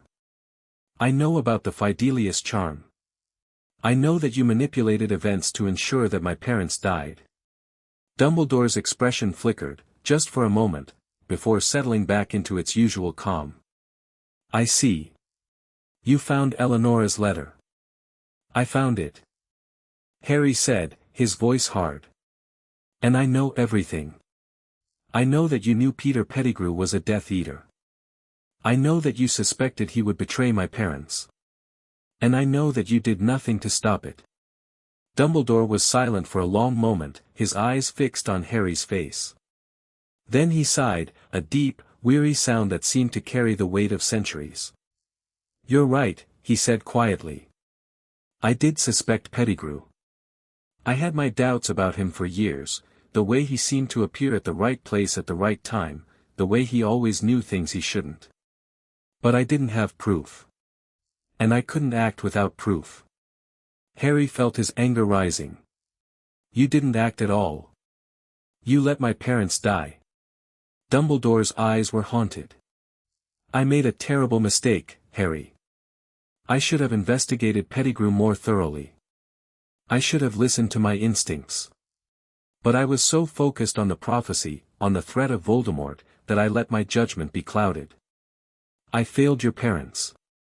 And I will carry that failure with me for the rest of my life. Harry stared at him, his heart pounding. You failed them. You failed Sirius, you let him rot in Azkaban for 12 years without a trial. You failed me, you manipulated me, lied to me, treated me like a puppet. Dumbledore nodded slowly. Yes. I did. And I am sorry, Harry, more sorry than you can ever know. Harry laughed, a bitter, hollow sound. Sorry. You think sorry is enough? My parents are dead because of you. My godfather spent 12 years in Azkaban because of you. I spent my whole childhood being abused by the Dursleys because you thought it was the best place for me. Dumbledore's face was pale, his eyes filled with pain. I know. I made so many mistakes, Harry. I was so focused on the big picture, on defeating Voldemort, that I lost sight of the individual people who were suffering. I treated you like a soldier, like a weapon, when I should have treated you like a child.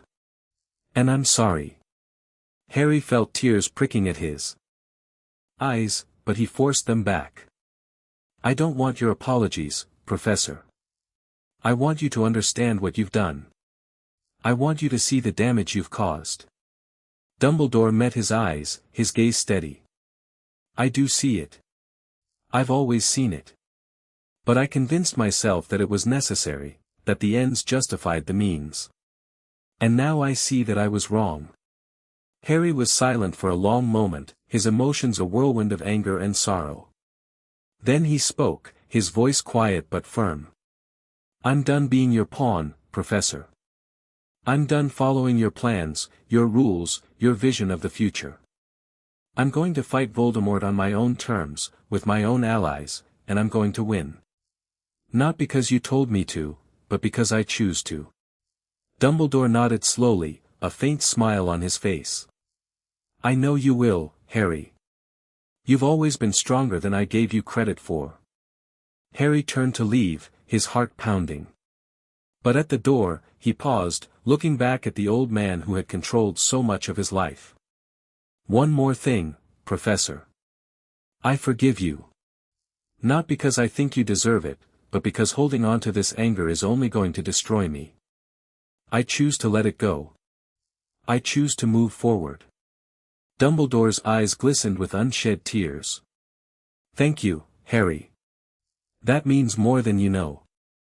Harry walked out of the office without looking back, his heart lighter than it had been in years.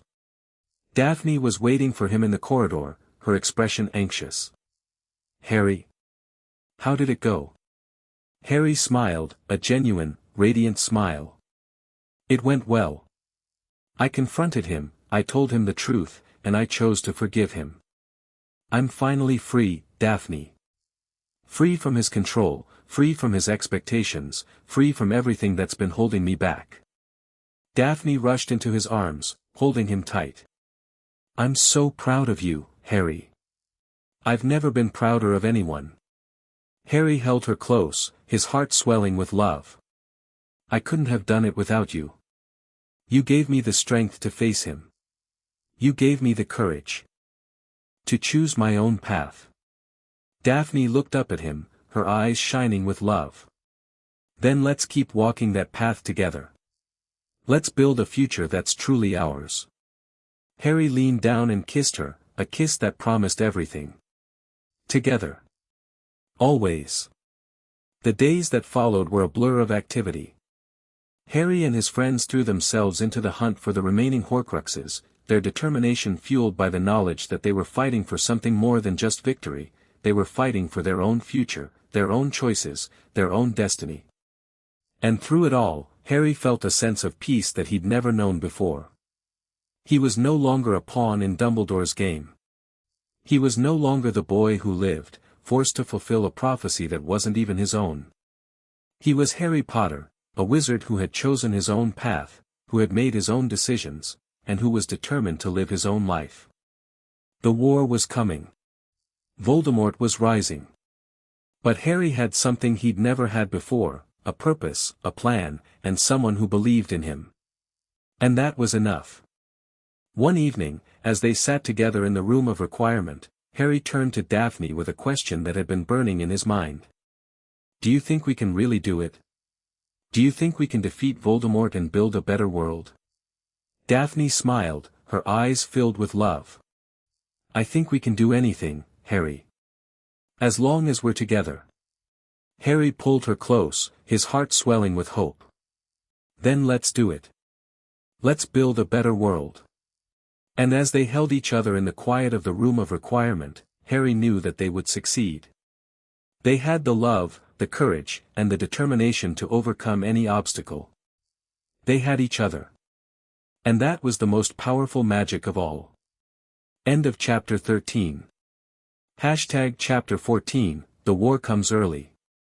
The attack came without warning, shattering the fragile peace that had settled over Hogwarts like a blade through silk.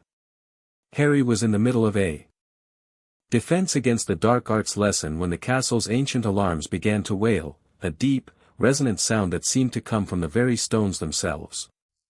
Professor Lupin's face went pale, his wand already in his hand. Everyone stay calm, he said, his voice steady despite the chaos erupting around them. Prefects, lead your houses to the Great Hall. Harry, with me. Harry was on his feet before the words were out of Lupin's mouth, his heart pounding with a familiar, terrible anticipation. He'd known this moment was coming, known that Voldemort would strike when they least expected it. But knowing and being prepared were two very different things. Daphne appeared at his side, her wand drawn, her expression fierce. "I'm coming with you." Harry opened his mouth to argue, but she cut him off. "Don't. You know I won't stay behind. We fight together."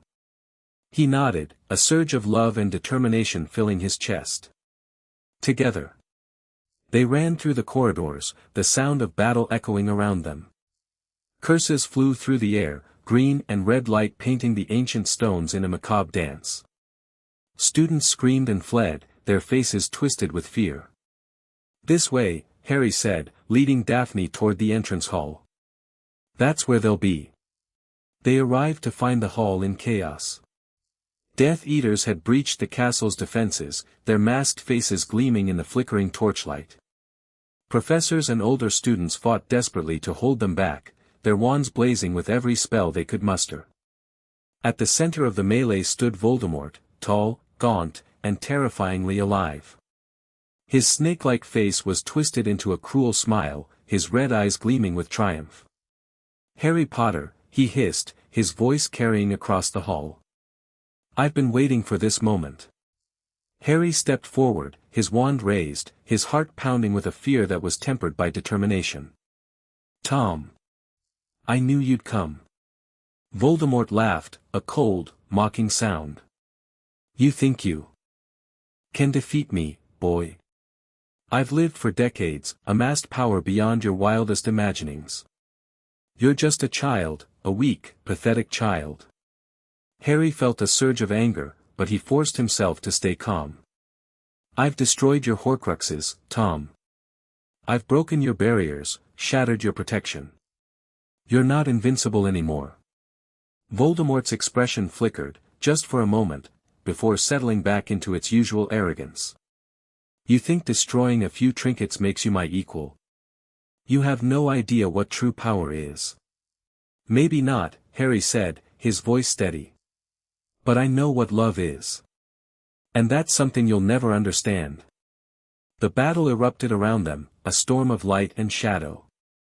Harry fought with everything he had, his wand moving in a blur of spells and counterspells. Daphne was at his side, her magic crackling through the air like lightning. Together, they held the line, driving back the Death Eaters who tried to reach them. But Voldemort was relentless. He pressed forward, his attacks growing more vicious with each passing moment. Harry could feel the Dark Lord's magic pressing against his own, crushing him, suffocating him. "You can't win, Potter," Voldemort snarled, his wand blazing with dark light. "You're just a boy who thinks he can defeat me with love." Harry felt his strength faltering, his defenses crumbling under the onslaught. He saw Daphne fall to her knees, her face pale, her wand slipping from her fingers. He saw Hermione and Ron fighting back to back, their faces streaked with blood and tears. He saw Neville standing over the body of a fallen friend, his expression hollow with grief. And he knew, deep in his heart, that this was the moment. The moment when everything would be decided. "Expelliarmus!" Harry shouted, his voice ringing out across the hall. The spell collided with Voldemort's killing curse in a blinding flash of light. Harry felt himself being pulled into a world of golden light, where time seemed to stand still. And then he heard Daphne's voice, calling out to him from across the void. "Harry! I'm here. I love you." Harry felt a surge of power, the power of love, of hope, of everything that Voldemort had never understood. He reached out, his hand clasping Daphne's, and together they pushed back against the darkness. The light grew brighter, hotter, consuming everything in its path. Harry felt Voldemort's magic shattering, the Dark Lord's power crumbling like sand in a storm. "No!" Voldemort screamed. "This isn't possible." But it was possible. It was happening. Harry could feel Voldemort's soul tearing apart, the last fragments of the Dark Lord's existence dissolving into nothingness. And then, in a flash of golden light, it was over. The hall fell silent, the only sound the ragged breathing of the survivors. Harry collapsed to his knees, his body trembling with exhaustion. Daphne was at his side, her arms wrapped around him, her face streaked with tears. "Harry," she whispered. "You did it. You actually did it." Harry looked up at her, his heart swelling with love. "We did it. Together." The celebration that followed was subdued but joyful. The dead were mourned, the wounded were tended, and the survivors gathered to honor the heroes who had fallen in the battle. But for Harry, the victory felt hollow. He'd won the war, yes, but at a cost that could never be measured. Friends had died. Families had been shattered. The wizarding world would never be the same. "Don't think like that," Daphne said, as if reading his thoughts. "We did what we had to do. And we saved countless lives." Harry nodded slowly, his heart still heavy. "I know. But I can't help thinking about all the people we lost." Daphne took his hand, her fingers warm against his. "We'll honor them, Harry. We'll build a world that's worthy of their sacrifice." Harry looked at her, at the love shining in her eyes, and felt a glimmer of hope. "You're right. We will. Together." The rebuilding process began immediately. Harry and his friends threw themselves into the work, determined to create a better world from the ashes of the old. They reformed the ministry, purging it of corruption and installing leaders who truly cared about the people they served. They rebuilt Hogwarts, stronger and more beautiful than ever. And they established a new order, one based on love, hope, and the belief that magic was a force for good. And through it all, Daphne was by Harry's side, a constant source of strength and support. She helped him navigate the complexities of politics, the challenges of leadership, and the grief that never quite faded. She was his partner, his confidant, his anchor. "You're amazing, you know that?" Harry said one evening, as they sat together in the newly rebuilt Hogwarts grounds. "I don't know what I'd do without you." Daphne smiled, her eyes shining with love. "You'd find a way. You're the strongest person I know." Harry leaned over and kissed her, a soft, gentle kiss that promised everything. "I love you, Daphne. More than anything." Daphne kissed him back, her arms wrapped around him. "I love you too, Harry. And I always will." The war was over. Voldemort was gone. And Harry had finally found what he'd been searching for all his life, a place where he belonged, a purpose that was truly his own, and someone who loved him for who he really was. As he held Daphne in his arms, watching the sun set over the Hogwarts grounds, Harry felt a sense of peace settle over him. The future was uncertain, and there would be challenges ahead. But he knew, deep in his heart, that he could face anything as long as he had Daphne by his side. Together, they would build a world worthy of the sacrifices that had been made. Together, they would create a future that was brighter, better, and more beautiful than anyone could have imagined. And that was the greatest victory of all. End of chapter 14. Chapter 15, Daphne's Hidden Strength. The days following Voldemort's defeat were a blur of memorials, celebrations, and the relentless work of reconstruction. But for Harry, the most profound changes were happening in the quiet moments, in the stolen glances across crowded rooms, in the whispered conversations late at night, in the way Daphne's presence seemed to anchor him to something solid and true. He'd always known she was strong. The Greengrass heir, the keeper of ancient secrets, the girl who defied her entire house to stand beside a Gryffindor. But it wasn't until the aftermath of the war that Harry truly understood the depths of Daphne's power. It happened on a gray, drizzly afternoon, 3 weeks after the battle. Harry had been reviewing plans for the rebuilding of the Ministry's Department of Magical Law Enforcement when Daphne appeared in the doorway of his makeshift office in the castle, her face pale and drawn. "Harry," she said, her voice strained. "I need to show you something." Harry was on his feet immediately, his heart pounding. "What's wrong? Are you hurt?"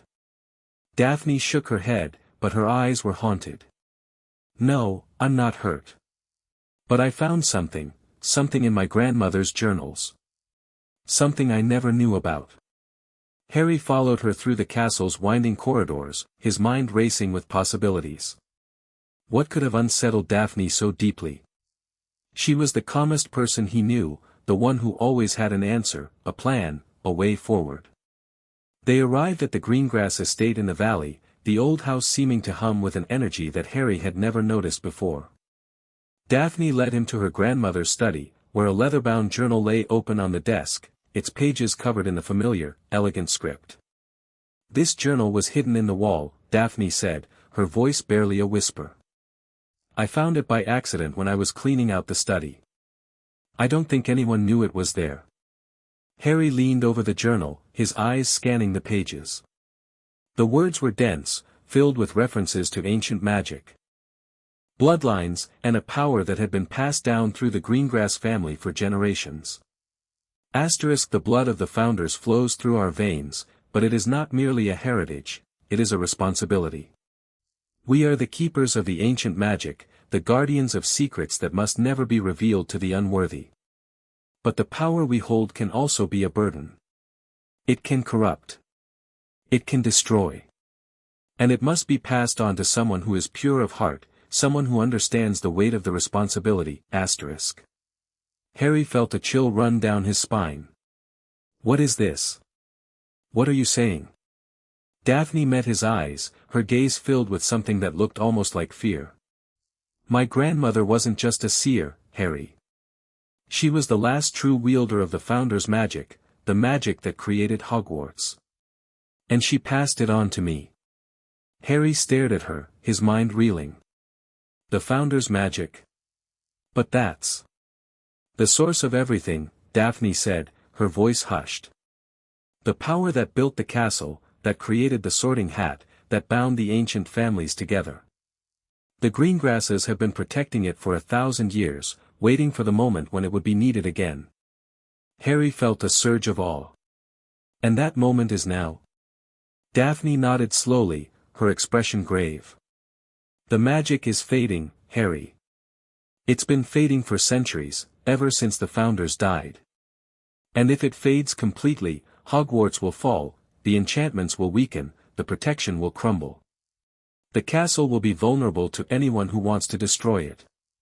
Harry felt his blood run cold. So what do we do? How do we save the magic?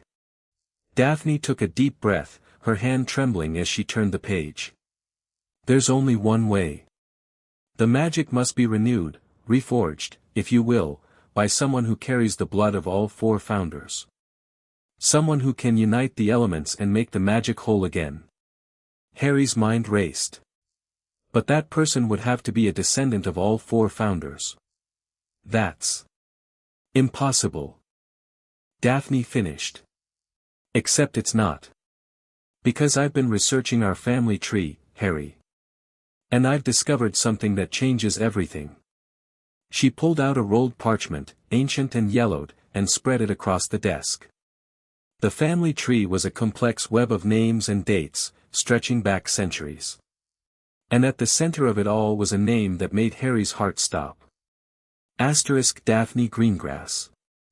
Descended from Gryffindor, Slytherin, Ravenclaw, and Hufflepuff. The last of the Founder's bloodline, *. Harry stared at the parchment, his mind struggling to process the implications. You're descended from all 4 founders.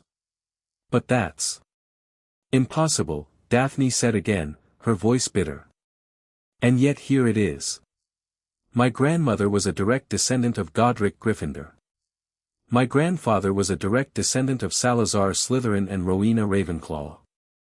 And my mother's family, the Follies, were descended from Helga Hufflepuff. The bloodlines merged over generations, until they were concentrated in me. Harry felt a surge of awe and fear. So you're the one. You're the one who can save Hogwarts. Daphne met his eyes, her gaze steady. I'm the one. But I can't do it alone. The ritual requires 3 things, the Founder's magic, which I carry, the courage to make the sacrifice, which I'm willing to give, and the love of someone who's willing to stand beside me, to support me, to share the burden. Harry reached out and took her hands, his heart swelling with determination. Then I'll stand beside you. I'll share the burden. I'll do whatever it takes. Daphne's eyes glistened with unshed tears. I was hoping you'd say that. But you need to understand the risk, Harry. The ritual is dangerous. It could kill me. Harry pulled her into his arms, holding her tight. Then I'll find a way to save you. I'll protect you, no matter what. Daphne buried her face in his chest, her shoulders shaking with silent sobs. I'm scared, Harry. I've never been this scared. Harry held her, his heart aching with love. I'm scared too. But we'll face it together. That's what matters. The ritual was set for the night of the next full moon, at the center of Hogwarts, the place where the four founders' magic converged. Daphne spent the intervening weeks preparing, studying the ancient texts, practicing the incantations that would be required. And Harry was by her side every step of the way, learning the spells that would support her, memorizing the chants that would guide her through the ritual. Are you ready? Harry asked, on the night of the ritual. Daphne nodded, her face pale but determined. Ready. They descended into the depths of Hogwarts, into the chamber where the founder's magic pulsed like a heartbeat. The air was thick with power, humming with an energy that made Harry's scar prickle. This is it, Daphne said, her voice hushed. The heart of the castle. Harry watched as Daphne took her place at the center of the chamber, her wand raised, her eyes closed in concentration. The magic rose around her, swirling like a vortex of light and shadow. I call upon the founders, Daphne intoned, her voice echoing through the chamber. I call upon the magic that built this castle, that bound the ancient families, that protected the wizarding world for 1,000 years. I offer myself as the vessel for this magic, to renew it, to strengthen it, to make it whole. The magic responded, surging through her like a tidal wave. Harry felt the power of it, the raw, ancient energy that had shaped the wizarding world. Daphne, he called out, his voice filled with fear. Can you control it? Daphne's eyes snapped open, blazing with an otherworldly light. I can control it, she said, her voice resonating with power. But I need you, Harry. I need your strength, your courage, your love. Harry stepped forward, his hand reaching out to touch hers. The moment their fingers connected, he felt the magic surge through him, hot and bright and overwhelming. Together. He said, his voice barely a whisper. We do this together. And then the magic exploded around them, a blinding burst of light that seemed to consume everything in its path. Harry felt himself being pulled into the vortex, his consciousness merging with Daphne's, their love serving as the anchor that kept them tethered to reality.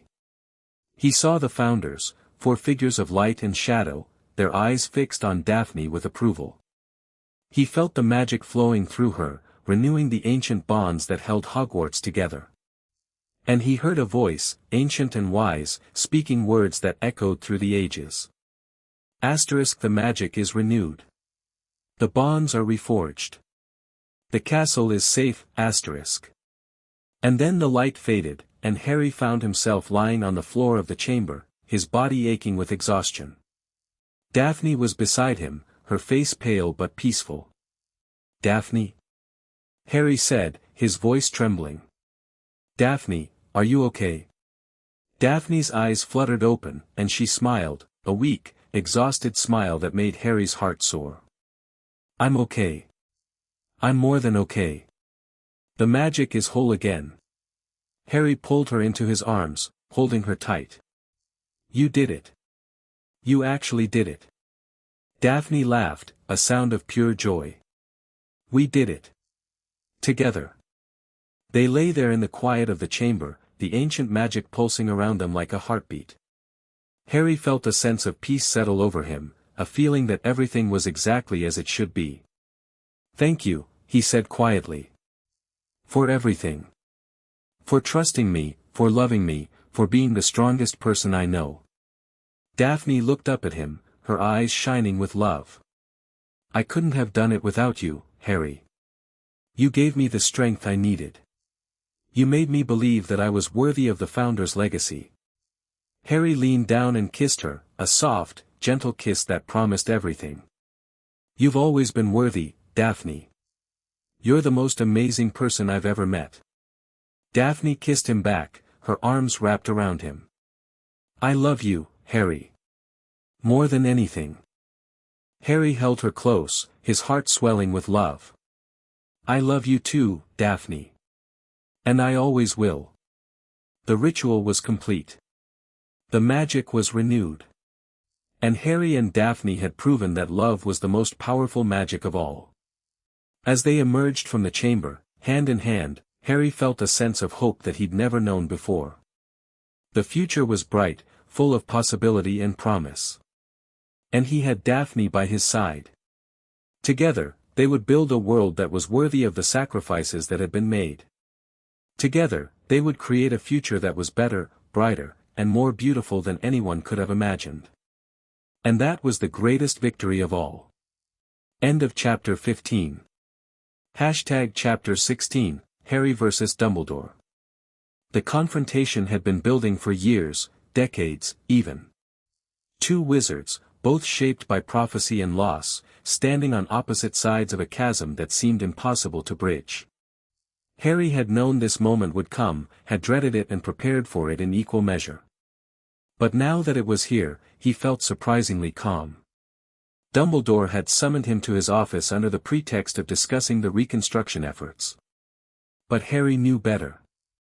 The headmaster's eyes held a weariness that had nothing to do with physical exhaustion, and his hands trembled slightly as he poured them both tea. Thank you for coming, Harry, Dumbledore said, his voice carrying its usual warmth. I know you've been busy. Harry took the seat across from the headmaster, his wand within easy reach. I'm always happy to meet with you, Professor. Though I suspect this isn't really about the reconstruction. Dumbledore's smile flickered. You've always been perceptive. It's one of your greatest strengths, and one of your greatest challenges. Harry leaned back in his chair, his eyes fixed on the old wizard. I've been doing a lot of thinking lately. About the war, about the prophecy, about all the choices I've made. And I've come to realize something. Oh. Dumbledore's eyebrows rose slightly. I've realized that I've been playing your game all along, Harry said, his voice calm but firm. Even when I thought I was making my own choices, I was following a path you'd laid out for me. The prophecy, the Horcruxes, the battle, it was all part of your plan. Dumbledore was silent for a long moment, his eyes fixed on Harry's face. Then he sighed, a deep, weary sound that seemed to carry the weight of centuries. You're right, he said quietly. I did have a plan. I've been planning for this moment since the night your parents died. I knew that Voldemort would return, and I knew that you would be the one to face him. So I prepared you, guided you, shaped you, made you into the weapon that could defeat him. Harry felt a surge of anger, but he forced himself to stay calm. You made me into a weapon. You didn't ask me if I wanted to be one. You didn't give me a choice. Dumbledore's eyes were haunted. I know. And I'm sorry, Harry, more sorry than you can ever know. But I believed that it was necessary. I believed that the ends justified the means. Harry shook his head slowly. That's what I don't understand, Professor. How can you believe that? How can you justify manipulating people, sacrificing lives, all for some greater good that might never come? Dumbledore was silent for a long moment, his fingers steepled in front of him. Then he spoke, his voice quiet but intense. Because I've seen what happens when the greater good is not pursued, Harry. I've seen the darkness that consumes the world when good people do nothing. I've lost friends, family, students, all because I was too slow, too cautious, too afraid to make the hard choices. Harry leaned forward, his eyes blazing. But that's the point, isn't it? The hard choices, they're not supposed to be made by one person. They're supposed to be made together, with the people who will be affected by them. You took away our choices, Professor. You decided for us what was best. Dumbledore's face was pale, his eyes filled with pain. I didn't want to burden you with the weight of those choices. I wanted to protect you, to give you a chance to be a child, to grow up without the weight of the prophecy on your shoulders. You didn't protect me, Harry said, his voice hard. You isolated me, manipulated me, and used me. You sent me to live with people who hated me. You let Sirius rot in Azkaban. You kept secrets from me that could have saved lives. And through it all, you told yourself you were doing it for my own good. Dumbledore closed his eyes, his face a mask of pain. I failed you, Harry. I failed so many people. And I will carry that failure with me for the rest of my life. Harry felt a flicker of pity for the old man, but he pushed it aside. He couldn't afford to be swayed by sympathy, not when so much was at stake. I'm not here to condemn you, Professor, Harry said quietly. I'm here to tell you that I'm done being controlled. I'm done following your plans, your rules, your vision of the future. I'm going to build a better world, one where people have the freedom to choose their own destiny. Dumbledore opened his eyes, and Harry was surprised to see a hint of pride in them. I know you will, Harry. You've always been stronger than I gave you credit for. And I want you to know that I'll support you, whatever you decide. Harry stared at him, his mind racing. You'll support me? Even if I choose a path that's different from the one you envisioned? Dumbledore nodded slowly. Yes. Because I've finally learned something that took me 100 years to understand, that love is not about control. It's about trust. And I trust you, Harry. I trust you to build a better world. Harry felt tears pricking at his eyes. Thank you, Professor. That means more than you know. Dumbledore smiled, a weary, genuine expression. You're welcome, Harry. Now, tell me about your plans. I want to hear everything. And so Harry told him. He spoke of his vision for the wizarding world, a world where the ministry served the people, where Hogwarts was a place of learning and growth, where the old divisions between pure blood and Muggleborn were finally broken. He spoke of his plans for reform, his hopes for the future, and his determination to build a world worthy of the sacrifices that had been made. Dumbledore listened in silence, his eyes fixed on Harry's face. When Harry finished, the old wizard nodded slowly. It's a beautiful vision, Harry. And I believe you can achieve it. But I want to ask you one question. Harry leaned forward. What is it? Dumbledore met his eyes, his gaze steady. Are you prepared for the cost? Are you prepared to sacrifice your own happiness, your own dreams, for the sake of this vision? Harry was silent for a long moment, his mind racing. He thought of Daphne, of the life they'd dreamed of together. He thought of the quiet moments, the stolen kisses, the promise of a future filled with love and hope. Yes, he said finally. I'm prepared. Because building a better world is worth any sacrifice. And I have people who will stand beside me, who will share the burden. I'm not alone anymore. Dumbledore smiled, a gentle, approving expression. That's the difference between you and me, Harry. I tried to carry the burden alone. And it nearly destroyed me. But you have learned to trust others, to share the weight. And that is why you will succeed where I failed. Harry felt a surge of emotion. Thank you, Professor. For everything.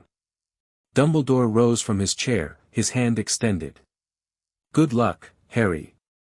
I'll be watching, and I'll be cheering for you. Harry shook the old wizard's hand, feeling the warmth of his grip. I'll make you proud, Professor. I promise. As he left the office, Harry felt a weight lift from his shoulders. The confrontation he dreaded for so long was over, and it had ended better than he could have imagined.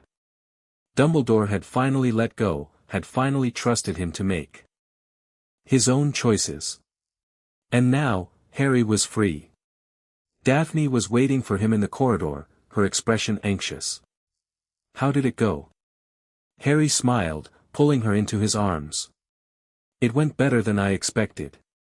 He's finally letting go. He's trusting me to build a better world. Daphne's face broke into a smile. I'm so proud of you, Harry. I've never been prouder of anyone.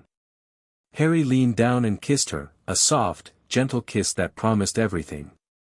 I couldn't have done it without you. You gave me the strength to face him. You made me believe that I could make a difference. Daphne kissed him back, her arms wrapped around him. I love you, Harry. More than anything. Harry held her close, his heart swelling with love. I love you too, Daphne. And I always will. As they walked through the corridors, hand in hand, Harry felt a sense of hope that he'd never known before. The future was bright, full of possibility and promise. And he had Daphne by his side. Together, they would build a world that was worthy of the sacrifices that had been made. Together, they would create a future that was better, brighter, and more beautiful than anyone could have imagined. And that was the greatest victory of all. The days that followed were filled with hard work and determination. Harry and his friends threw themselves into the task of rebuilding, their efforts guided by a shared vision of a better world. They reformed the ministry, purging it of corruption and installing leaders who truly cared about the people they served. They rebuilt Hogwarts, stronger and more beautiful than ever.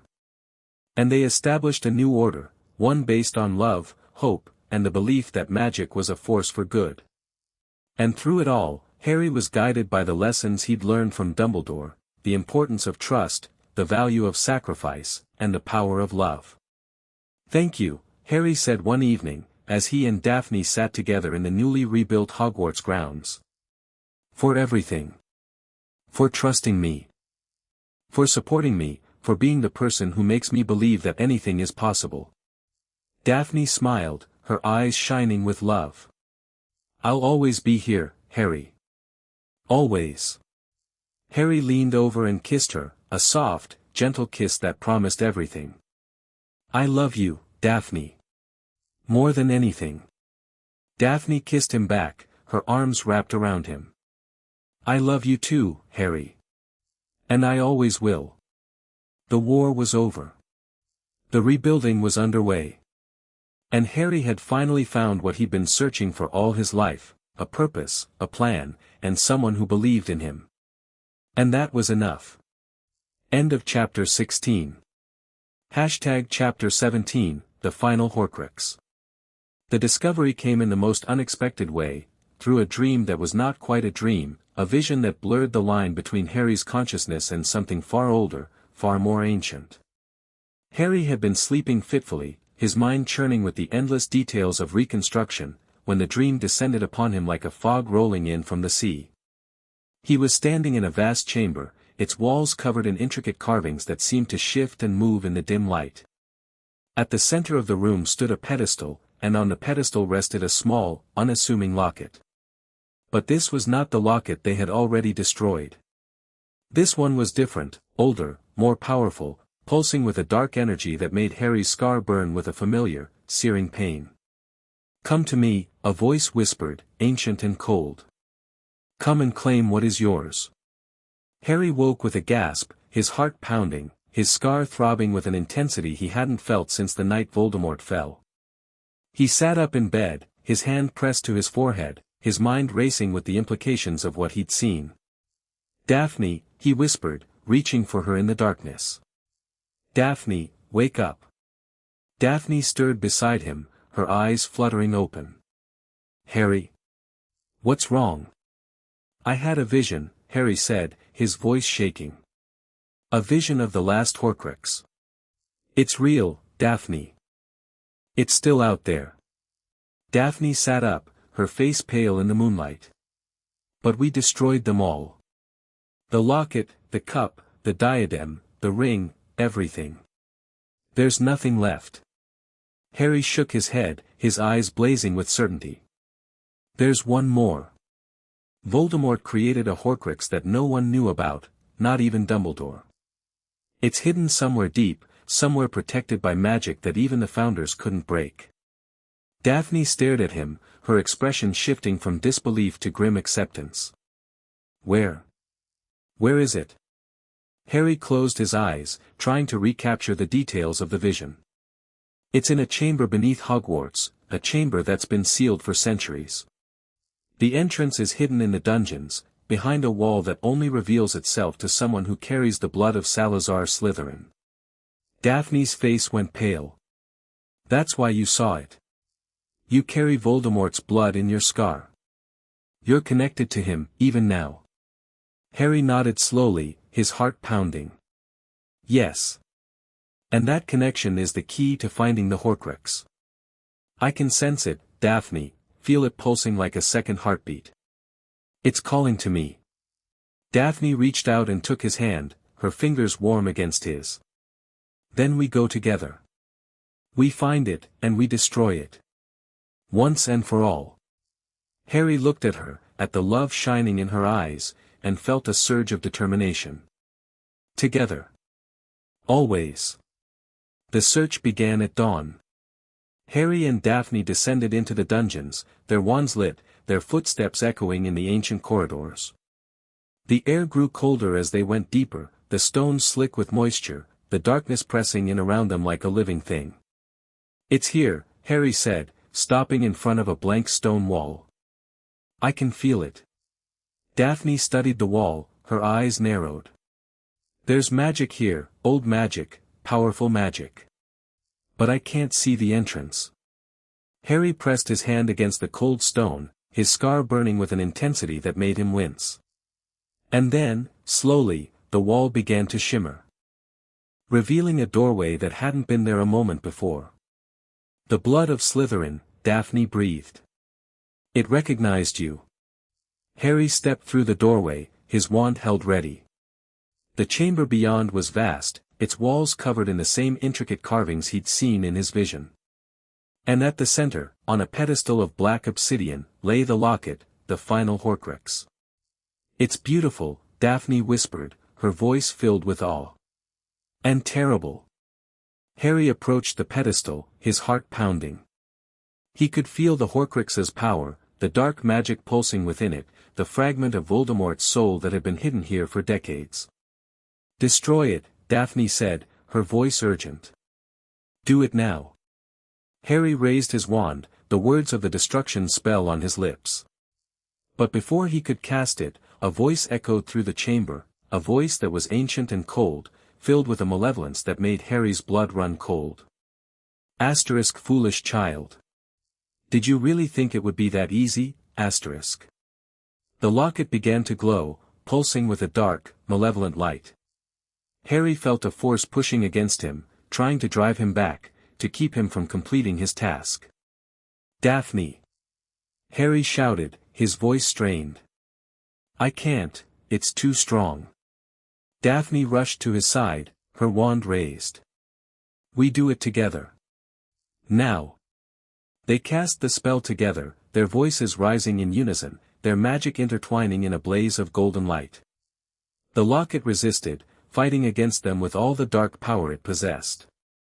But Harry and Daphne held firm, their love for each other serving as an anchor that kept them grounded. And then, with a final surge of power, the locket shattered. The explosion of light was blinding, the shockwave throwing Harry and Daphne across the room. They landed in a heap, their bodies aching, their ears ringing with the echoes of the blast. But when Harry opened his eyes, he saw the locket lying on the floor, broken, lifeless, its dark magic finally extinguished. Did we, Daphne? Began, her voice weak. We did it, Harry said, his voice filled with wonder. We destroyed it. It's over. Daphne laughed, a sound of pure joy. It's over. It's finally over. Harry pulled her into his arms, holding her tight. We did it together. Like we always said we would. But even as they celebrated, Harry felt a strange sensation, a pulling, a tugging at the edges of his consciousness. It was as if something was trying to escape, to break free from the confines of his mind. Daphne, he said, his voice strained. Something's happening. The Horcrux, the connection, it's. And then Harry felt it, the piece of Voldemort's soul that had been lodged in his scar for as long as he could remember. It was thrashing, writhing, trying to escape the prison of his mind. The soul fragment, Daphne said, her eyes wide with horror. It's trying to leave you. Harry collapsed to his knees, his hands pressed to his forehead. The pain was excruciating, a burning, searing agony that seemed to consume every part of him. He could feel Voldemort's soul fighting to survive, to find a new vessel, to continue its existence. Harry! Daphne cried, rushing to his side. Harry, stay with me. But Harry couldn't respond.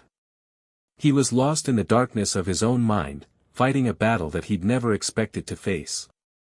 And then he heard a voice that was ancient and wise, filled with a power that dwarfed even Voldemort's.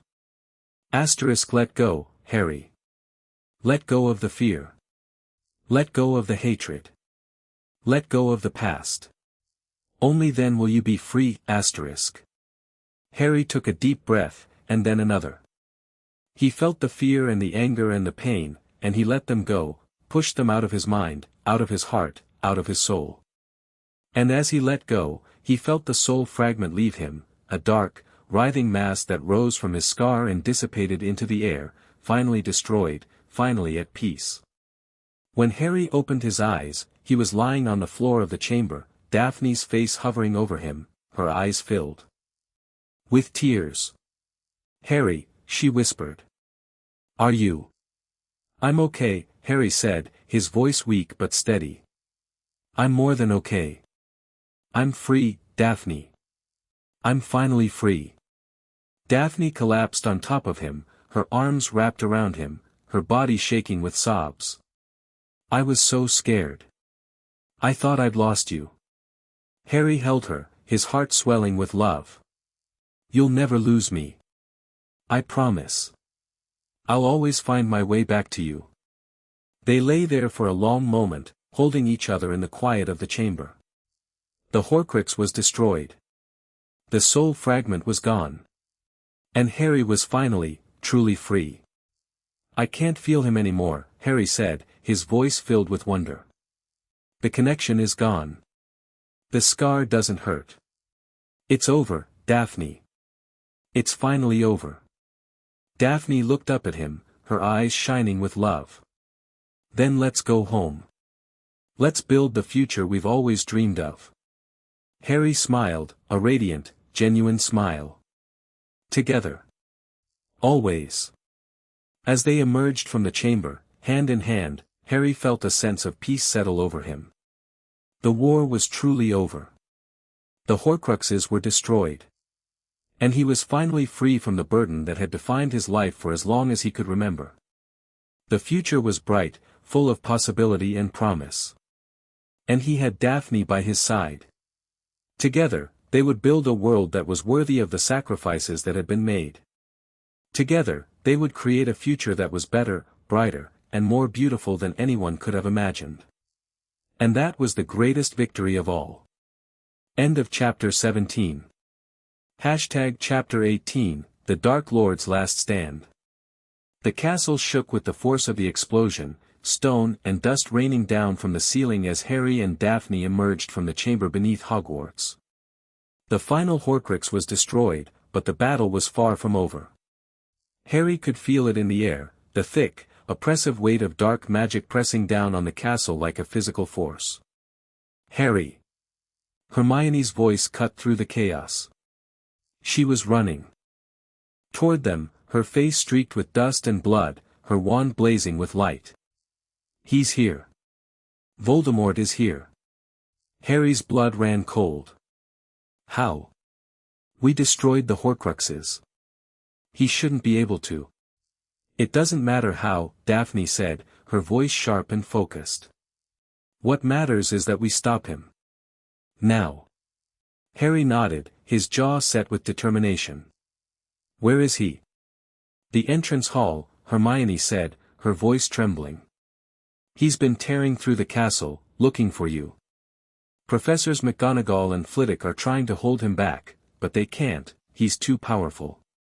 Harry felt a surge of fear, but he pushed it aside. He'd faced Voldemort before.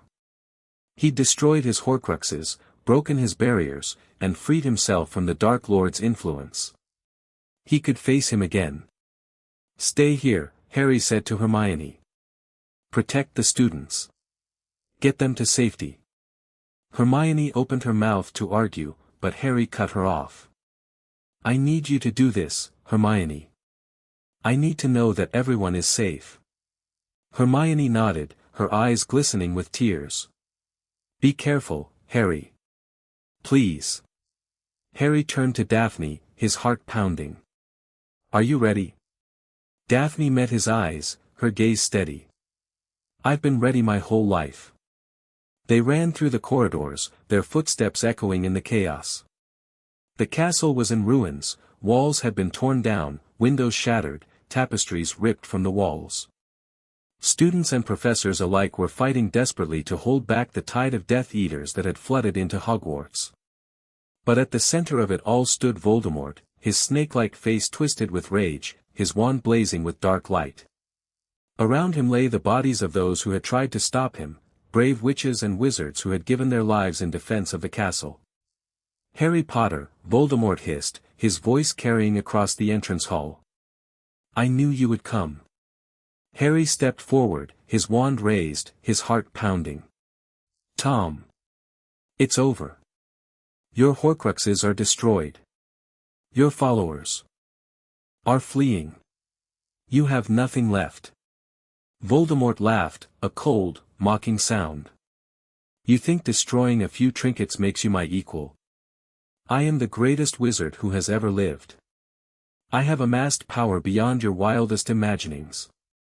You are nothing, a child playing at being a hero." Harry felt a surge of anger, but he forced himself to stay calm. "I'm not playing at being a hero, Tom. I'm doing what's right. I'm fighting for the people I love." Voldemort's eyes narrowed. "Love. That pathetic emotion that drove your mother to her death. That made your father sacrifice himself for nothing. Love is weakness, Potter. And you are weak." Harry shook his head slowly. "You've never understood love, Tom. You've never understood what it means to care about someone more than yourself. And that's why you're going to lose." The battle erupted around them, a storm of light and shadow. Harry fought with everything he had, his wand moving in a blur of spells and counterspells. Daphne was at his side, her magic crackling through the air like lightning. Together, they held the line, driving back Voldemort's attacks with a ferocity that surprised even themselves. "You can't win, Potter," Voldemort snarled, his spells coming faster and faster. "You're just a boy, a weak, pathetic boy who thinks he can defeat me with love." Harry dodged a killing curse, rolling across the floor and coming up firing a stunner. "I may be weak," he said, his voice filled with conviction. "But I'm not alone." He could feel his friends around him, Hermione, Ron, Neville, Luna, and so many others who had chosen to stand with him. He could feel their courage, their determination, their unwavering belief that they could win. And he could feel Daphne, her presence a steady, grounding force that gave him the strength to keep fighting. Together, Daphne whispered, her voice barely audible above the chaos. Harry nodded, his eyes blazing with determination. Together. The battle raged on, but Harry could feel the tide turning. Voldemort's followers were falling back, their courage crumbling as the defenders pressed forward. The Dark Lord himself was growing desperate, his attacks becoming wilder, more reckless. Avada Kedavra. Voldemort screamed, his wand pointed directly at Harry. But Harry was ready.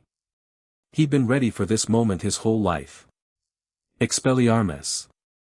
Harry shouted, his voice ringing out across the hall. The two spells collided in a blinding flash of light. Harry felt himself being pulled into a world of golden light, where time seemed to stand still. He could feel Voldemort's magic pressing against his own, trying to destroy him, trying to extinguish his life. But Harry held on. He thought of his parents, who had died to protect him. He thought of his friends, who had stood by him through everything. He thought of Daphne, the love of his life, who had given him the strength to keep fighting. And then he heard Daphne's voice, calling out to him across the void. "Harry! I'm here. I love you." Harry felt a surge of power, the power of love, of hope, of everything that Voldemort had never understood. He reached out, his hand clasping Daphne's, and together they pushed back against the darkness. "No!" Voldemort screamed. "This isn't possible." But it was possible. It was happening. Harry could feel Voldemort's power crumbling, the Dark Lord's magic shattering like glass. "Let go, Tom," Harry said, his voice filled with compassion. "Let go of the hatred. Let go of the fear. It's over."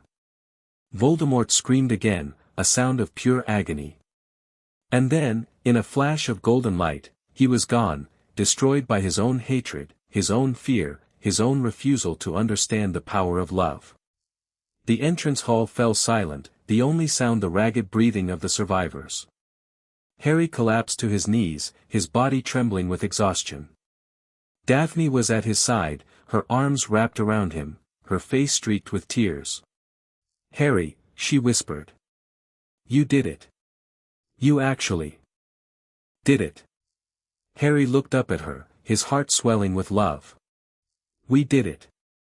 Together." The celebrations that followed were joyous but subdued. The dead were mourned, the wounded were tended, and the survivors gathered to honor the heroes who had fallen in the final battle. But for Harry, the victory felt bittersweet. He'd won the war, yes, but at a cost that could never be measured. "Don't think like that," Daphne said, as if reading his thoughts. "We did what we had to do. And we saved countless lives." Harry nodded slowly, his heart still heavy. "I know. But I can't help thinking about all the people we lost." Daphne took his hand, her fingers warm against his. "We'll honor them, Harry. We'll build a world that's worthy of their sacrifice." Harry looked at her, at the love shining in her eyes, and felt a glimmer of hope.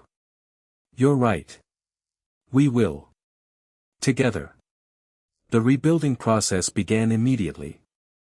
Harry and his friends threw themselves into the work, determined to create a better world from the ashes of the old.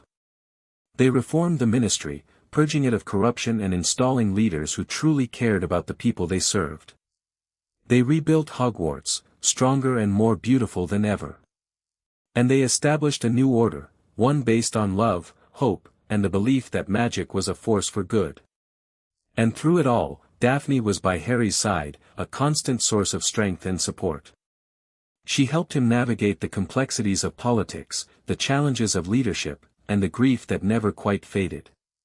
She was his partner, his confidant, his anchor. "You're amazing, you know that?" Harry said one evening, as they sat together in the newly rebuilt Hogwarts grounds. "I don't know what I'd do without you." Daphne smiled, her eyes shining with love. "You'd find a way. You're the strongest person I know." Harry leaned over and kissed her, a soft, gentle kiss that promised everything. "I love you, Daphne. More than anything." Daphne kissed him back, her arms wrapped around him. "I love you too, Harry. And I always will." The war was over. Voldemort was gone. And Harry had finally found what he'd been searching for all his life, a purpose, a plan, and someone who believed in him. As he held Daphne in his arms, watching the sun set over the Hogwarts grounds, Harry felt a sense of peace settle over him. The future was uncertain, and there would be challenges ahead.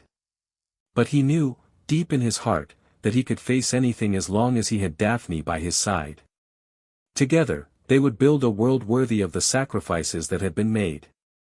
Together, they would create a future that was brighter, better, and more beautiful than anyone could have imagined. And that was the greatest victory of all. End of chapter 18. Chapter 19, A New Wizarding World. The morning after the final battle, Harry stood at the highest tower of Hogwarts and watched the sun rise over the grounds. The castle was scarred and broken, its ancient stones bearing the marks of the war that had been fought within its walls. But there was something beautiful about it, too, a resilience that spoke of centuries of survival, of magic that refused to be extinguished. Daphne appeared beside him, her hand slipping into his. "It's beautiful, isn't it? The sunrise, I mean." Harry nodded, his heart swelling with love. "It is. But it's also a reminder. A reminder that we have work to do." Daphne squeezed his hand. "Then let's get to work. The world isn't going to rebuild itself. The rebuilding of the wizarding world was a monumental task, one that would take years, perhaps decades, to complete. But Harry and his friends were determined to see it through. They'd fought too hard, sacrificed too much, to let the old systems of corruption and inequality persist. The first order of business was the Ministry of Magic.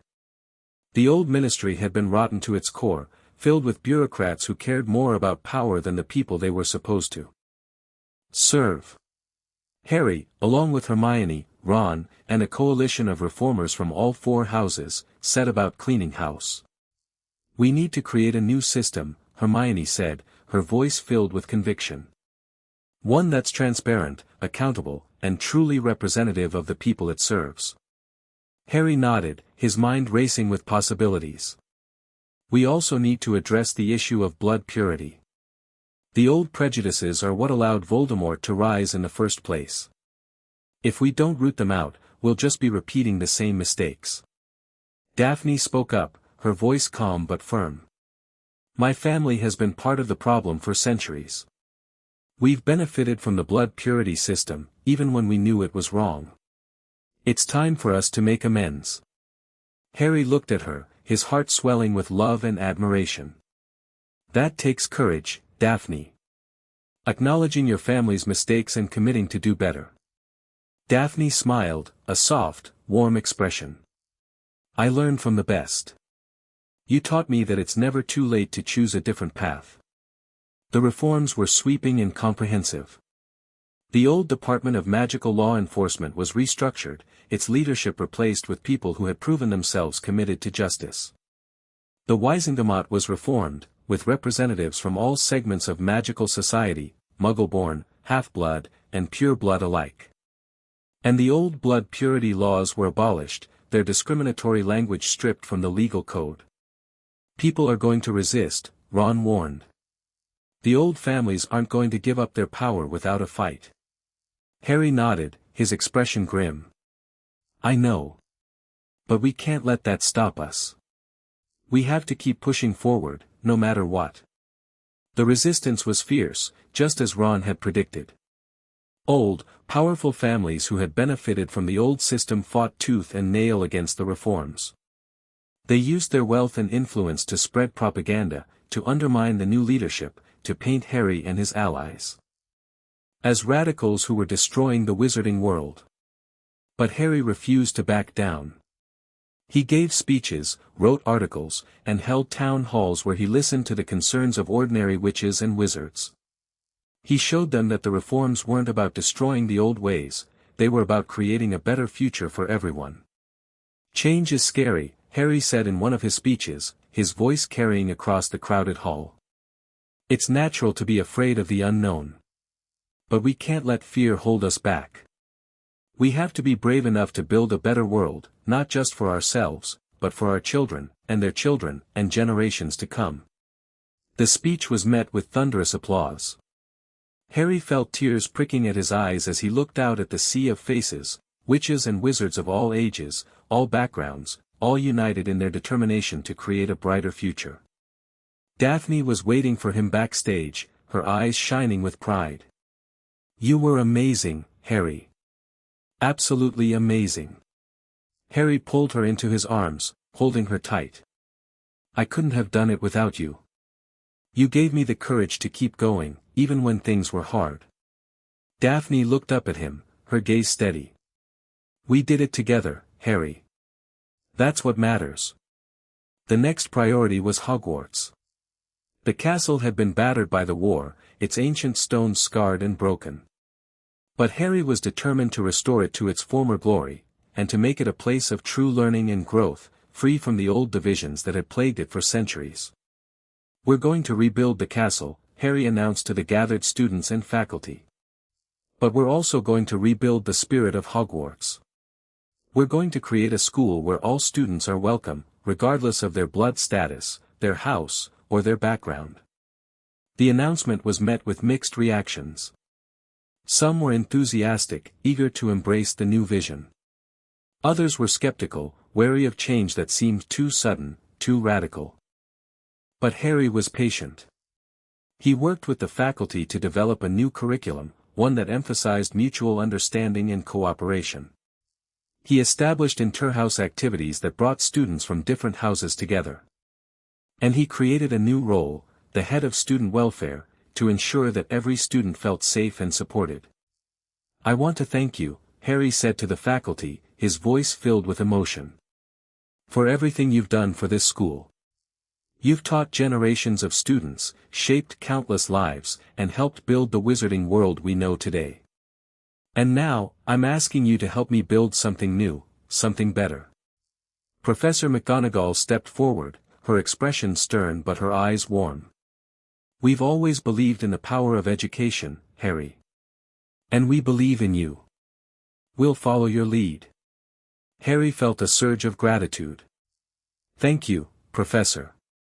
I won't let you down." The rebuilding of Hogwarts was a labor of love. Harry and his friends worked tirelessly, using their magic and their knowledge to restore the castle's ancient stones. They repaired the walls, replaced the windows, and rewove the enchantments that had protected the school for centuries. And through it all, Daphne was by Harry's side, her presence a constant source of strength and support. "You're doing amazing work," Daphne said one evening, as they sat together in the newly restored Great Hall. "Hogwarts is going to be more beautiful than ever." Harry smiled, his heart swelling with love. "It's not just the castle that's being rebuilt. It's the community, the sense of belonging that makes this place special. That's what we're really fighting for." Daphne leaned her head against his shoulder, her voice soft.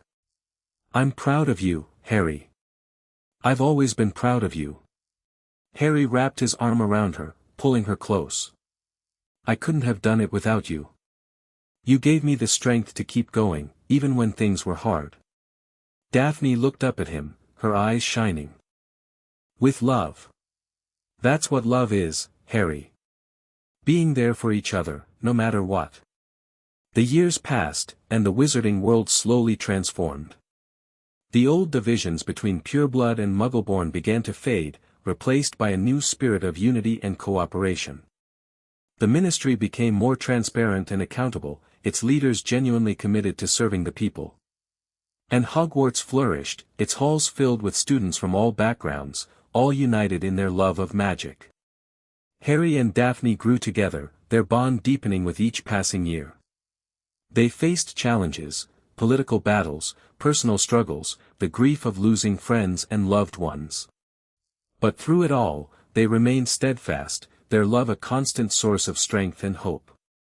"You know," Harry said one evening, as they sat together in their home, a small cottage on the outskirts of Hogsmeade, "I never thought I'd have this. A home. A family. A future." Daphne smiled, her hand resting on her growing belly. "Neither did I. But here we are. Living proof that love conquers all." Harry leaned over and kissed her, a soft, gentle kiss that promised everything. "I love you, Daphne. More than anything." Daphne kissed him back, her arms wrapped around him. "I love you too, Harry. And I always will." The birth of their first child, a daughter they named Lily, after Harry's mother, was a joyous occasion that brought together friends and family from across the wizarding world. Hermione was the godmother, Ron the godfather. Neville and Luna stood beside them, their faces shining with pride. "She's beautiful," Hermione whispered, cradling the baby in her arms. "Absolutely beautiful." Harry looked at his daughter, at her tiny fingers and button nose, and felt tears pricking at his eyes. "She is. She's perfect. Daphne reached out and took his hand, her eyes shining with love. She has your eyes, Harry. Your mother's eyes. Harry nodded, his heart swelling with emotion. I know. And I'm going to make sure she knows how much she's loved. Every single day. The years continued to pass, and Harry and Daphne built a life together that was filled with joy and purpose. They continued their work in the ministry and at Hogwarts, fighting for the causes they believed in and inspiring others to do the same. They watched their daughter grow, and then their son, James, and then their youngest, Albus. And through it all, they never forgot the lessons they'd learned during the war, the importance of love, the value of sacrifice, and the power of choice. We did it, Harry said one evening, as he and Daphne sat together on their porch, watching the sun set over the hills. We actually did it. Daphne leaned her head against his shoulder, her voice soft. We did. And we'll keep doing it, together, for as long as we live.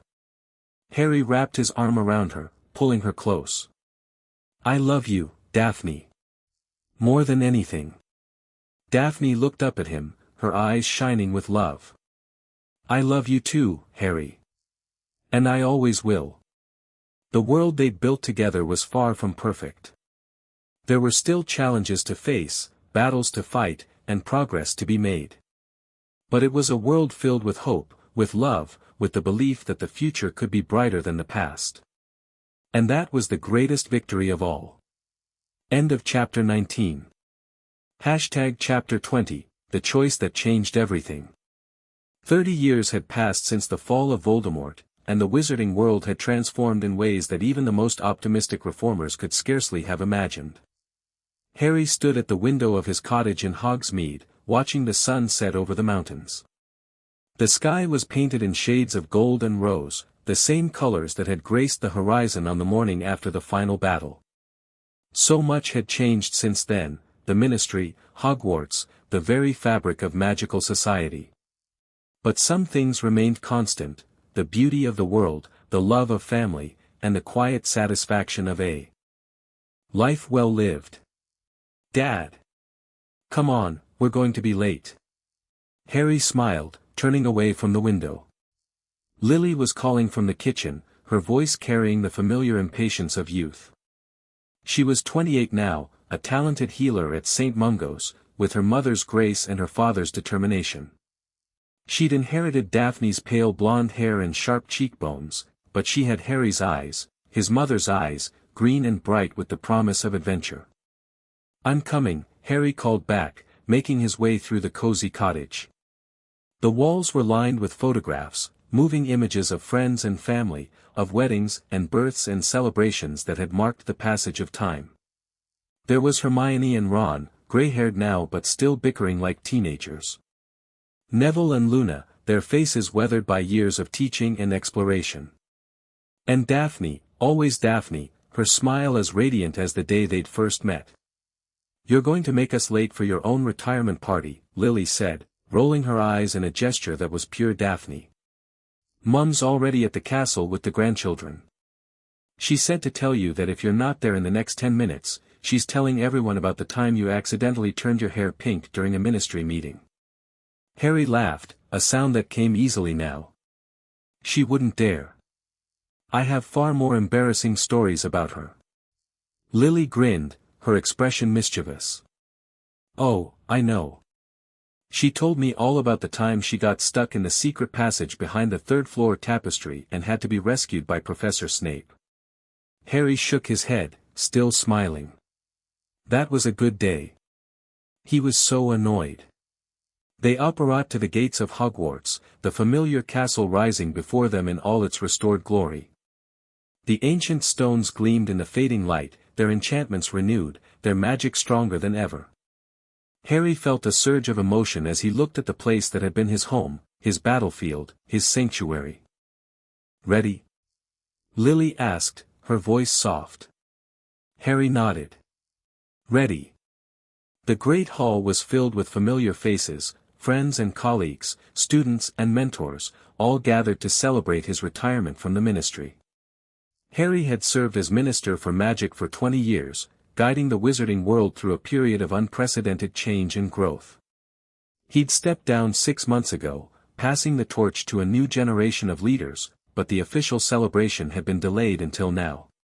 Harry. Hermione's voice cut through the crowd, and he turned to see her pushing through the throng, her arms outstretched. She was older now, her hair streaked with silver, but her eyes still held the same fierce intelligence that had defined her since childhood. You made it. Harry embraced her, feeling the familiar warmth of a friendship that had lasted a lifetime. Wouldn't miss it. Though I have to say, I'm not sure I deserve all this fuss. Of course you do, Ron said, appearing at Hermione's side. He was heavier now, his red hair thinning, but his grin was as infectious as ever. You saved the world, mate. Multiple times. That's worth a party or two. Harry laughed, clapping Ron on the shoulder. I didn't do it alone. You were there, both of you. Every step of the way. Hermione's eyes glistened with unshed tears. We wouldn't have missed it for the world. We were a team, Harry. We always were. The evening was filled with speeches and toasts, laughter and tears. Harry listened as his friends and colleagues shared their memories, the battles they'd fought together, the challenges they'd overcome, the triumphs they'd shared. He saw the faces of the next generation, his children and their friends, carrying forward the legacy of hope and change that he'd helped build. But through it all, his eyes kept returning to Daphne. She was seated at the head table, her hair now silver white, her face lined with the years but still beautiful. She was holding their youngest grandchild, a baby girl named Minerva, and she was watching him with an expression of such profound love that Harry felt his heart swell. Harry. Daphne's voice was soft as she joined him on the balcony, away from the noise and celebration. Are you okay? Harry turned to face her, the night air cool against his skin.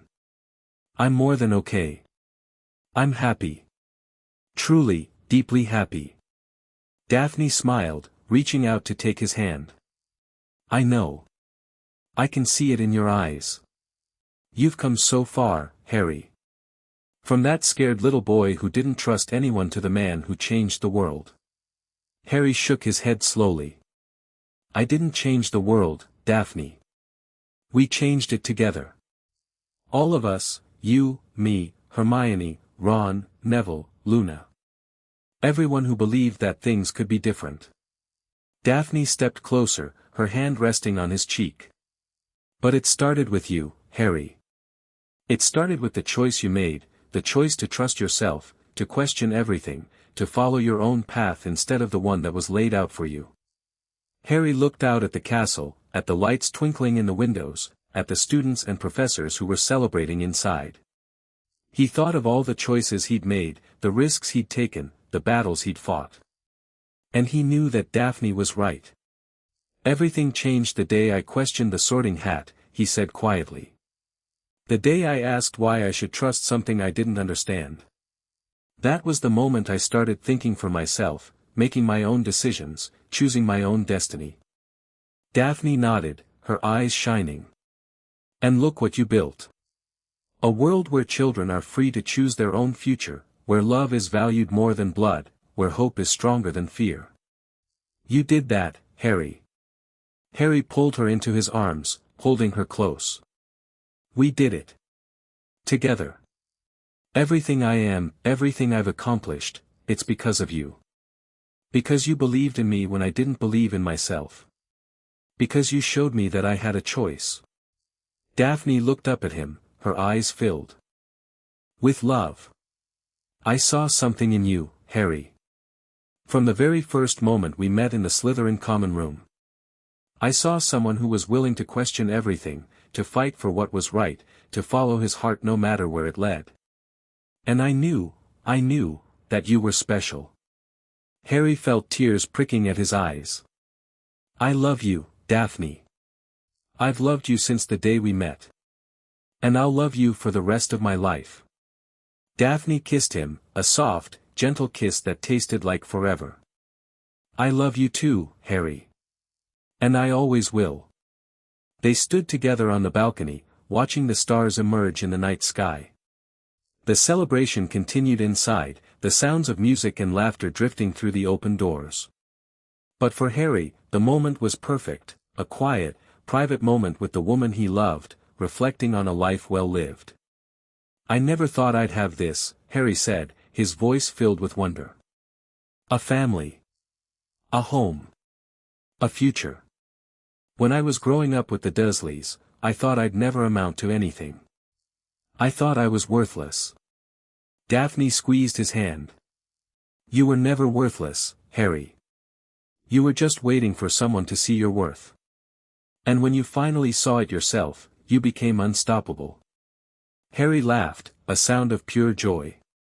"I had a lot of help. From you, from our friends, from everyone who believed in me. I couldn't have done it alone." Daphne smiled, her eyes shining. "That's what makes you different, Harry. You never forgot that you were part of something bigger. You never let your success make you arrogant or selfish.